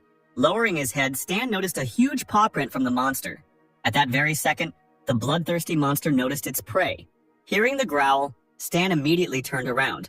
In front of him stood a huge monster, 2 or 3 meters tall. He had red eyes and fangs with horns. Outwardly, he looked like a demon. The hero dodged and prepared his blade to attack. But suddenly, the demon did not attack the guy, but began to turn his head as if he was looking for him. Stan covered his face with his hand to keep quiet. After all, he realized that the monster had night blindness and could not see anything in pitch darkness. But Stan, on the contrary, put on night vision goggles, so he was able to easily hide behind a column. Suddenly, the hero felt something crawling underneath him. He lowered his gaze and was shocked. Directly below him were dozens of monsters that were unable to escape from the mesh cage. The hero panicked, realizing that there were monsters there too, and it was very dangerous to be here.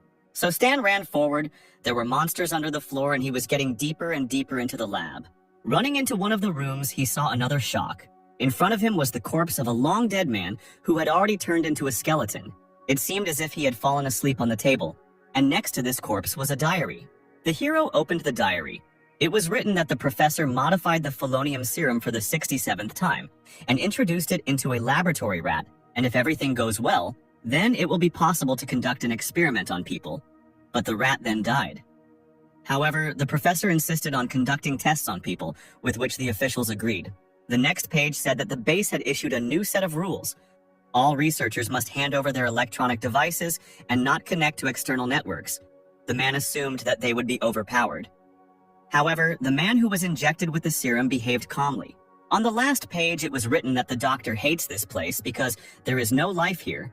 Tomorrow, they are retreating and heading to Base 3 in search of shelter. They created backup copies of all data related to the Felonia serum. The guards want to blow up the entire facility. The professor took several serums with him, and they destroyed the rest. After finishing reading the diary, Stan realized that Felonia is a blood serum, and that it is not here because the professor took it with him. It seems that this time he has no chance. But suddenly, the guy noticed something glowing in a box not far from him. The hero took out the glowing object and tried to open it. It wasn't difficult to break the lock, and when the guy opened the box, he smiled. He didn't even have to look for long. The box contained 3 unfinished Felonia serums. The system reported that this serum had the medicinal ability to improve the body's physical performance. The current formula was not ideal. After use, a mutation may occur. However, the hero was interrupted by a monster who found him. The monster jumped on Stan and tried to attack him. The monster swung his huge hand, but at that moment the guy pulled out a gun. Using sliding fire, he dodged the clumsy monster's attack and fired at it several times. The system reported that the hero dealt 57 damage to the monster, and due to the fact that he entered into battle with it, the following information is available to him. Taking a quick glance at the system window, the hero realized that the monster's level was higher than his, but it was in very bad condition, which meant that there was a chance of winning. The hero jumped further and further away from the monster, but hearing the guy, the monster prepared to jump. The demon then pushed off and jumped towards Stan, hitting him with a massive hand. From such a blow, the hero immediately staggered and spat out a stream of blood. However, he realized that this was his chance because the monster opened up and jumped into the air. Pushing off from the wall, the hero found himself behind the monster. Taking out his blade, he struck the monster in the neck, wounding it. But the monster wasn't that weak. He grabbed Stan by the clothes and threw him. The hero was surprised that the monster continued to move even despite the cut on his head. Then he put on the gloves he had recently borrowed from the little mechanic. "Let's see how you can stand up to this," Stan said, and jumped on the enraged monster. The monster tried to counterattack him, but the hero dodged and dived under his feet. He then took advantage of the monster's clumsiness and struck it straight in the stomach with his electric glove. The monster flew away and fell to the ground with a crash, but it still did not give up. Trembling with difficulty, the monster tried to rise to its feet. Stan then reloaded his pistol and fired several shots at the enemy.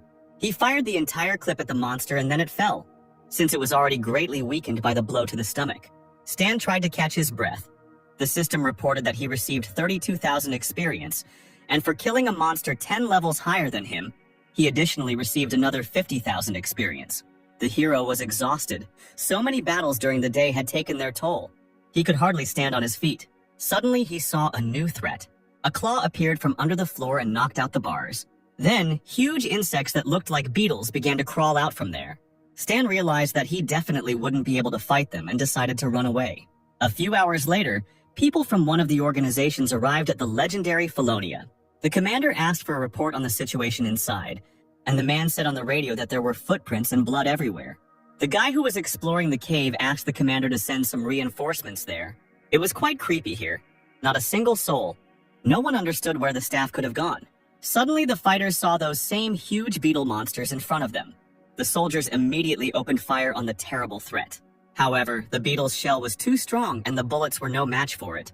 The soldiers realized that they could do nothing against the monster and decided to quickly retreat. One of the soldiers even shed a tear when suddenly the monster grabbed him by the legs. He begged to be saved, but of course no one stopped. So the soldier became dinner for the beetles. Other soldiers also could not hide from the monsters. Screams were heard from the cave. The commander tried to find out what was happening there. The monsters were not satisfied and their appetite was whetted, so they soon appeared on the surface. The commander, not hearing his soldiers, ordered the squad to attack the laboratory. Whoever found the thing first would receive a reward. But suddenly he saw in front of him those who had dealt with his fighters. These were desert termites that made this laboratory their lair. The commander knew that these nasty bugs were afraid of fire, so he immediately ordered one of the soldiers to prepare the flamethrower for battle. The soldier followed the order and released a stream of fire at the beetles, dealing with them like pathetic cockroaches. Some termites, seeing the fire, began to retreat. The commander noticed this and ordered the detachment to continue the offensive. As he went deeper into the laboratory and killed termites along the way, one of the soldiers said that he had found some kind of room. Entering the room, the commander felt something wet dripping onto his shoulders. Raising their heads, they saw the same monster that looked like a demon. Apparently, the experiment was carried out on more than one person. The boys were scared when they saw the monster, and the monster took advantage of the confusion and began to attack them. He pushed one of the soldiers and he crashed into the wall, and from the powerful impact, he died immediately. The commander ordered to open fire, and the soldiers followed the order. The monster roared loudly as it was injured, but they couldn't bring it down. The commander, seeing that the enemy had stood up, took advantage of the moment to get closer. Leaping at his enemy, he grabbed his horn and emptied the clip into his face. Even the huge monster couldn't survive such an attack, and its body fell to the ground with a crash. It seemed that the danger had passed and the commander ordered to move forward. As they went deeper into the laboratory, they noticed a strong, foul odor. They entered one of the rooms and saw a skeleton at the table. The commander ordered a thorough search of everything in this room. "I found the explorer's diary," one of his subordinates shouted. "What we're looking for must be here." Suddenly, the table began to shake, as if something huge was heading towards the squad. A few seconds later, the squad saw two mutated test subjects. The monsters attacked the squad. Their forces were colossal, and ordinary soldiers could not cope with them. The commander realized that they would not be able to kill them like last time, and so he ordered his men to cut off the monster's limbs so that it could not move. The wounded fighter was not going to give up so easily. He struggled to get up from the floor and picked up the axe. The guy picked up speed and threw himself onto the monster's back. The monster raised its hand to grab the fighter, but he was able to quickly cut off the monster's hand. The guy was happy about his victory, but at that moment the second monster ran towards him. One of the soldiers warned the fighter, but he did not have time to react, and the monster hit him, slamming him on the spot. The monster turned around and saw another guy in front of him with a sword in his hands. The guy cut the monster's leg and it lost its balance. The commander took advantage of this situation and fired a grenade launcher at the monster. The head of one of the test subjects exploded like a ripe watermelon after taking the commander's shell. The second subject, as if angry that his brother was killed, rushed at the captain. But right in flight, that same soldier with the sword lifted him into the air and cut open the monster's belly. Green liquid flowed from the monster's body, and he fell exhausted to the floor. With difficulty, the monsters were defeated, but the people did not emerge from this battle without losses either. The red-haired guy with the sword suggested that the commander first report everything, since they were the only ones left alive. But the commander ordered to continue the search. In such a situation, only by finding that thing, they would be able to compensate for the losses. Going deeper, the commander noticed another room and told the guy to look at it. He himself went to another, larger zone, and suddenly he saw something that shocked him. It was the corpse of a monster, and that could only mean one thing. Someone had been here before them. Suddenly they saw the box they needed. The commander ran up to it and opened it, but unfortunately there was nothing in it. An unknown man was lighting a cigar. He was told on the phone that the serum had been taken. They had been beaten to it, but they were asking for another chance to find this man. The man replied that it was enough that they had already learned what they knew, since in any case they were not rivals to that man. Our hero returned safely to the Vitalia Hotel to report on the completion of the mission.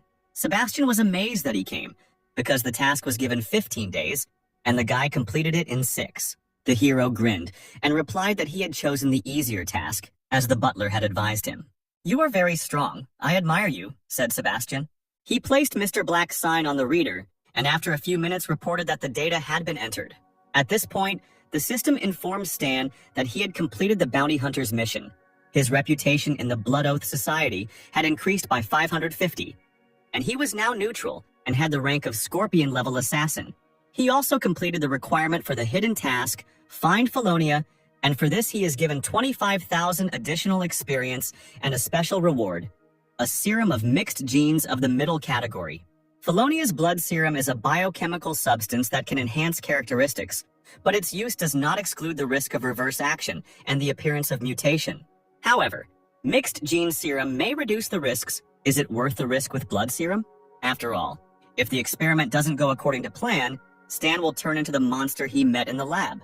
But if the system gave him a serum of mixed genes, it means it wants the guy to decide on this step. Therefore, having decided that a more suitable opportunity would not come his way, he nevertheless decided to take the risk. Stan quickly injected the mixed gene serum into his arm. At that moment, he felt bliss. He felt so calm, as if he were eating ice cream in the hot summer. Even his thoughts stopped suffocating him. Now it's time to introduce the blood serum.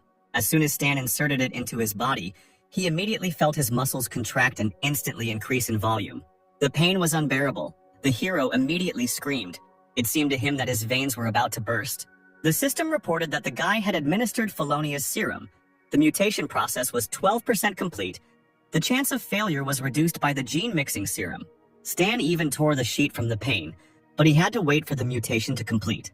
The process was 73% complete, and Stan continued to writhe in excruciating pain the entire time. After a couple of minutes, the mutation process was completed. The system reported that Stan received the ability of basic life enhancement. This ability converts stamina into additional health points at a rate of 1 to 15. Transformation. A useful thing. I gained a lot from the task this time.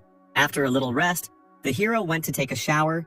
In the shower, he began to think about his ability. Now I have 60 stamina. which means I can extract 990 health points from them, almost doubling it. I'm level 30, and already have more than 2,000 health. Mark was level 38, and his number of points was nowhere near mine. It's good that I didn't turn into a mountain of muscles, but retained my former attractive appearance. Combined with electromagnetic armor and mechanisms that have yet to be created, enemies will have no choice but to vomit blood. As soon as the guy got out of the shower, his phone rang, and the hero, wiping his head, picked it up. The voice on the phone said that an emissary from the Chazrod's family wanted to meet with Mr. Black. A few hours later, our hero went to the house of the Chazrod's family. The man introduced himself as a fan and said that they were the ones who announced the award for the War Rose. Stan, smoking a cigarette, said that Afan had clearly called him for a different task. The man looked at the hero with a serious look. Apparently, it was better to get straight to the point. Okay, I'll ask you straight, said Afan. Were you the one who visited the abandoned base in the Sumal Desert? The reward money for the mission remained untouched for 3 years. Many of the killers returned home empty-handed. The fact that you, Mr. Black, managed to do it alone is astonishing. You flatter me, Stan replied, and took out his pack of cigarettes. You and I are the employer and the mercenary. The task is completed. We go our separate ways, said the guy, lighting a cigarette. Exhaling cigarette smoke, he added that he had indeed entered the abandoned base. He immediately understood what this man wanted, so he quickly took out and put Felonius' serum on the table and told Afan to name his price for it. The man suspected something was wrong. Why such frankness? Stan replied that if the man needed this serum so much, he would buy it. Afan offered $1 million, but Stan said the price he was offering didn't seem fair. The serum had been stored for several decades, the man explained, and it was impossible to say for sure whether it was still effective. The proposed price was already high.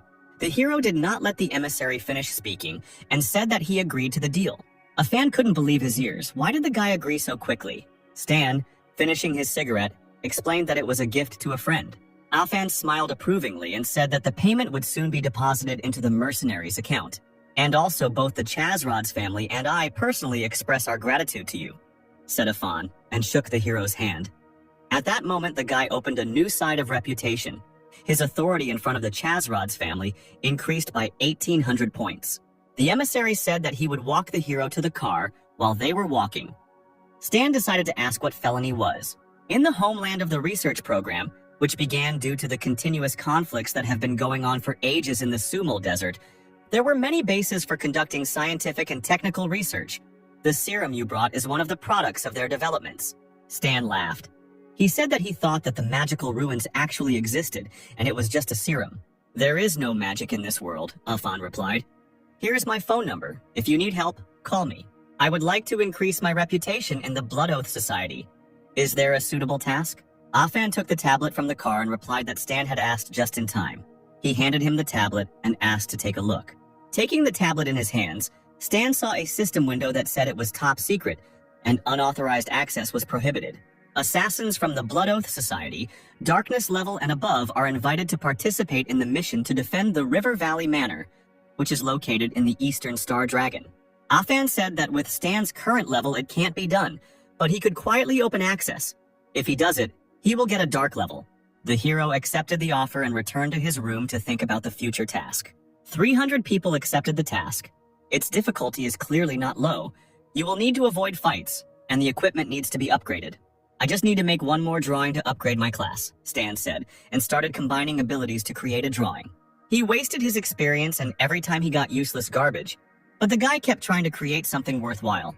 And finally, he successfully completed the combination. He created electromagnetic boots and received 12,000 experience for it.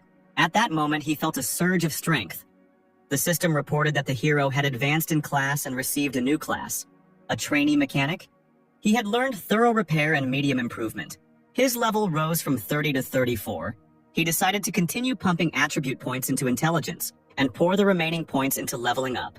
The hero increased the sliding fire to the 4th level and began to improve the equipment. He spent the whole day improving it and finally finished it towards nightfall.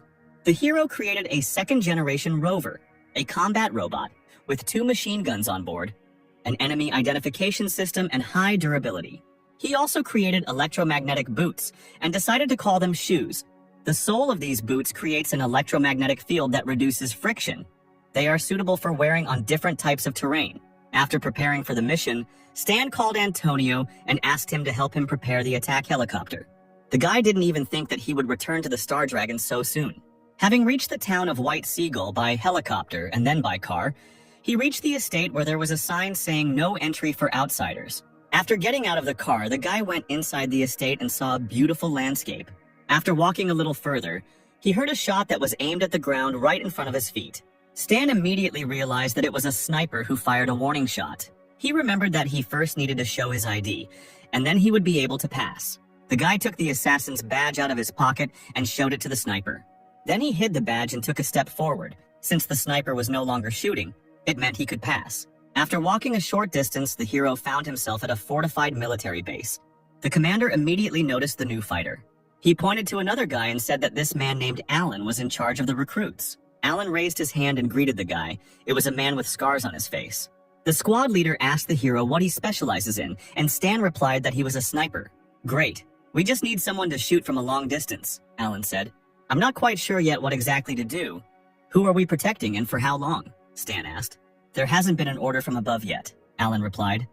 "And the enemy attacks almost every day. Our target is hiding somewhere in that estate and doesn't stick his head out, so who the hell knows if there's anyone there at all? If we can hold off the attack, I'll get out of here in a jiffy. By the way, what level are you? Dark or Ghost?" "My level is Scorpio," Stan answered shortly. Alan got angry. He didn't understand what the guy had forgotten during that operation. His qualifications weren't enough. But the hero replied that he was already here, and the level wasn't important. There was nothing to do since he came. Stan would be useful for something, if he could hit the enemy. That would be good, Alan thought. See those 3 fortifications? Go to the one in the middle. The Feng brothers will be there. They will meet you. The hero followed the commander's order and went to one of the towers. In the tower sat 2 guys who seemed to be dozing, both of them clutching their rifles tightly to themselves. Suddenly, one of them opened his eyes and asked the newcomer's code name, level, and skill. Stan also briefly answered that his code name was Mr. Black, level Scorpion, specialization sniper. Brother Feng spat. He didn't understand why they sent a Scorpion to them, so he sent Stan to the left fortification to help the old sniper and finish off those they missed. Stan didn't argue and went to the next tower. Going inside, he repeated this mantra again. Newbie, Scorpion, Sniper. The old man, hearing that the boy was a Scorpio, said that he would have a left side, and he would be responsible for the right side himself. The hero approached the left side, where the view was extremely narrow. Even with his skills, it would be difficult. Having started to prepare for the battle, the guy saw a system message which said that he had called a chain of tasks to protect the estate. Firstly, he did not need to check the identity of the target for protection. Secondly, he could not leave his post. Thirdly, he could not allow enemies to enter the estate. For the first task to clear out enemies, he would receive 20,000 experience. The hero took out his sniper rifle and decided to finish the first task first, and then he would see how much they would give for the second one. If the reward did not suit him, he would refuse. Closer to night, enemy helicopters flew over the estate. Stan, hearing the noise, looked out from behind cover to assess the situation. At this time, enemy tanks attacked the fortifications of the estate, firing at the barriers. Alan shouted that they were under attack. All the soldiers immediately grabbed their rifles and prepared for battle. A battle ensued. Forces of an unknown enemy stormed the estate. They had quite impressive weapons from armored personnel carriers, tanks, and infantry. But the estate also had good fortifications, which successfully held back the enemy. Stan also did not stand aside and purposefully mowed down one enemy after another. He aimed mainly at the most dangerous opponents, such as machine gunners on tanks. One of the soldiers with a grenade launcher shouted that there was an enemy sniper above and he needed to be crushed. They opened fire with grenade launchers on the buildings where the snipers were located. The defending soldiers took advantage of the enemy's weakened state and attacked with redoubled force. The enemy vehicles were engulfed in flames, and it seemed as if hell had come to Earth. The enemy commander shouted that they were defeated because the enemy's sniper was too accurate. He ordered his men to retreat, and the remaining fighters immediately climbed into armored personnel carriers and drove away. Are you really leaving already? Stan thought and smiled. After firing a few more shots, he killed the retreating enemy fighters, but some still managed to escape. The old man who was Stan's partner praised the newcomer. A system window appeared in front of the guy, which informed him that he had completed the first part of the task and received 20,000 experience. This amount did not suit Stan, but the next defense task was supposed to give 80,000 experience. For the first wave, they gave 20,000. For the second, 80,000. Based on the growth proportion for the third wave, they will give 320,000 experience. These figures already suited him, and while there was nothing else to do, he decided to go to the supply department. Maybe he could earn some experience there. A few minutes later, the guy arrived at the River Valley estate in the supply department. The soldier brought a machine gun to the old man and asked him to fix it, but he said that he would fix it tomorrow as soon as he woke up. At that moment, Stan came through the door and said that if it was urgent, he could fix it because he worked quickly. The soldier was surprised by such a proposal, but the old man did not believe that the hero could cope so quickly. "Whether I can handle it or not, you'll find out when I finish," Stan said, and took the machine gun from the soldier. Having brought the weapon to the workbench, the hero immediately began to quickly repair it. The soldier was surprised. The mechanic's movements were progressive. He really is a master. Literally a few minutes and the repair is complete. The system reported that the hero received 2,000 experience for his first repair. The soldier couldn't believe his eyes. The guy really did it very quickly. Several guys approached Stan. They were also mechanics who recognized one of their own.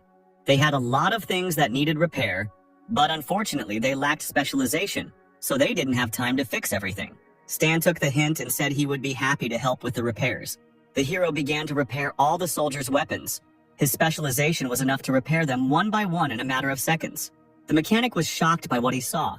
The guy was repairing and upgrading their weapons at an incredible speed. Within minutes, a crowd of fighters had gathered around Stan, watching him work with amazement. Suddenly, a soldier came to the window and said that the enemy was attacking and they needed to prepare for battle. But the guys didn't want to leave. They wanted to watch the master's work for a few more minutes. After some time, a siren sounded, warning of an enemy attack. Stan ran to his position to prepare for battle. "Where have you been?" the old man shouted. "The left side is behind you." The hero took his sniper rifle in his hand and told the old man that he could rely on him. The enemy was advancing, and he still had impressive firepower from tanks, helicopters, and armored vehicles. This time, the defending forces were inferior in firepower, and the first flank was immediately broken. Snipers opened fire on their targets to support allied fighters. Thanks to the fine work of Stan and the other snipers, they were able to take the initiative into their own hands. Even the enemy soldiers who stormed the estate noticed that the enemy had a great sniper. While shooting at the soldiers, Stan realized that this wave was more powerful than the previous one. But for him, any enemy was a mere trifle, so he easily eliminated one fighter after another. The battle with an unknown enemy continued until the morning. The estate managed to hold out again, and the commanders of the attackers ordered a retreat. The system informed the hero that he had completed the second task and received 80,000 points. In the third round, he would receive 150,000. These numbers were already impressive, but the guy understood that the next wave would be harsh. After all, judging by those who died in this wave, the chance that they will cope is 10%. Night fell. Thunderclouds covered the clouds and pouring rain began. The commander shouted to his subordinates to quickly bring the supplies inside, otherwise they would all get wet. Stan sat in his sniper's position and looked out the window at the rain. "The weather is perfect for an attack. If the enemy comes in the evening," the boy said. The old man got a little angry. He hoped that the hero was wrong. But suddenly a siren blared over the camp. The old man jumped up abruptly. "We need to prepare for battle. The enemy is coming." A few seconds later, the guys heard the roar of the engines of combat vehicles. The captain saw the enemy through his binoculars and ordered his squad to duck. At that moment, the cannon of one of the vehicles fired. Before the detachment could even move, their fortification was immediately covered by an explosion. The first squad reports, "We have a lot to lose," Alan shouted into the radio. Suddenly, he heard an approaching noise. Combat helicopters were approaching the boys. This time, the enemy was much better armed. The helicopters opened fire. Alan shouted into the radio to the snipers to shoot down the warbirds. The Fung brothers replied that they would take on the job and began targeting the pilots. "The glass on these helicopters is shatterproof," Stan thought. "They don't give a damn about ordinary projectiles." And indeed, the brothers hit the glass of the helicopters, but it only cracked, and the bullets did not harm the pilots in any way. But now the pilots could see where the snipers were sitting. They immediately opened fire on the building, blowing it up at its foundations. Stan realized that he had to run, otherwise he too would be covered by enemy fire. The guy ran out of the building. The old man didn't understand where Stan went. It seemed to him that the sniper simply decided to run away. But Stan made it in time, and at the very moment of his jump, the building exploded. The siege of the fortified estate continued, and the sounds of explosions could be heard everywhere. "They can't cope," said an unknown bald old man watching the battle from the estate. There was another man standing with him, a man with a scar on his face, flexing his arms. he decided that it was probably time for him to join the fight. The old man smiled and replied that he didn't mind if his old friend warmed up. But suddenly the man with the scar saw something that amazed him. Someone fired a precise shot at the helicopter and shot it down. Stan was delighted with his first victory. Reloading his weapon, he decided that there was no need to rush for now. The pilots of the other helicopters realized that there were still difficult opponents in the ruins. They needed to be checked.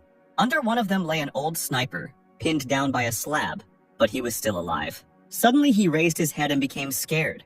A helicopter hovered in front of him, already sending 2 missiles at the old man. At that moment, Stan grabbed the old man.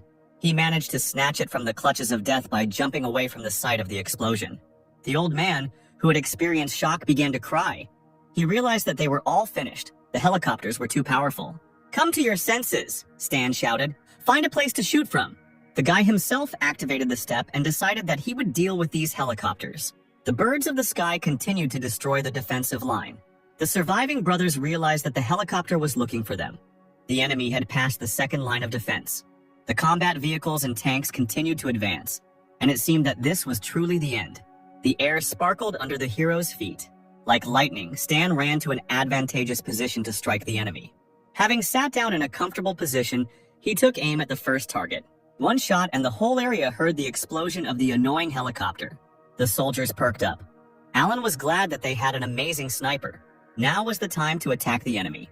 The defenders opened fire, while the helicopters were distracted by Stan.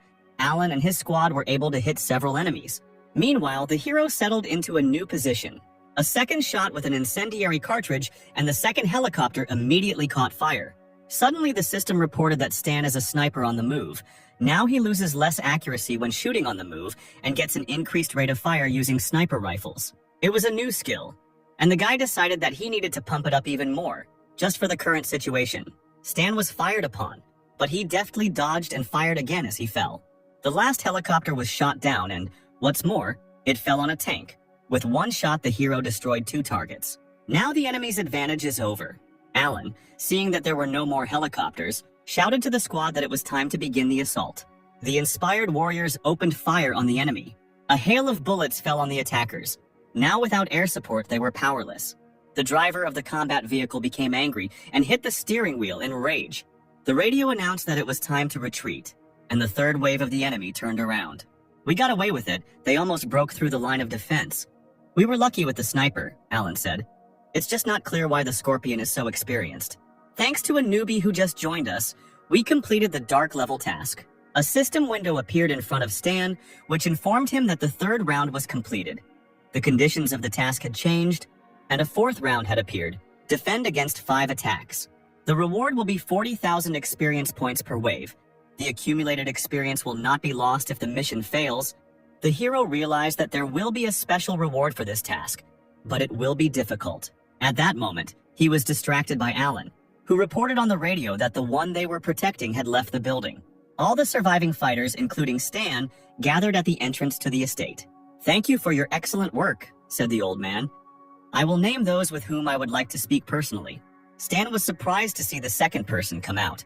It was Bennett Anderson, but why was he here? This man is the main character of the planet Aquamarine.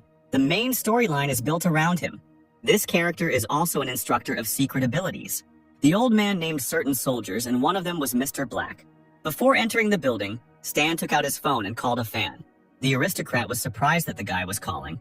Stan asked a fan to lend him a couple of things, namely the sword of the Silver Guardians and the sniper rifle Lock Hawk. A fan agreed to this deal. At that moment, a system appeared in front of the guy, which reported that the authority points with the Shazerod's family were lowered. Stan decided to prepare. Since he was so lucky to meet the main character of the planet, he could not miss this opportunity. The soldiers, including Stan, entered and were gathered in the living room. "My name is Wang Yu," said the old man. "In the future, I will still need your protection. The doors of this estate will always be open for you if you want to drop in and take a rest. Gentlemen, you are all the main forces of defense of the estate. For completing the task, I will privately give you a fee." Hearing these words, the guys were happy, all except Stan. They immediately jumped up with joy and decided to go and rest at the estate. "I'm not holding you back," Wang Yu replied. "Do whatever you want." Seeing that Mr. Black was not leaving, Wang Yu asked the guy what he wanted. "I'd like to speak to this man alone," Stan replied, pointing at Bennett. Wang Yu left and left the 2 men alone. The servants of the estate brought tea. Bennett took the mug and asked Stan if they had met before. Bennett Anderson, the hero, began the conversation. You were once a legendary man, the commander of the select squad Ordna. You were called the Azure Devil. After leaving the Ordna, a reward of 15 million was placed on your head. You literally disappeared for 2 years. And then, having become stronger, you began to help civilians who suffered during the war and founded a large organization that would later become the Shadow Internet. Bennett was shocked to hear all the information about himself. Bennett had no other explanation for this awareness other than that Stan was a fan of his. The guy thought about it. He realized that he shouldn't bother Bennett if he wanted to ask for help, so he pretended that he was really a fan and always dreamed of meeting the hero. The past is in the past, Bennett replied. So why were you looking for me? It wasn't for an autograph, was it? No, of course not, Stan replied, thinking that Bennett had too high an opinion of himself. I heard that you are one of the strongest people on the planet. Do you want to challenge me? No, of course not. I would just like you to teach me a couple of tricks. It's interesting, Bennett said, raising the cup to his mouth. You're the first one who's asked to be my apprentice, but the sniper doesn't need my appointments. That's how it is. Then I won't bother you anymore. Same thing again, Stan thought. Until I fulfill the prerequisite, my request will be rejected. In order to study with him, I need to give a special gift. Fortunately, I already have everything ready. Some time passed, and fighting began again on the front lines. One of the soldiers greeted the new beauty and asked her to join her. It was a mercenary with the pseudonym Golden Fox. The girl asked the soldier what was going on here. The number of enemies increases with each offensive, the guy replied. But we are not giving up our positions. The north, south, and northeastern lines of defense are under the personal command of Mr. Black, so everything is under control there. Mr. Black? Who is he? The girl asked. He is a scorpion-level killer, but as accurate as the devil, the guy answered. Scorpio? It seems somehow imprudent to leave command to him. Real strength speaks for itself on the battlefield. Don't take liberties, the guy answered the girl, switching to a serious tone. The girl was surprised to think that she did not dispute their choice, but this soldier reacted very sharply. I wonder where this Mr. Black got such authority from. Meanwhile, on the River Valley estate, on the western slope of the mountain, the guys defended themselves from the enemy. Lisa was also with them. The girl was a sniper and noticed that enemy armored vehicles were approaching from the other side.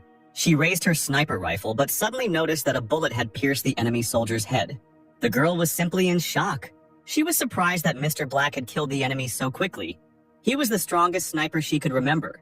Another shot rang out, and this time the shot shot down the enemy helicopter. The system reported that the 4th wave out of 5 had been repelled. Stan understood that the difficulty was increasing, but he could handle the waves. But what to do to get the secret reward was still unclear. Suddenly, the guy was contacted by radio and informed that some person from the Chisrod's family was looking for Stan. The guy was surprised that the family worked so quickly. He met with the man and took the suitcase. Stan knew that in the game, Bennett liked to collect old things that were no longer in production. Depending on the gift, he teaches different techniques. The total number of gifts is limited, as is the number of players who can learn from him. In his past life, players were at each other's throats over moves, but he just needs to improve his relationship. So Stan immediately went to meet Bennett. What do you want? The man asked. And at that moment, Stan opened the suitcase and said that he wanted to learn fighting techniques. Bennett smiled and just wanted to say that he had already spoken about the techniques, when suddenly he stopped, seeing what was inside. Inside the suitcase was the sword of the Silver Guardians. You want to give it to me? How did you find out about my passion for antique weapons? You are definitely my fan. Haha. Well, yes, I am indeed your devoted fan. There was a silent pause in the air as Bennett examined the rare blade in the suitcase. Okay, I'm ready to teach you. Stan was surprised to hear this answer. What were you thinking? I'm telling you, I'm ready to teach you. Isn't it clear without further ado? Stan smiled triumphantly. Getting the legendary moves was easy as pie. By morning, Stan and Bennett went to the training room. In the old days, I myself, through trial and error, learned many techniques to get rid of my weakness, said the man with the scar, one of which I nicknamed a flash of will, did not give in to me at all. Here it is, that very technique. Stan was delighted to hear about the legendary ability. Our body has a power that it does not use due to the guardianship of the brain. If you break through the brain's limitations, a person will be overwhelmed with power. However, this method also has serious consequences.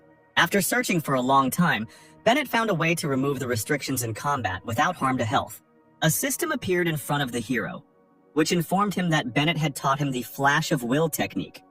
and since Stan's intelligence exceeded 100 points, he had fulfilled the necessary condition for learning the technique. But the current progress was only 3%. The boys sat in the lotus position, and Bennett said to concentrate on their breathing. The main character spent the whole day teaching Stan the technique. And then, evening came. The system reported that Flash of Will has been studied 100%. The technique has passive and active abilities. Active ability, after spending 10% of energy and stamina, the next attack will deal 150% to 500% damage. Cooldown 30 minutes, and the passive ability is the activation of the active one when health is less than 20%. Stan laughed a little. Bennett didn't understand why and asked the guy if he had learned. The hero replied that yes. Hearing these words, the teacher stood up and asked to show what the boy had learned. Stan just smirked slightly. He clenched his fist and immediately it began to become covered in blue energy. The mechanic attacked the teacher. The system reported that the hero dealt damage equal to 136% of his normal attack. But Bennett easily blocked it, and the guy was able to see the characteristics of the main character. Stan was shocked. It's not for nothing that he is called the main character of the planet now, although he has the status of internal damage, but even so, Stan's energy level is lower. Not bad. You actually managed to master this ability. Stan bowed his head and thanked the teacher. Towards evening, he went on patrol to one of the points. While the guy was observing the area, he suddenly heard someone calling him. It was the Golden Fox who asked if the guy would have time to teach her marksmanship. Everyone here practically worships you, the girl said, and leaned closer to the guy, revealing her lush breasts to his gaze. Behave yourself, lady, Stan replied, turning away indifferently. I just wanted to ask for advice and nothing more. I took the fox guy by the shoulder, but Stan replied that she shouldn't even try, because he doesn't like girls. Could he really be one of these? The fox thought. No, I don't like guys either. I'm not interested in people in principle, living beings included. The girl got scared when she heard these words and immediately ran away. Stan thought it was too naive to try to hook him with something like that. Today the enemy did not attack, and closer to night the hero returned to the estate to rest. Lying on the bed, the guy wondered if the enemy would attack tomorrow. Suddenly he heard a strange noise outside the window. The hero came closer to take a closer look, and in the window he saw a familiar car, and suddenly he was surprised.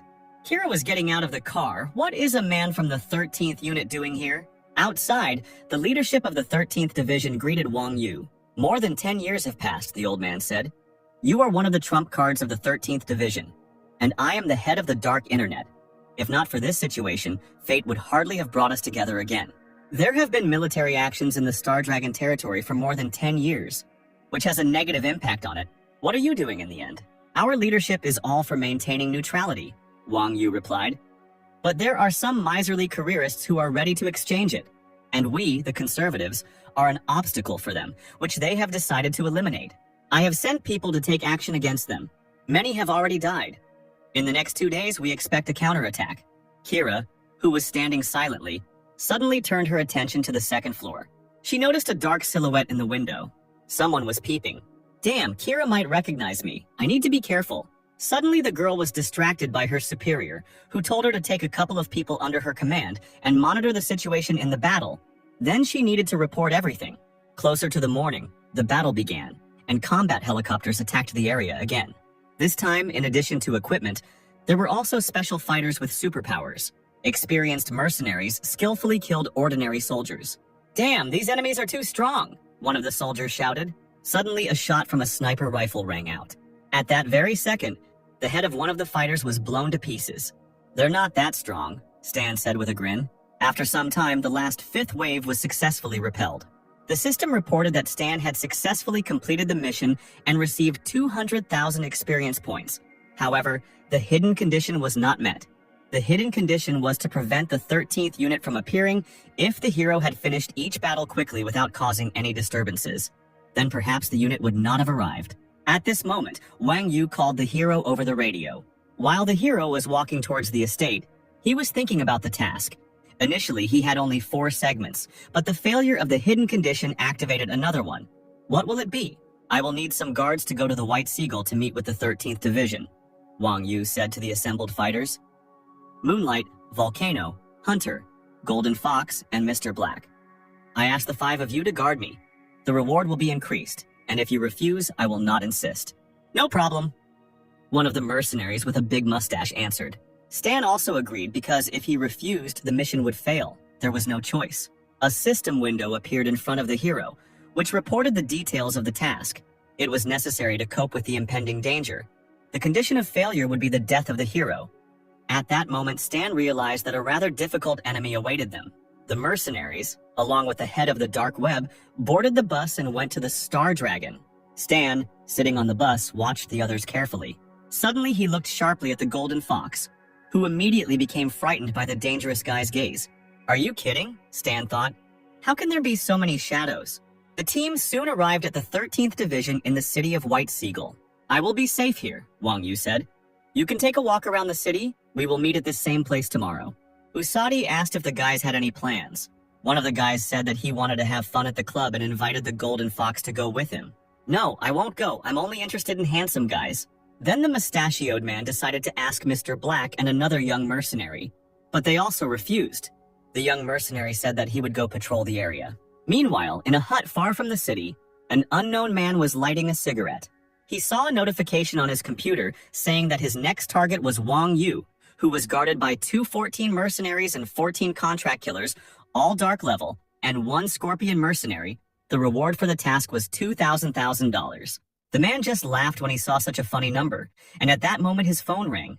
Didn't I already say no? Said the mercenary. Mr. Baijin, Bennett is with them. You are the only one who can resist him. 6 million, Baijin replied, his hand electrified. The man on the other end of the phone agreed to raise the reward to 6 million, and Baijin agreed. Stan walked around the city. It seemed strange to him that on the 5th mission they gave him time to do his own thing. The guy believed that danger could strike at any moment. You can't waste the time given to you. It's better to complete the task given in this city and get a reward from it. Suddenly, Stan felt like he was being followed. Is this an enemy or a man from the 13th Division? The hero went into the nearest toilet and activated his camouflage mask. He also destroyed the cameras in the toilet with pistol shots. Coming out of the booth, he was transformed. The hero thought that the guys were still too young to follow him. Meanwhile, in the control room of the 13th Division, the man who was following Mr. Black reported that he went into the restroom and then disappeared. The surveillance cameras are out of order. I collected data from other cameras around the city, but he is nowhere to be found. Suddenly, Kira realized that this man was Stan. No, why would I mistake everyone for Stan? I must have been working too hard. Meanwhile, the hero arrived at the ancient street of the city of White Seagull. The pink-haired girl heard someone knocking on the window and came closer. There was a man with white hair outside the window. It was Stan. God, what a handsome guy. The girl thought and asked the guy what he came for. May I come in? I want to look at the antiques. The girl let the guy in. The hero asked her if she was the owner of the store. The sweet girl timidly replied that she was the owner. Her reaction seemed strange to Stan. Did his appearance really look strange? The owner decided to show the antiques to the guy when suddenly he asked, "Where is Tang Shu?" Hearing this name, the girl became frightened and dropped one of the vases. Stan's face turned stern and he pulled out his gun. The hero pointed the gun at her and ordered her to take it to him. The girl did not resist and led the guy into a small house. Looking at Stan with fear, she tapped out the password. The door was opened by a small man, a robber known as Tang Shu. Stan immediately recognized him. He is a seller of unique things from another world. So elusive that the only opportunity to meet him comes during a mission with a prize fund in this city. Tang Shu tried to run away, but suddenly he heard a gunshot and the bullet landed right at his feet. Stop. One more step and the next shot will not be on the ground, Stan threatened. Are you from Jack? Tang Shu said fearfully. Wait until I complete the deal, and then I will return the money. No, I was looking for you for another reason. I want to join this deal. I don't know why you need to help me, but it looks like you're sincere, the robber replied, looking at the guy's weapon.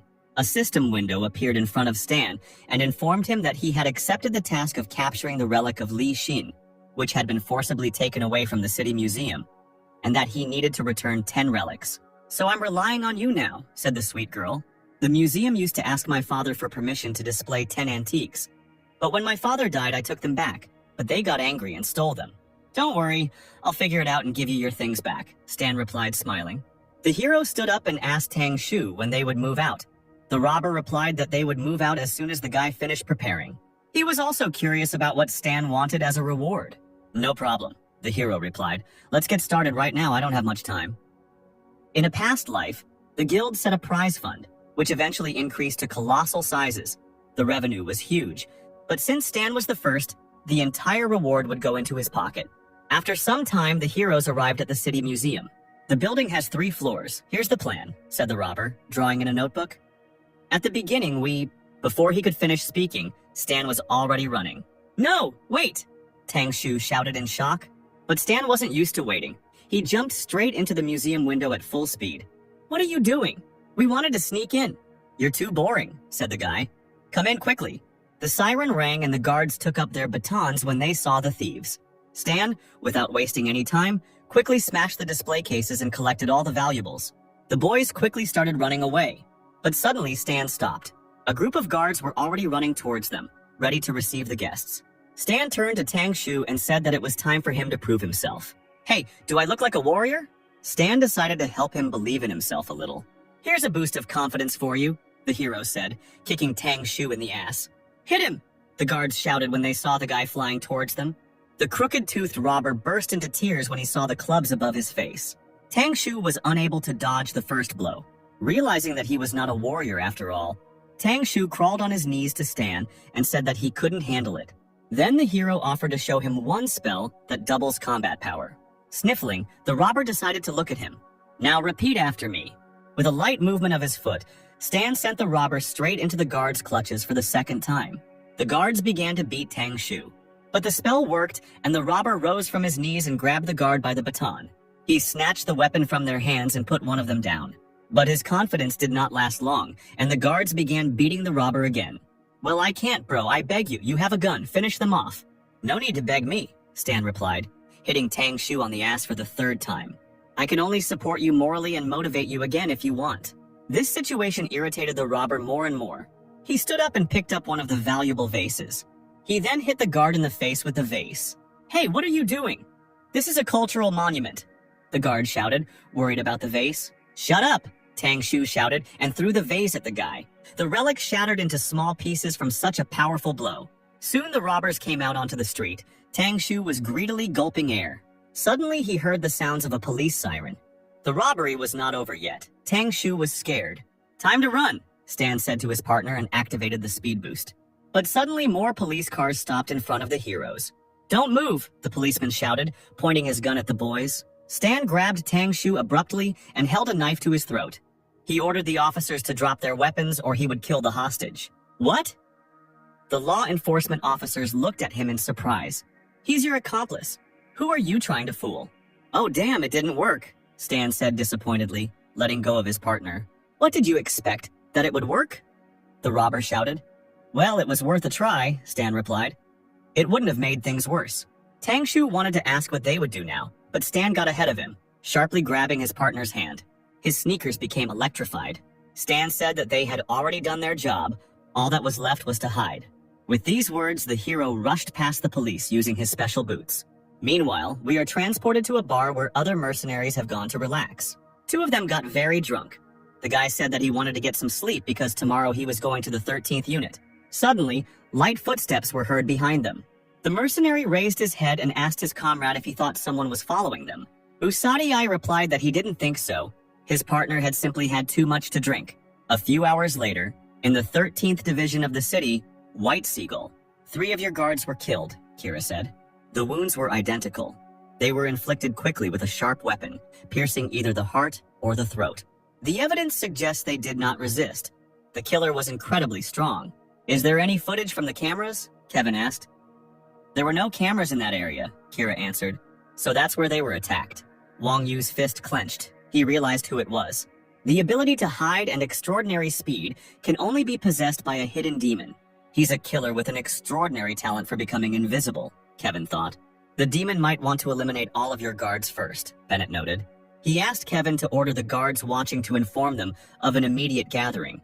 The Golden Fox was resting in the hotel, and Mr. Black had escaped surveillance. The hidden demon is a direct enemy of the sniper. Bennett was afraid that Mr. Black might have problems this time. Wang Yu frowned and fell silent. Then he gave the order, send people to look for him. Do everything to find him. Meanwhile, Stan and his partner safely reached the shelter.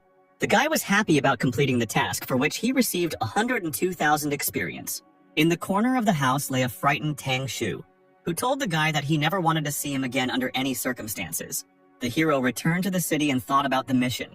He was glad that during these days he had already managed to accumulate 700,000 experience. Suddenly, he sensed danger. Two blades struck the hero's neck, but his protective suit activated in time and blocked the blows. Stan turned around abruptly and crouched down, but he didn't see anyone behind him. That's strange. The hero assumed that his enemy was invisible. The mechanic suddenly pulled out his pistol and fired a couple of shots towards the enemy. In the cloud of smoke, he barely noticed the fast figure that was heading towards him. The unknown person delivered lightning-fast blows that were difficult to dodge. What speed? I can't detect it. Damn, it's a hidden demon. The hero crouched, and another blow of the blades passed over his head. There is no way back. We must fight back quickly. The guy used his new mechanisms. He summoned a swarm of electric bees. There were too many bees, and as soon as the unknown hit them, the bees immediately released a lightning discharge. Thanks to this, it was possible to at least somehow notice his movements. Stan took out his gun and tried to hit the enemy. After a few shots, the guy realized that it was useless. The demon had excellent reactions and easily dodged the projectiles. Meanwhile, the demon began to destroy the insects so that they would not bother him. He then took on Stan, landing multiple blows that were blocked by the hero's suit. Stan was irritated by this and loaded a special clip. Then the hero fired one shot. The shot spread a cloud of toxic smoke across the area. The system reported that the guy had been slightly poisoned and was losing 3 health points every second. Stan decided to see which of them would last longer in the poisonous smoke. After all, he believed that he was better protected, and the situation played into his hands, so it was impossible to get close to him. The hero was confident that he could lure out the hidden demon with such tactics, but he still can't hit the hidden demon. The situation is stalemate, but the enemy can escape.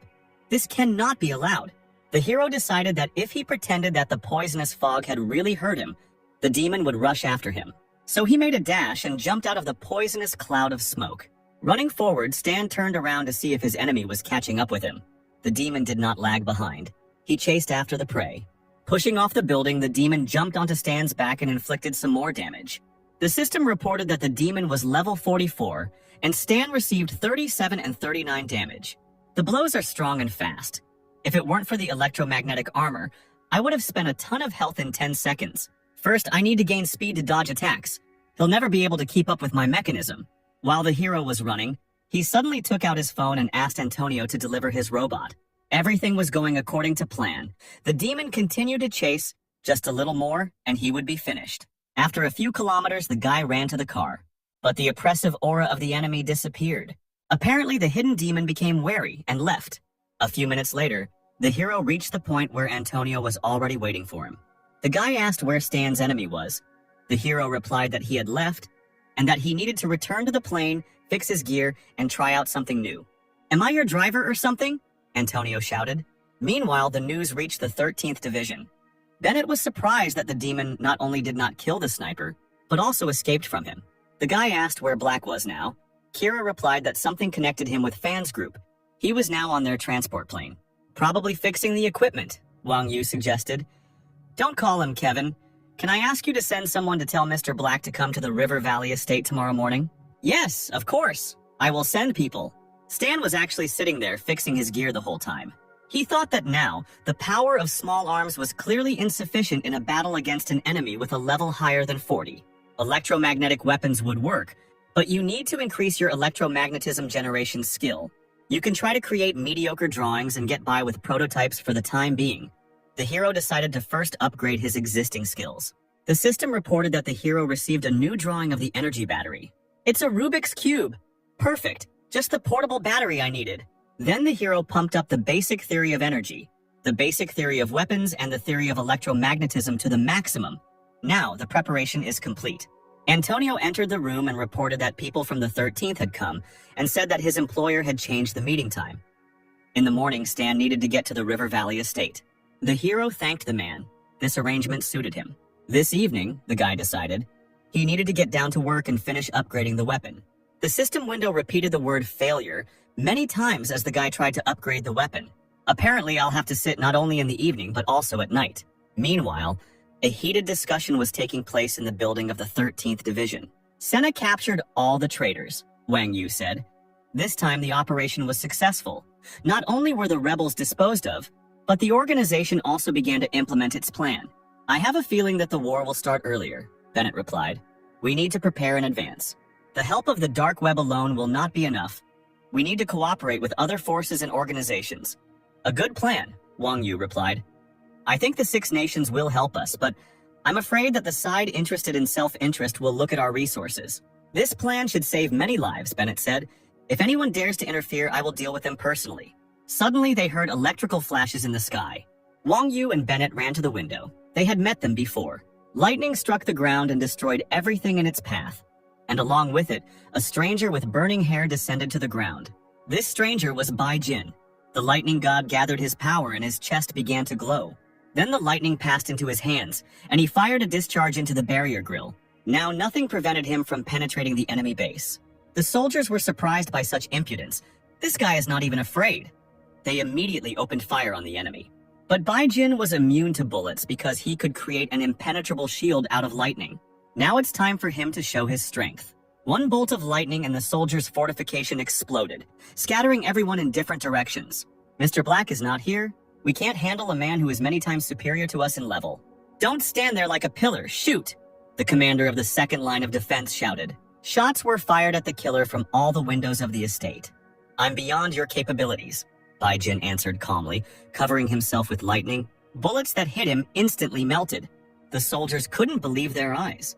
The killer came closer to the fortifications and raised his hand, collecting the current. Some tried to run away, but others realized that it was pointless. The chain lightning pierced all the soldiers and this discharge was fatal for them. Controlling electricity, it must be smoke lightning, Wang Yu said. Apparently the rebels decided to hire even a high-level criminal. Don't exaggerate, he's a simple young man, Bennett replied. I'll deal with him since the guys outside can't. Bennett jumped out of the window and rushed towards the enemy. Bai Jin was happy to see Bennett. He was the only one he had been waiting for. All of this was observed from the car by cameras. Kira, seeing the monitor, could not contain her emotions. This is Bai Jin. He has destructive ability. We need to report to White Seagull. Meanwhile, the criminal was preparing for battle. He said that no matter how many weaklings he killed, it would not compare to killing a strong opponent. This feeling gave him complete delight, so the criminal jumped towards Bennett. Kira picked up the phone and shouted that Bai Jin had arrived and that Bennett was fighting him right now. But suddenly she heard a loud shot. A bullet pierced the legendary criminal's chest. Bennett didn't understand what just happened. He looked at the hill. Could it really be that sniper? Kira couldn't believe what she was seeing. Kevin was asking on the phone what had happened. And the girl, in shock, replied that Bai Jin had been killed with one shot. Kevin was in shock, and at that moment smoke was coming out of the barrel of the sniper rifle. The system reported that Stan dealt 200% critical damage to Bai Jin's weak spot. And the shot was also enhanced by the Flash of Will, and Stan dealt a total of 1368 damage to the enemy. In his hands was a new Ghost electromagnetic sniper rifle, and although it was still unfinished, it already had excellent characteristics. Bai Jin was bleeding but still alive. He couldn't believe that he would die here, clutching his shot chest. The criminal tried to get up. The situation was not the best. A shot through the chest, cover from an ambush, and Bennett was here. The best solution would be to try to escape. Bai Jin activated his abilities, and although he was wounded, he still had some strength left. However, the criminal did not know that he was already in the sniper's sights. A shot rang out and a bullet pierced the criminal's head. Stan just smiled slightly as he reloaded his rifle. Bennett, who was chasing after Bai Jin, couldn't believe his eyes. Just like everyone else watching, Kevin wanted to know why everyone went silent. What happened there? Kira was speechless. She barely managed to say that Bai Jin was killed. And besides, he was killed with only 2 shots. After some time, a crowd of soldiers gathered at the estate. The soldiers carried Bai Jin's body, and the crowd was whispering, but everyone understood that Mr. Black had done it. Suddenly, the boys heard the sound of approaching footsteps. They immediately fell silent when they saw who was coming. It was Mr. Black, the most accurate and rapid-fire sniper. The boys started shouting and cheering, congratulating Mr. Black and telling him that he was an outstanding person. Nicely done, Bennett told him. As easy as pie, Stan replied, smiling slightly. Not only the soldiers applauded, old man Wang Yu also started clapping. You are smart beyond your years. You shoot so well even I, an old man, was taken aback. You flatter me, replied the hero, while he was nearby. Your life was not in danger. Thank you for saving me, Mr. Black. Now you can rest. Inside the manor, Wang Yu decided to talk to Stan over a cup of tea. The old man said that he had studied the documents and saw that he was sent on this mission by the Chisrod's family. Your level is much higher than the Scorpion's ability, Wang Yu said. I could raise it to the ghost level. Finally, Stan heard what he wanted. Raising the tea to his mouth, he thanked the old man. The system reported that the 5th round was completed, and in addition, the hidden condition was fulfilled. Not to let Bennett enter the battle. For this task, the hero received 300,000 experience. They didn't give him a new task. Apparently, that's all. Taking into account the 300,000 experience for killing Bai Jin, Stan has more than 1,000,000 points. It's time to give him a second gift. The sun rose over the estate, announcing the beginning of a new day. The door to Bennett's room opened and the man recognized the guest. Stan walked into the room with a suitcase and announced from the doorway that he would like to learn one more skill. Again? You don't have any other reasons to contact me? At that moment, the hero opened the suitcase, which contained an antique rifle. It's a Lockhawk sniper rifle, Bennett said, surprised. He quickly closed the suitcase and took it for himself. Okay, you've convinced me. Follow me. A few minutes later, our heroes were already in the training room. Bennett said that once upon a time he perfectly mastered the silent gait of an assassin. Perhaps this skill will be useful to Stan. The system reported that a level D task had started. Night Stalker, class change. Bennett taught the hero the necessary skills, but he needs to improve them. And as a reward, he will receive the class Night Stalker. The hero was delighted. In version 1.0, this class was extremely rare. With its help, it will be possible to improve combat tactics. I have told the theory, the rest is a matter of practice. Bennett finished his story. Here's my number. If you have any problems, call me. Bennett also added that perhaps in the future he would need Stan's help. Having heard these words, the guy was pleasantly surprised because this would be Bennett's main plot task in the future. Taking the phone number, Stan said that he would help the man if he needed it. A few days later, in the Star Dragon, the base of the 13th Division. Chief of Intelligence, we have received the dossier. Allow me to report. The dossier talked about Mr. Black, who is currently a serial killer. He only completed 2 missions. In one, the guy destroyed the mercenary gang, Battle Rose, in the Sumal Desert. In the second, he showed an extraordinary ability for sniper shooting while defending the estate. Also, the mercenary forced the invisible demon to retreat and killed Bai Jin with only 2 shots. After reading the dossier, the intelligence chief stamped it approved. He exhaled sternly, stating that the stern guy had appeared again, surprising his colleagues. The dark web said that Mr. Black was ranked 23rd on the list, and everyone was talking about him. The boss said that everyone was shocked by this news. Some people think it is a lie, but the dark web list has always been fair. Manipulation is impossible. Among the old blood-packed assassins, some have died, some have escaped, and now they want to use the newcomer as their calling card. The man ordered his subordinate to find out everything about Mr. Black's past. Meanwhile, one combat vehicle with a trailer was driving through the desert. The fish company is reliable, but is there anything permanent in this world? Stan thought, especially when it comes to relationships between people. It will be necessary to acquire your own secret base. The guy came to a familiar place. It was the old ruins of a factory in the desert. The hero got out of the car, he was there. This place was taken from him by a guild in his past life. But the equipment here is no longer any good. It's a good thing Stan prepared for this by gathering robot assistance. The materials brought from Faish are enough to fix everything here. After some time, the base was finished. The hero wiped the dust off his hands while looking at his new home. In front of him stood a technologically advanced black and orange building. The guy approached the entrance and pressed the switch. At that very second, the door opened and robots began to drive in. They installed equipment and cleared the walls of cobwebs and excess stones. Stan wasn't idle either and sat down at the table on which various mechanisms lay. The guy decided to fix things inside the base, and the sooner he does it, the better. The night passed, and then the morning came. The sun had just risen. Stan stretched tiredly. He had finally finished everything. Now he also has full-fledged property.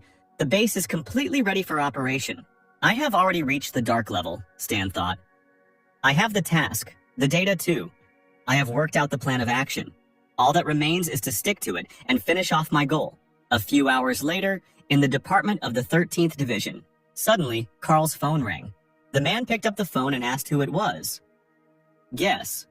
The guy on the other end of the line answered. Carl recognized that voice. He recognized Stan's voice. How dare you call here? Carl shouted, standing up from his chair. He picked up the phone, signaling to the other employees that Stan was calling him. We need to track him down urgently. The soldier understood the order and has already tried to connect. But in response, he only received a geolocation error. I can't track him down. He's a highly skilled programmer. Kevin told Carl that he would try to negotiate and picked up the phone. Stan, you left the unit without permission, violated the code and behaved in an unacceptable manner, the boss said. You probably want to know when I'll be back? Kevin replied that Stan had probably already figured everything out. And at that moment, the hero said that he would never return. So, does that mean you're deserting? You don't understand. I want to cooperate with you, but in a different format. Kevin asked what Stan meant, but at that moment, the hero hung up. This is outrageous, damn it! Kevin threw the phone down in a rage, but forgot that it was Carl's phone. Suddenly, the clerk said that a letter had arrived from Stan. Kevin came closer to take a look and couldn't believe his eyes. Before his eyes was a map with the exact locations of the embryo bases, full details on weapons and coordinates. Was this really the format of cooperation that Stan had spoken about? Having come to his senses a little, Kevin ordered to stop searching for Stan and leave him as their special agent, as well as move the data about him to the archive. Carl breathed a sigh of relief, because it was good that such a guy was not their enemy. Suddenly, notifications appeared on the monitor that various countries were requesting communication. The guys couldn't understand why 5 countries decided to call at the same time. However, they could not refuse the call, and the leaders of the countries immediately appeared on the screen. The strict leaders greeted the head of the 13th Division. One of them asked if Kevin knew who Zero was, for whom Embryo had put a bounty. This question shocked the head of the 13th Division. The man explained that they had all received data from Zero about the locations of Embryo's secret bases in various parts of the continent. They were wary of information from unknown sources. But this guy had added a note at the end of the message, that the 13th Division of the Star Dragon can testify to the veracity of his data. Kevin's fist clenched in rage. So you shared the information with everyone and you still want us to act as your guarantors? Go to hell, Stan! Kevin shouted across the department. Night fell over the hero's secret base. The robot assistant was already carrying a tray with a cool drink and cake for the owner. Stan relaxed while the robots were serving him. He also thought why he was being discussed in popular posts on the dark web. One of the articles said that Mr. Black is who he claims to be. He is a black ghost. The hero didn't like this news. After all, the Black Ghost is a legend of the planet Aquamarine.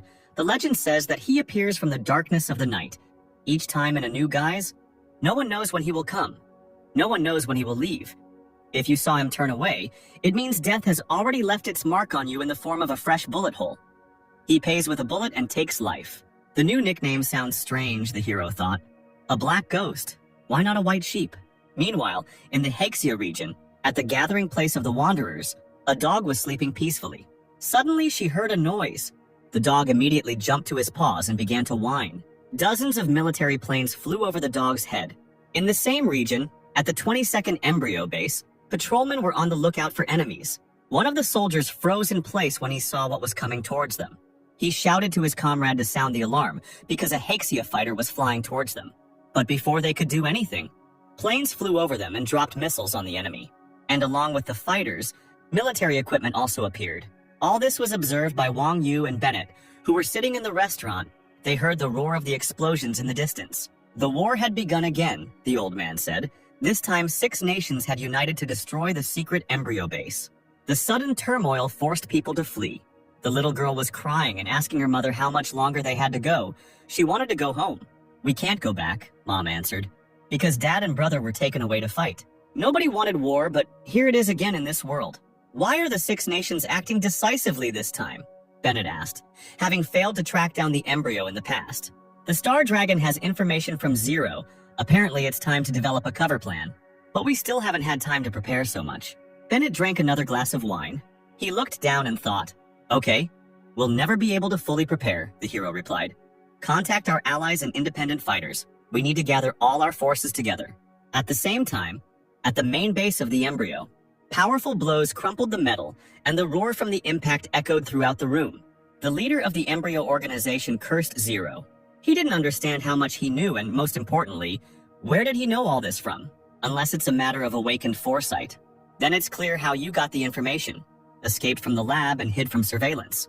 You absolutely must be eliminated. You are very dangerous. If we leave you alive, we ourselves will not be able to escape. The leader took the loudspeaker and started talking. Move all the bases. Don't be afraid to go into the red. Get rid of as many things as you need. We are executing the hibernation plan. Go underground, scouts. Carefully check Zero's tracks. Don't miss anything. No matter how much he knows, he won't take any risks. Until we find Zero, the full-scale war plan must be halted indefinitely. Morning came. Our hero was in no hurry and just waited. He was monitoring the progress of the mission to destroy the embryo, and it was now at 13%. The percentage is no longer moving so quickly, which means that the chaos has died down. Stan decided that it was time to go and eliminate the evacuating forces of the organization himself in order to advance on the mission. The system reported that Stan became a legend of the planet Aquamarine, because he became the mysterious Zero who betrayed the organization Embryo, and with his own efforts undermined its solid foundation. No one expected such an outcome of events, and the guy became the main enemy of the organization. So that's what started the rumors. The guy stood up from his chair and stretched. One thing Stan knew for sure: he knew how to create problems. After some time, the countdown to the start of the Star Sea game was launched on Earth. As soon as the right time came, players from all over the world entered the planet Aquamarine, the former location of the Black Raven Valley base. A level 10 player named Jupiter, dressed as an embryo soldier, logged into the server, just like hundreds of other players. The players entered the world, but did not understand one thing: where was the base that was here? The chairman didn't know either, because when they switched off the base was here, where could it have disappeared to? One of the soldiers, using the system, shouted that the base in the Valley of the Black Raven had also disappeared. Have the tasks disappeared too? But no, the tasks were in place. The soldier breathed a sigh of relief. Suddenly, the soldier saw a notification that said that Zero was a mysterious traitor who had caused great damage to the organization and therefore needed to be found. The guy was shocked by another. When they turned off the mission level, it was B, and now it changed to A. Apparently this Zero is not so simple. At the official introduction to the game, it was said that each star has its own main character, said one of the soldiers. It seems that the main character in Aquamarine is Zero. A squad of loaded players went in search of at least someone alive. Suddenly they saw two merchants with tangerines and asked them to stop. Do you know where the ruins in that direction came from? Will you buy tangerines? The cunning seller answered. 20 for 1. Sweet. Okay, I'll take 1 tangerine. There used to be an embryo base there, but it was destroyed by the Star Dragon and Haxia a few months ago. The soldiers were surprised when they heard the bad news. So all our efforts were in vain? No, we have equipment and an A-level mission. We need to find our comrades, then we can return to the embryo camp. Would you like some more tangerines? The seller asked the disappointed fighters. But this time no one bought any tangerines. And in the western capital of the Star Dragon, one red-haired player ran to his mysterious NPC. He hummed a song and hoped that he would finally meet the teacher. But when he arrived, he saw only an old man, who replied that Stan had left a long time ago without even saying goodbye. Who knows where he is now? Then the old man poured a bottle of wine into his mouth. How did it go? The player was surprised, and what should I do? Meanwhile, on the continent of Andia, in the embryo laboratory, there were people in large flasks with liquid. They were unconscious. Experiments were conducted on people. They were injected with a solution to improve DNA. One of the test subjects opened his eyes. The player was happy that he had a great start. All the characteristics from the first level were increased. He was able to create fire with one hand. The guy wondered if the professionals from China would be surprised to see his strength. But at that moment, the scientists monitoring the flask panicked. Apparently, the tests had been successful. The guy was able to open his flask on his own and get out. But suddenly he felt his movements being restricted. The guy's hands were handcuffed. Hey, what are you doing? I just woke up? The player said, confused. Shut your mouth. Every awakened person must go through 5 stages of brainwashing and then remain under observation for a month. Only then will they let you go. What? A month without leveling up? Other players will overtake me.